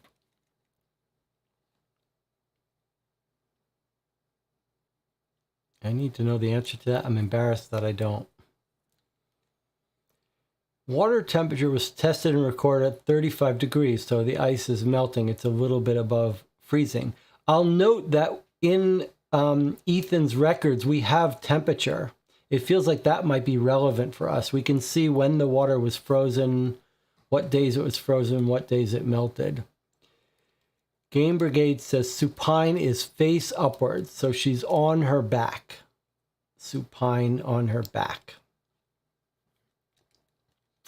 It sounds like we think she was killed at Station G, went under the water, and her body has floated over to here. Okay. That's our medical report. Very curious about her car. All right, well, now we've got something we've been dying to see. An interview with Benjamin. Of all of the stuff, all of the people I want to hear from, it's Benjamin. All right, he's being interviewed by Greg Matthews and Danica Carter. March 1st. Notice March 1st is 10 days before her body was discovered and 5 days after she's missing. So let's see what Ben says. Detective Matthews. That's quite a shiner you got there. Hathaway. There was a brawl in the parking lot of McGuthers last Saturday night. Detective Matthews. Yeah, Tony was telling me about that. Detective Carter says, about what? Detective Matthews. Oh, the brawl at McGuthers broke out about an hour before the fireworks. Booked 5 people. Must have been a full moon, I'm telling you. Hathaway says, wrong place at the wrong time, I'm afraid. I feel kind of stupid. I just parked and caught someone's elbow as I was walking in. That's fine. Detective Matthews. All right then, Ben. This is Detective Carter. Hello, Benjamin. Hello. Detective Matthews. Let's start with the question of the hour. When was the last time you saw Claire? A few weeks ago. Detective Carter. A few weeks? Hathaway. January 24th, I think. Detective Carter. That was a month ago. Hathaway, yeah. Detective Matthews. That's a long time to ignore the woman you're about to marry, don't you think? Well, we called it off. Detective Matthews. We? Hathaway. Well, I called it off. Detective Carter. On what grounds? Hathaway. Silence. Detective Carter. You seeing someone else then? That's not the reason. Detective Carter. You gotta answer the question, son. Hathaway. Well, once or twice, but Detective Matthews offers a tissue. What was the real reason? Hathaway. I just got cold feet. It was all happening so fast, I just panicked. I broke up with her. I said I didn't want to talk. That's normal, right? That's a normal thing. It happens all the time and people are fine. It sucks for a while, but they find someone new. They don't what? Says Detective Carter. Hathaway. They don't disappear. Detective Carter. Would there be any reason that someone would claim to have seen you and Claire together on the last day of the Maple Festival? No. No, if they did, they'd be lying. Detective Carter. Exactly who would lie about a thing like that? Hathaway. I don't even go to the Maple Festival. I didn't even go to the Maple Festival. Detective Matthews. You're shaking. Hathaway unresponsive. Detective Matthews. Is that just nerves or are you hungry? Detective Carter. When was the last time you took a shower? Hathaway's unresponsive. Detective Matthews. You drink coffee? Hathaway nods. Detective Matthews. Cream? Sugar? Hathaway shakes his head. Detective Matthews slides a cup across the table. Ben, how old are you? 22. Detective Matthews, and you're a teacher? Hathaway. Yes. Detective Carter, how long have you been teaching? Hathaway. 2 years. Detective Matthews, is that where you met Claire? Hathaway. Yes. Detective Carter, that seems pretty young. Hathaway. Oh, I skipped the 7th and 8th grades. Detective Carter, you're just a baby. No wonder you got cold feet. Detective Matthews. Do you know where Claire is? Hathaway. No. Detective Matthews. Any ideas where she might have gone? Hathaway. No. Detective Carter. Anything she said to you, maybe in passing? Hathaway. No. Detective Matthews. Was Claire suicidal? Hathaway. No. Detective Carter. Do you smoke or vape? Hathaway. No. Detective Carter. What about marijuana? Hathaway. No. Did Claire? No. Detective Matthews. Do you know if any of her friends smoked marijuana? Hathaway. I don't know. What does this have to do with Claire? Detective Carter. According to your phone records, you sent a total of 10 texts to Claire's number and called 15 times since January 25th. 6 of those texts and the 14 of the 15 phone calls were made after Claire was last seen at the park on Sunday. So I'm going to ask you again, what do you know about Claire's disappearance? I made a mistake. Detective Carter, do you want to tell me about that mistake? Hathaway, unresponsive. Detective Carter, let me tell you a little bit about myself. I keep these hand warmers in my pockets in the wintertime. You see this metal disc here? When my hands get cold, I just flex that little metal disc and I get heat. It's fascinating how you can see the chemical reaction move across the water, and just like that, you can feel the warmth. A man's guilt is a funny thing. It's kind of like these hand warmers. You see this chain of events. What we got here is a chemical reaction. When you can feel that heat, all you got to do is follow it back to the moment something happened. Something snapped. That's the end of the interview. Well, that was pretty compelling little interview here.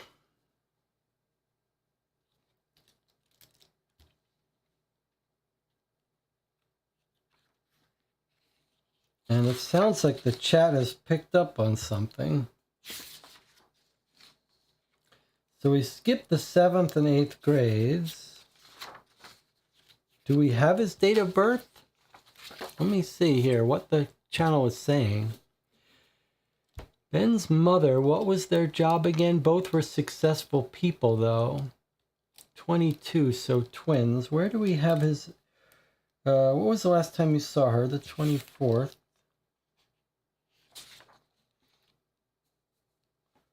We called it off. How old are you? 22. Okay. Where's our information on Claire? Ben is 22 years old. Is that the exact age of Claire? Where's our information from Claire? Yeah, look at that. They're going to be twins. That's heartbreaking. Boy, that is rough. All right, well, there's something interesting here, though. He says he made a mistake. And all these phone calls. Let's take a deeper look at this for a second. I mean, that was a pretty compelling little interview scene here.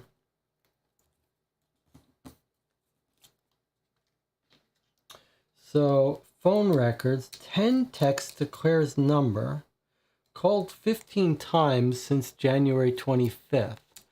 6 of those texts and 14 of the 15 phone calls were made after Claire was last seen.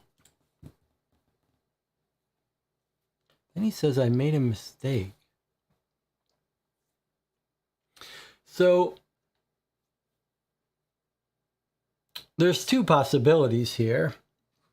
Either Ben is a very clever person trying to make it look like he's not involved in her death by calling her so many times to make it look like he's worried about her. Or he genuinely doesn't know what happened to her.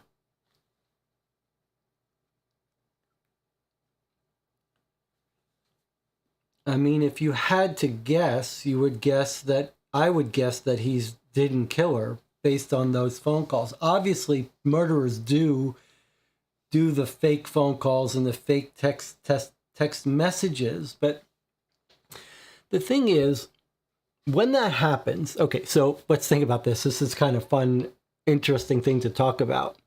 It's not uncommon to see one of these. There's some great YouTube channels where they play interviews of suspects that have been caught for murder, whatever. It's not that uncommon that someone will plan to murder their wife. They'll kill their wife and they'll be text messaging and calling afterwards, after they know they've killed them, to make it look like they're genuinely concerned for their disappearance. There's a bit of a key difference there from that case and this case. Those cases tend to be very carefully premeditated, planned murders. The person's planned out their whole alibi. They've planned to kill them, and they've set up these fake phone calls that look like they're afraid for them. Whereas Claire's murder in this case seems very spur of the moment, unplanned, if it was Ben. So in that case, you wouldn't expect him to have the wherewithal to start planting fake text messages. But I also wonder what this mistake is he's talking about.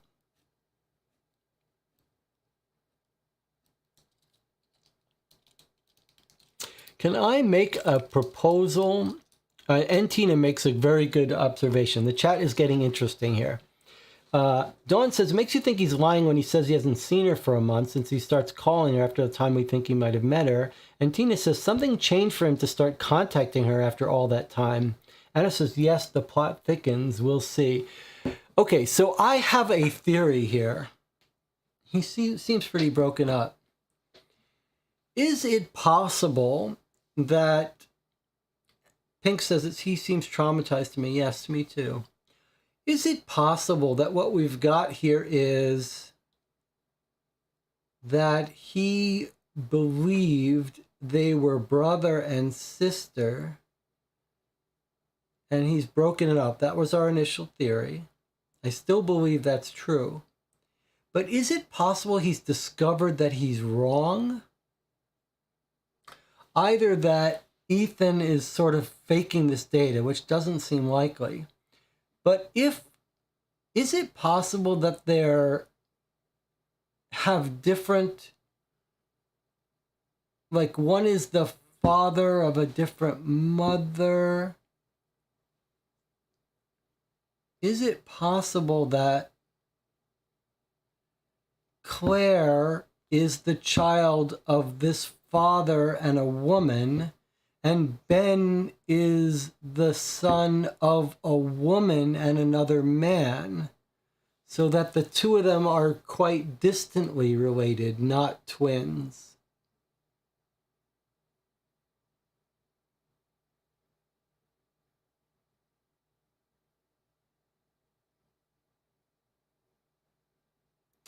And so Ben has realized, wait a second, I initially thought we were brother and sister.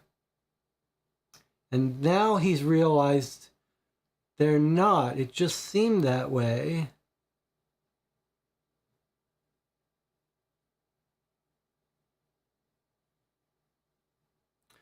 But it's too late, and possibly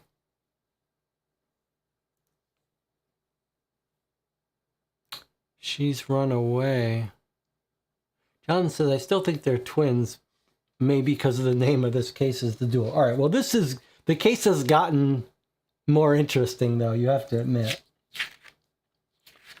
Why is he calling her so much? Why does he suddenly want to talk to her? It's pretty convincing when he says, I know some of you may feel like we're going through this too slowly, but there are some fascinating things in this interview, right? Let's look at a couple of them. First of all, look at this.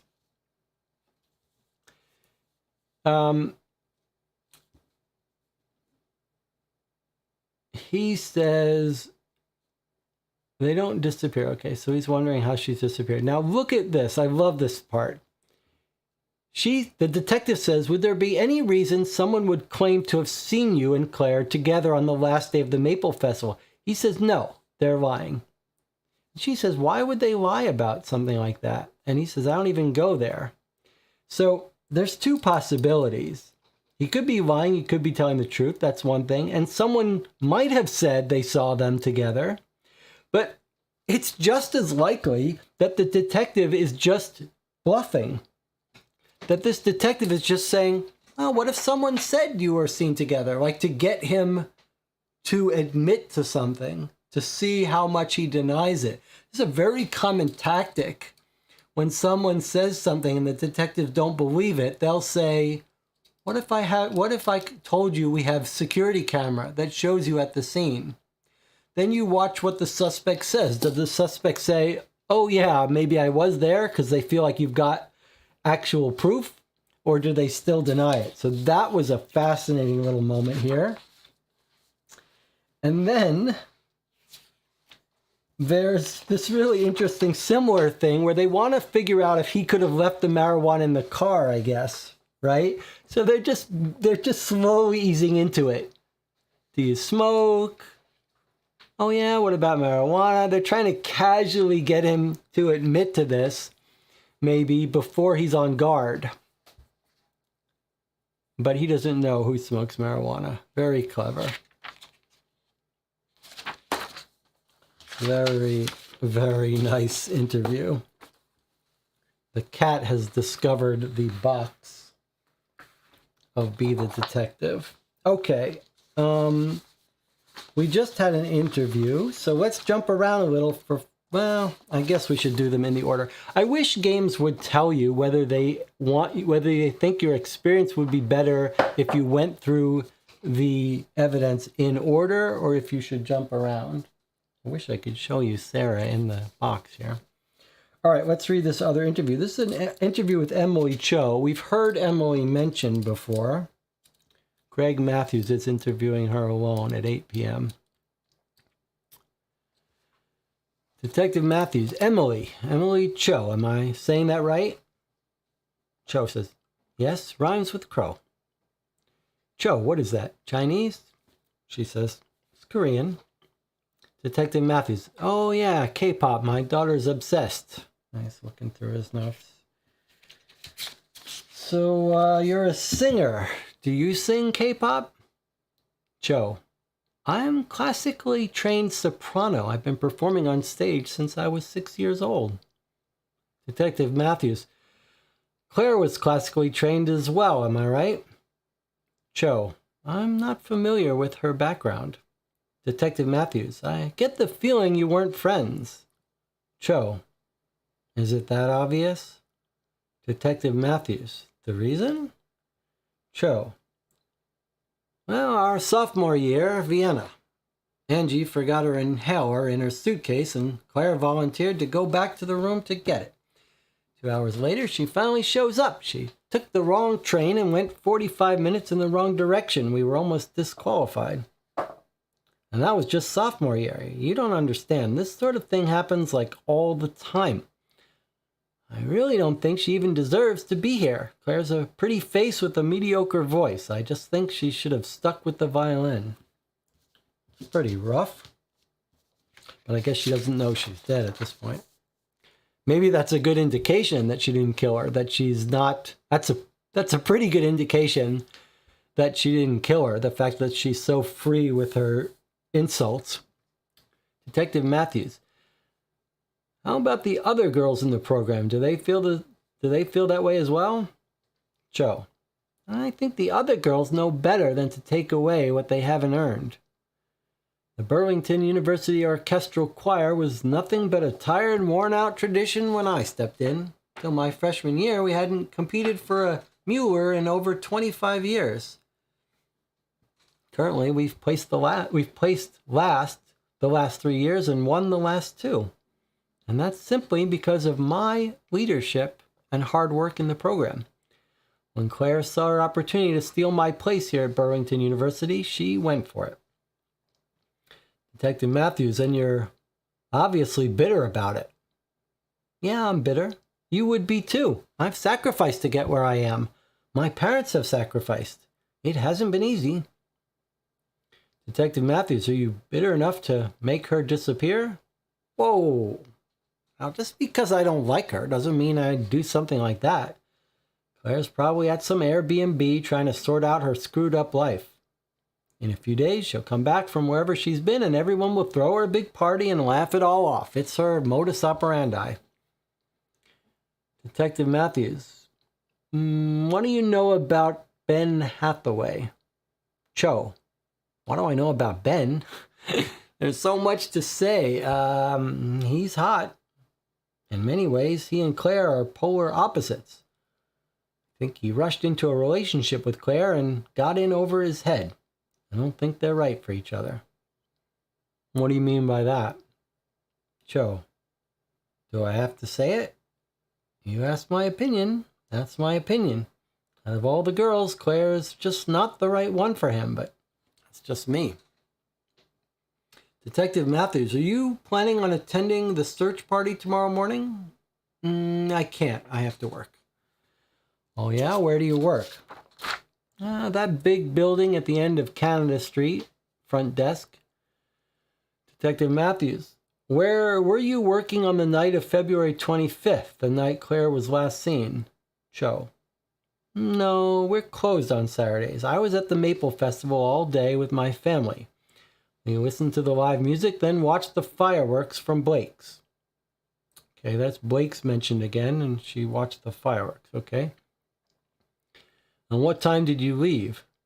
We stayed for about an hour after the fireworks. There's no sense in fighting the crowds. Detective Matthews, and did you see Claire when you were at the festival? Yeah, I did. I was behind her in line. She took the last bag of popcorn. Then they lost power and I had to wait like forever for the next batch. Meanwhile, Claire takes 3 bites of hers and then she just throws it away. She called someone to tell them that she felt sick and she was going back to the dorm to lay down. Detective Matthews, do you know who that person was? Cho. I have no idea. Eavesdropping's a bad habit. Detective Matthews, do you happen to remember what she was wearing? I don't know, the black parka she always wears? Jeans, maybe? I honestly couldn't say for sure. Okay, thank you, Miss Cho. That will be all. Okay, short interview. Some weird talk about the popcorn only being for sale. She only took a couple bites, threw it away. I think this is just more evidence that she must have been killed very soon after this. She just had a couple bites, none of it gets digested. Maybe this is why she goes home. This is a bit of a clue, perhaps. We're told by the RA, the resident assistant at the dorm, that she comes home at like 6 and she leaves again 20 minutes later. It feels like maybe that's telling us this was a totally unplanned call she got.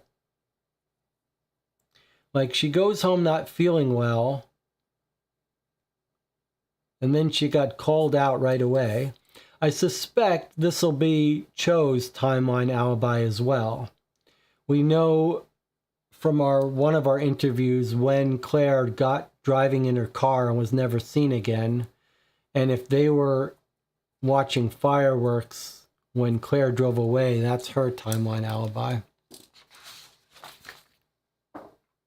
Let's see what the chat says here.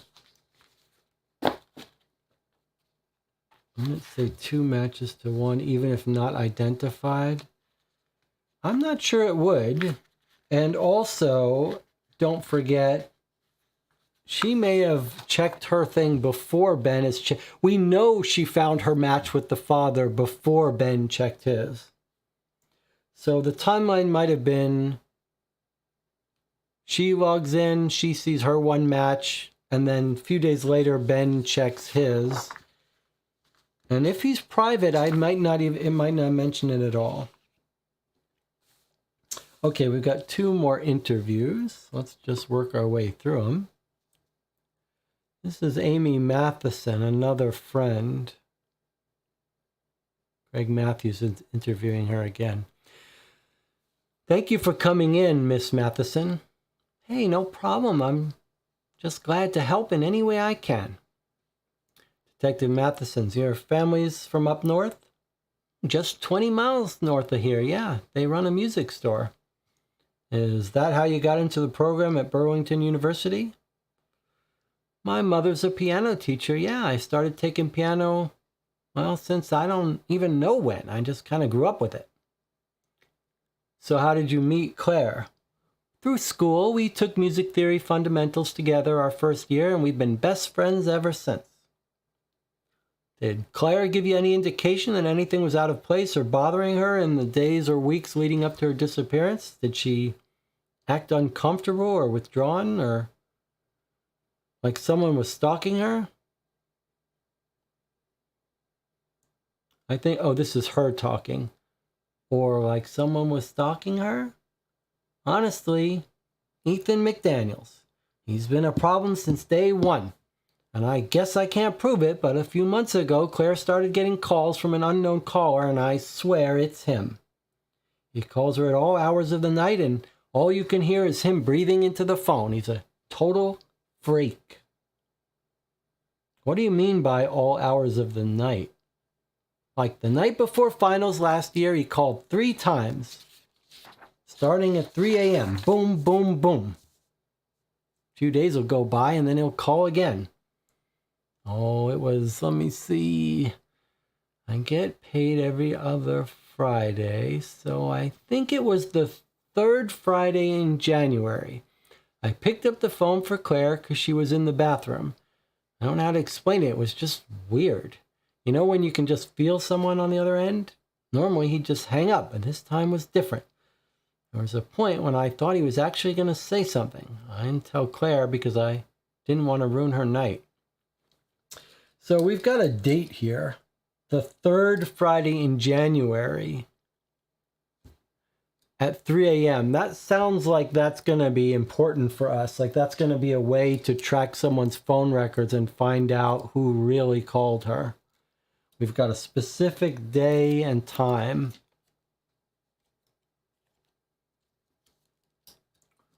Friday, 3 a.m. January what? Can someone find out what the third Friday in January would be? I get paid every other Friday. It's not clear whether she's talking about Friday at 3 a.m., whether she's talking about Friday turning to Saturday at 3 a.m., or if she's talking about it was Thursday turning to Friday. We can come back to that. Detective Matthews, why do you think it was different? You know, I don't know. Detective Matthews, what happened to your finger there? Oh, that. I burn it at work on the machines. Where do you work? I'm a barista at the Daily Grind. I actually see you come in there sometimes. You order the Americano. I was going to say, I knew your face looked familiar. Gotta have my caffeine fix. Fuel of the gods. Absolutely. Let's talk about the night of Claire's disappearance. What were you doing that night? I was in my dorm room studying for most of the night. And you never left? Till 6 o'clock? Yeah. Claire called me at 6 and said that the fireworks were going to be starting soon, and she would save me a place. So you went down to meet her. Well, at first I said I wasn't going, and then you changed your mind. Well, I went back home. To your dorm room. To my parents' house. My sister needed me to cover her shift at the shop the next day, so she picked me up from the park. Didn't realize that Claire was missing until the following Monday. 2 days after the fireworks. Correct.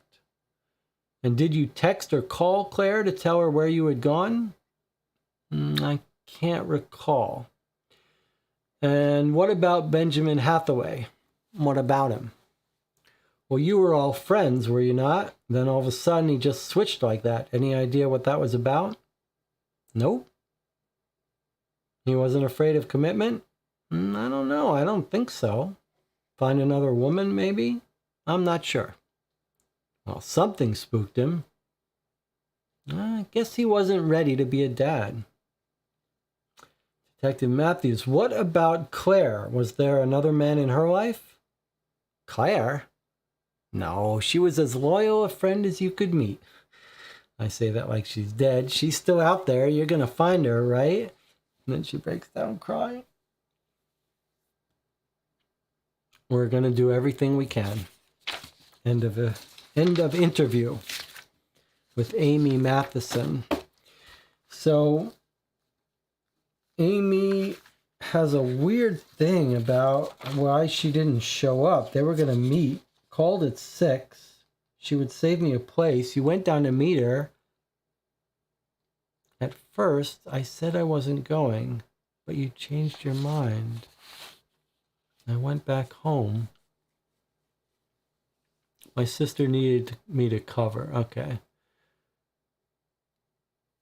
And then she says, did you text or call Claire to tell her? And she says, I can't recall. That's weird. Wouldn't you tell her that you're not going to meet her, or am I misunderstanding that a little bit? She seems a little broken up, though. I mean, she's Claire's friend. She's got no motive to kill her. I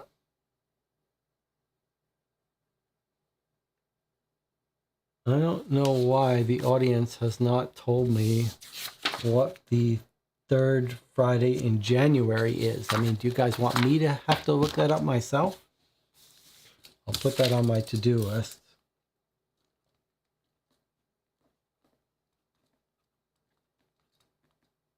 Third January. Third Friday in January 2017. All right, last interview here, and then we'll take a break. They're interviewing Butchie Frankie. Who the hell is that? Butchie! Hey, man, how's it going? I thought you were going to stay out of trouble. I ain't done nothing wrong. I was in my garage drinking a beer and working on my truck when cops showed up. Read me my rights. Detective Matthews, I got a call from one of Rex's employees that you pawned a woman's ring the other day. Ah, man, it's my ring. What are you going to do? There's nothing wrong with me pawning my ring. Well, it belonged to that missing girl. Oh, shit. Detective Matthews, how'd you get the ring? I found it on my way to the shanty on Monday. Yeah, about what time was that? Left the house at 6:30? Detective Matthews, 6:30 a.m.? That's it. It was laying in the snow on the shoreline, just right on top. Where on the shoreline? I don't have a clue. Somewhere between the trailhead and my fishing hole. Hey, you mind loosening these cuffs a little? They're digging in. Detective Matthews, hey, Tommy, remove Butchie's cuffs. Thank you. Thanks, Tommy. Cigarette? Frankie nods. Lights his cigarette.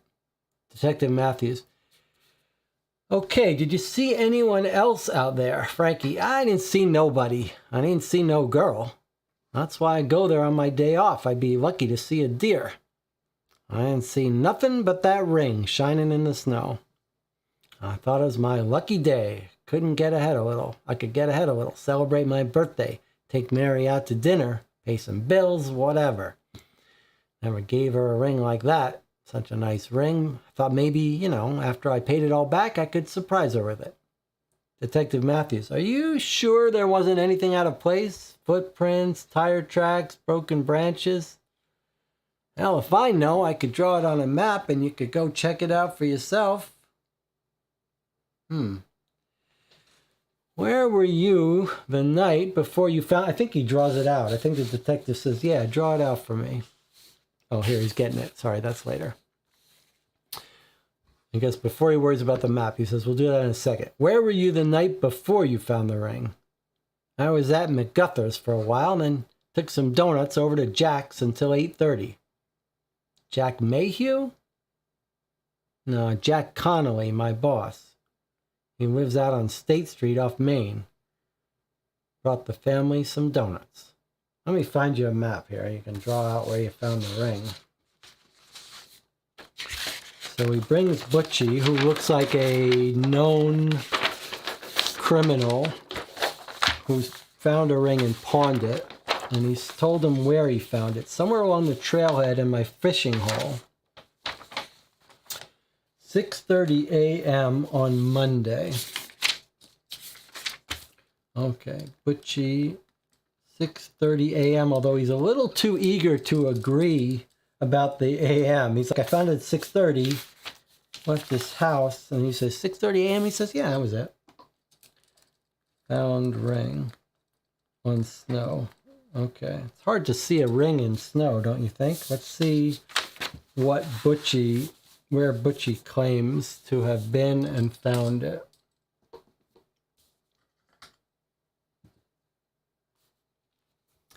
All right.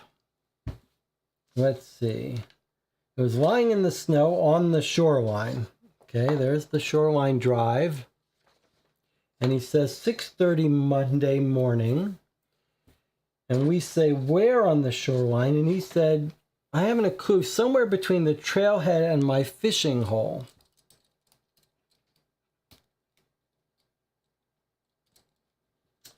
All right. And then what does he say about the shanties? I found it on my way to the shanty. All right, so he's on his way. He spent the previous night in McGuthers, bought some donuts, and then he was going to his shanties, and somewhere along the path, he finds it. Somewhere around here, he says. Now, there's Blake's, the restaurant where people have said they go. And then we're also told about her car being found. Was that at Ethan Allen Park?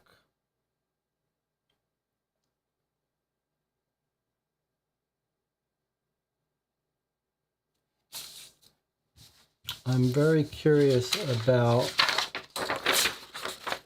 where we were told her car was found. Victim's vehicle discovered in a ditch by George Whitcomb on a gravel road in Platt Wildlife Preserve, 20 miles north of the city. They parked on Shoreline Drive. This is where her body was found. Led down a narrow embankment, 3,000 meters of frozen lake. And it looks like we might have meter markers here.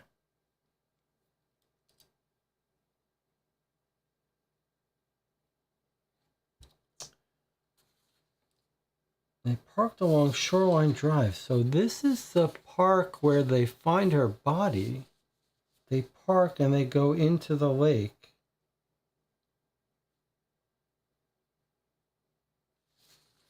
And we might be able to tell from Ethan's website where Station G was. But somewhere in here, presumably, was where the body must have been found, next to Shoreline Drive. I guess it could be all the way down here for all we know. There's Blake's. I know Ethan Allen Parkway was mentioned. I just don't remember exactly where. Where is Platt Wildlife Preserve? Can we find that? Where the car was found. Here's Jack's house.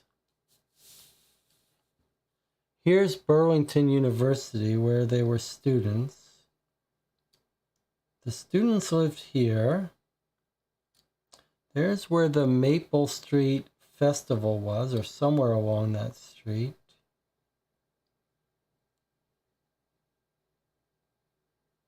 Are we told that the wildlife preserve is near Ethan Allen Park?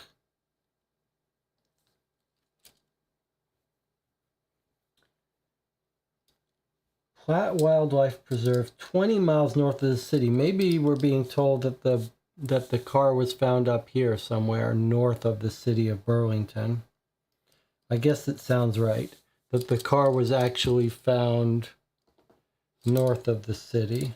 Maybe this is the wildlife preserve. Sounds like someone stole her car and just crashed it. Maybe smoking marijuana in it has nothing to do with any of our people.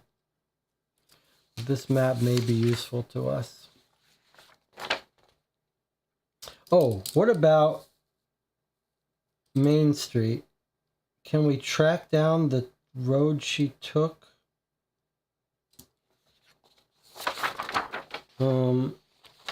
Because we're told that in one of our early interviews, okay, and then the people are saying it's the 20th is the third Friday, 20th. Let me just write that in, 20th.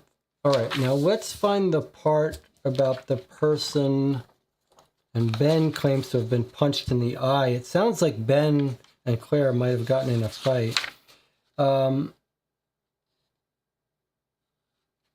What am I looking for? I'm looking for the RA who claims that Claire came home here. She went to, they went to the Maple Festival at Ethan Allen Park. Okay, that's where Ethan Allen Park is. So there's Maple. So this is where the fireworks and the festival were, in Ethan Allen Park. She walks home. Then she gets in her car and she goes west on Main Street. There's Main Street, near Jack's house. Do we know who this Jack is? All right, but here's her driving now. So she gets here and she goes here. That's very interesting, right? What does that tell you? Here's her university. Here's Main Street. What evidence can you get from that? What can you infer from that information?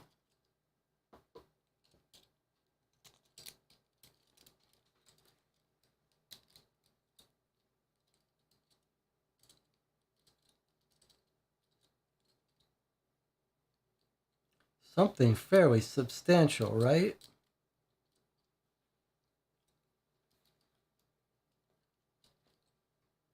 What can you infer? Can we see the map again? Okay, here's the university where she lives. She goes to the park, to the festival. She comes home at 6:45. She gets home to the university where she's spotted. 15 minutes later, she's out the door in her parka. Surveillance camera catches the victim's car heading west on Main Street. So what can you infer from that? Something substantial.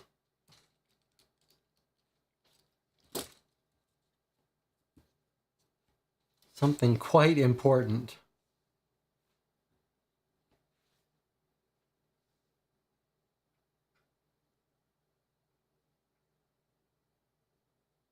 These questions are always tricky because you don't know how to interpret them, but I feel like someone should have made the same inference that I'm making. I mean, look, we don't know where she's going, but look, if she's leaving here and she's on Main Street, doesn't that imply that her destination is down here? Like, there'd be no reason you'd go down to Main Street if you were going anywhere else up here. At the worst, you'd stay on Clover and then go up. Probably you'd exit the university this way. The fact that she's on Main Street suggests that her entire destination is down here on the map. That's pretty substantial, especially if her car is found way north. The question is, where is she going? No, I don't think she's going back to the festival. Wouldn't she stay on Clover Street? If she was going back to the festival, why would she come down to Main Street? No, she's going somewhere that we don't know where. She could be going to Jack's house. Hey, where does Ben live?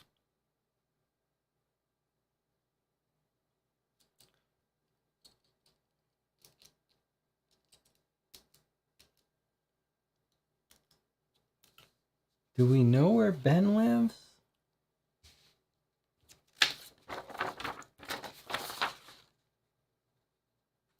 We know that Amy and Ethan, they all live in the university town on State. Jack's house is here. Is Jack...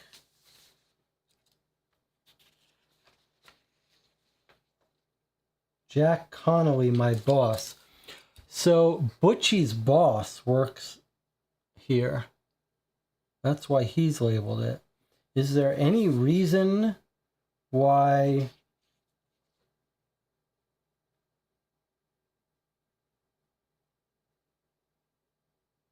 bought the family some donuts? So is that the donut shop?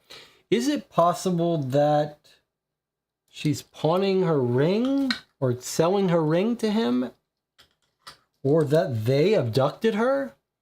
That's a scary idea. Can I show the map with zoom again? Sure. I mean, that's a little scary that she's down here with the guy who has her ring, who doesn't have a good alibi for it. There's the entire map. I mean, you could imagine this guy killed her. She walked into this place. She's abducted and killed. And Tina says she would not have sold the ring. You're right. But might they have killed her for it?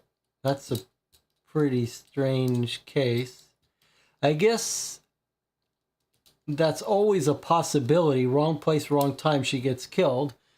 But that doesn't seem a plausible answer until you found out what she was doing driving down there on Main Street.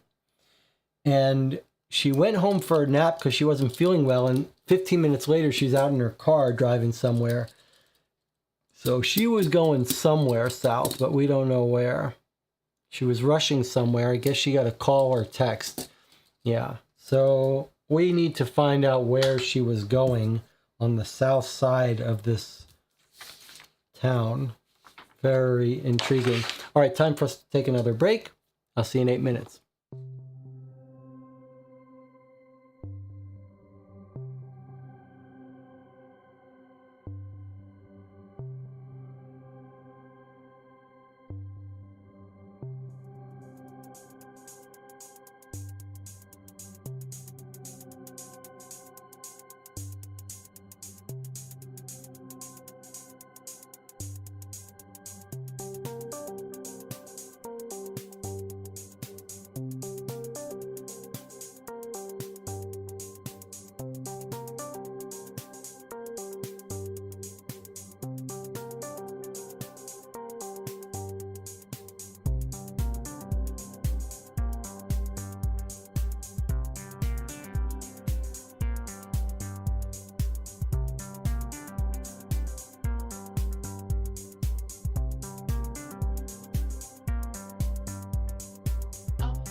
Okay, we're back.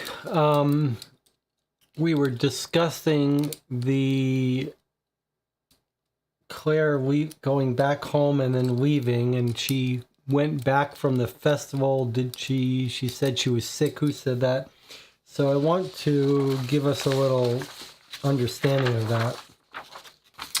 When we're interviewing Cho, Emily Cho, who doesn't like our girl Claire,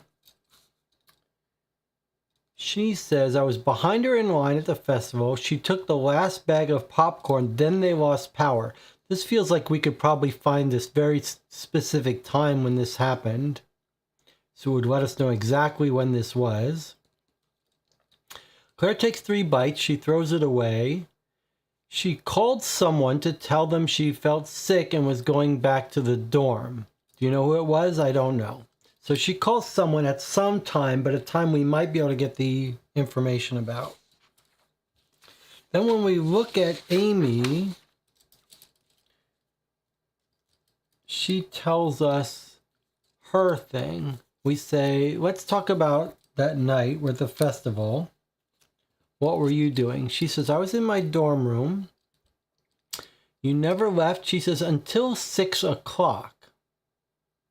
Claire called me at 6 and said the fireworks were going to be starting soon and she would save me a place. So it's 6 o'clock, according to Amy. Claire calls her and says, fireworks are starting soon. I'll save you a place. But then according to Emily, Claire gets popcorn at some time as of yet unknown, takes a bite, gets sick, calls someone, says they're going home. Very weird. And then just to follow up here, Amy says Claire called at 6 and said she'd save her a place. Then the detective says, so you went down to meet her. And then she says something weird. She says, at first, I said I wasn't going. I think what she's saying here is, Claire called me at 6 and said I would save you a place. I think Amy is saying, when he says you went down to meet her, I think she's saying at first I was going to. That was the plan. But I told her I wasn't going. And he says, you changed your mind. This feels weird to me because the way she explains it is she says, I went back home. To your dorm? No, my parents' house. My sister needed me to cover a shift at the shop the next morning, so she picked me up from the park. Okay, so she made it to the park. I see. So you went down to meet her at first. I don't know what this thing is. I said I wasn't going. I don't know what that means. But it sounds like she actually went to the park. I went back home. I was in my dorm room studying. You never left until 6. So at 6 she left. Claire calls her, says she's going to save her space. So you went down to meet her. I think she's saying at first, I don't know what this ridiculous, I don't know what the hell this is about, but it sounds like Amy started to go down there, then changed her mind. I went back home.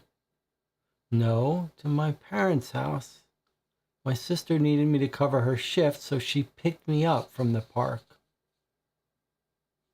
Did you text or tell Claire to tell her where you had gone? I can't recall. Wait, that's weird.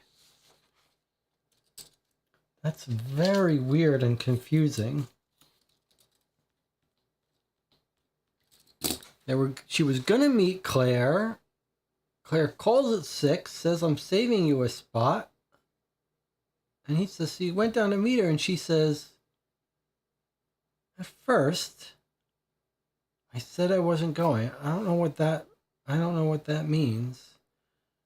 Then she says, yeah, I actually had to go to my house. They picked me up at the park.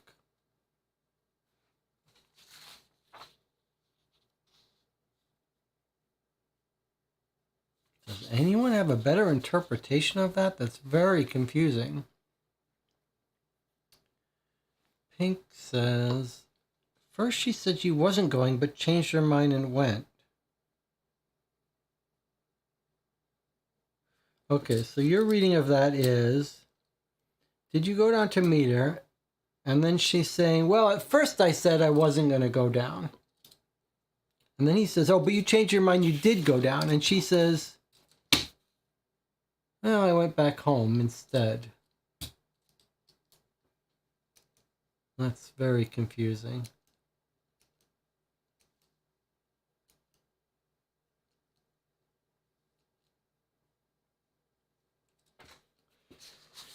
Do we know more about the fireworks time? Let's see, Emily.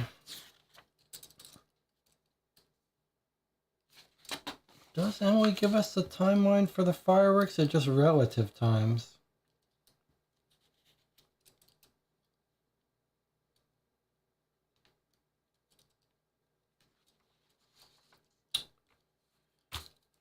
She says, we're closed on Saturday, so I was at the Maple Festival all day with my family. We listened to the live music, then watched the fireworks from Blake's. We stayed for an hour after the fireworks. So we don't have a timeline yet of when the fireworks when the power goes out. I think we're going to learn that later. But right now we just have relative times. We don't actually have a time of the fireworks, I believe. That's going to have to come later. Unless Benjamin mentions it. When we ask him if he goes to the Music Maple Festival, he says no.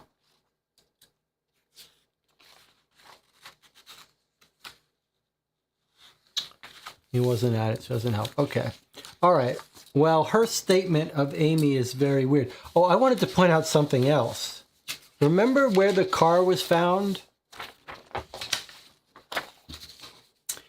Look at this. The car is discovered by George Whitcomb on a gravel road in Platt Wildlife Preserve, 20 miles north of the city. I just want to point out something.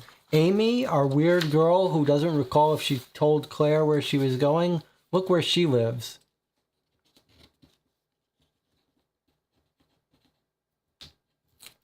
Where do you live? 20 miles north of here. They run a music store. So Amy's family lives 20 miles north where the car was found, possibly.